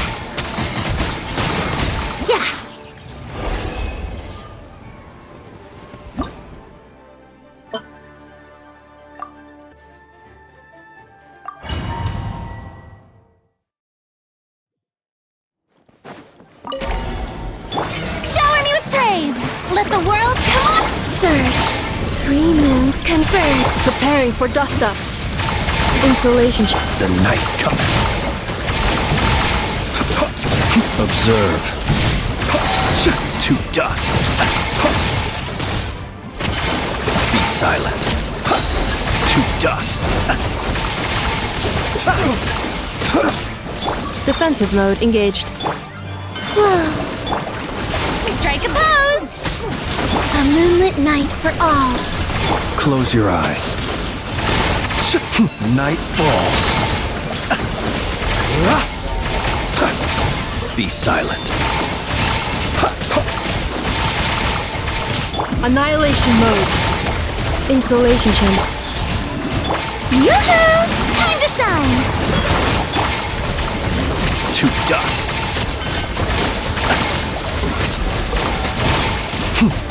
Close your eyes. Night falls. 3 moons converge. Wane. Shower me with praise! Cleanup sequence initiated. Be silent. Observe.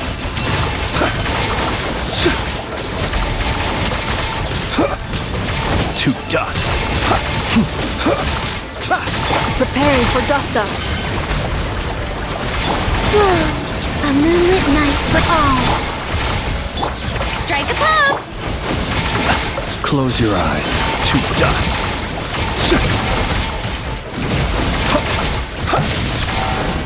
Do you fear the dark?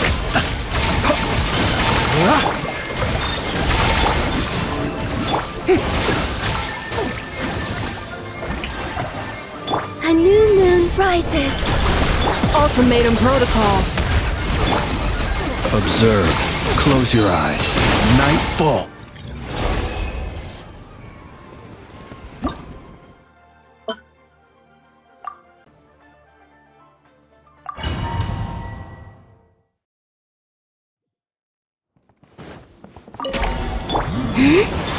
Three moons converge.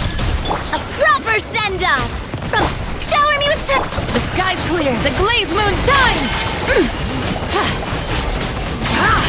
Like the dust!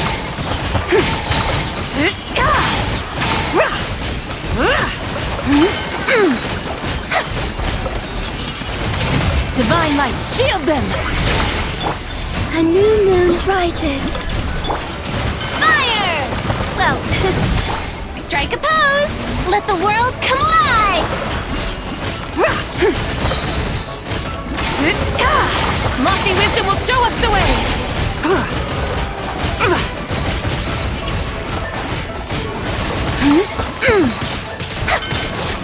Lane, a moonlit night for all. A proper send-off from the... Watch out! Shower me with praise!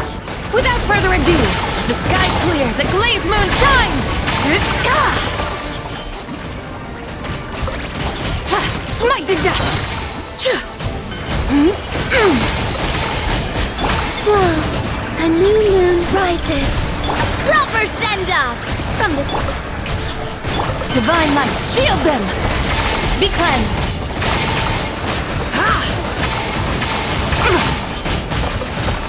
Smite the dust!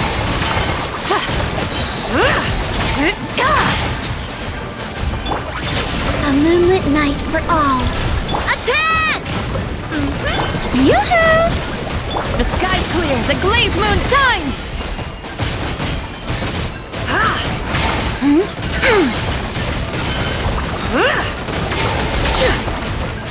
Smite the dust! Lofty wisdom will show us the way!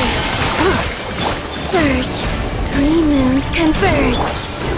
Coming at ya! Fire!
some bamboo today to make a special jade robe.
I cut some bamboo today to make a special jade robe.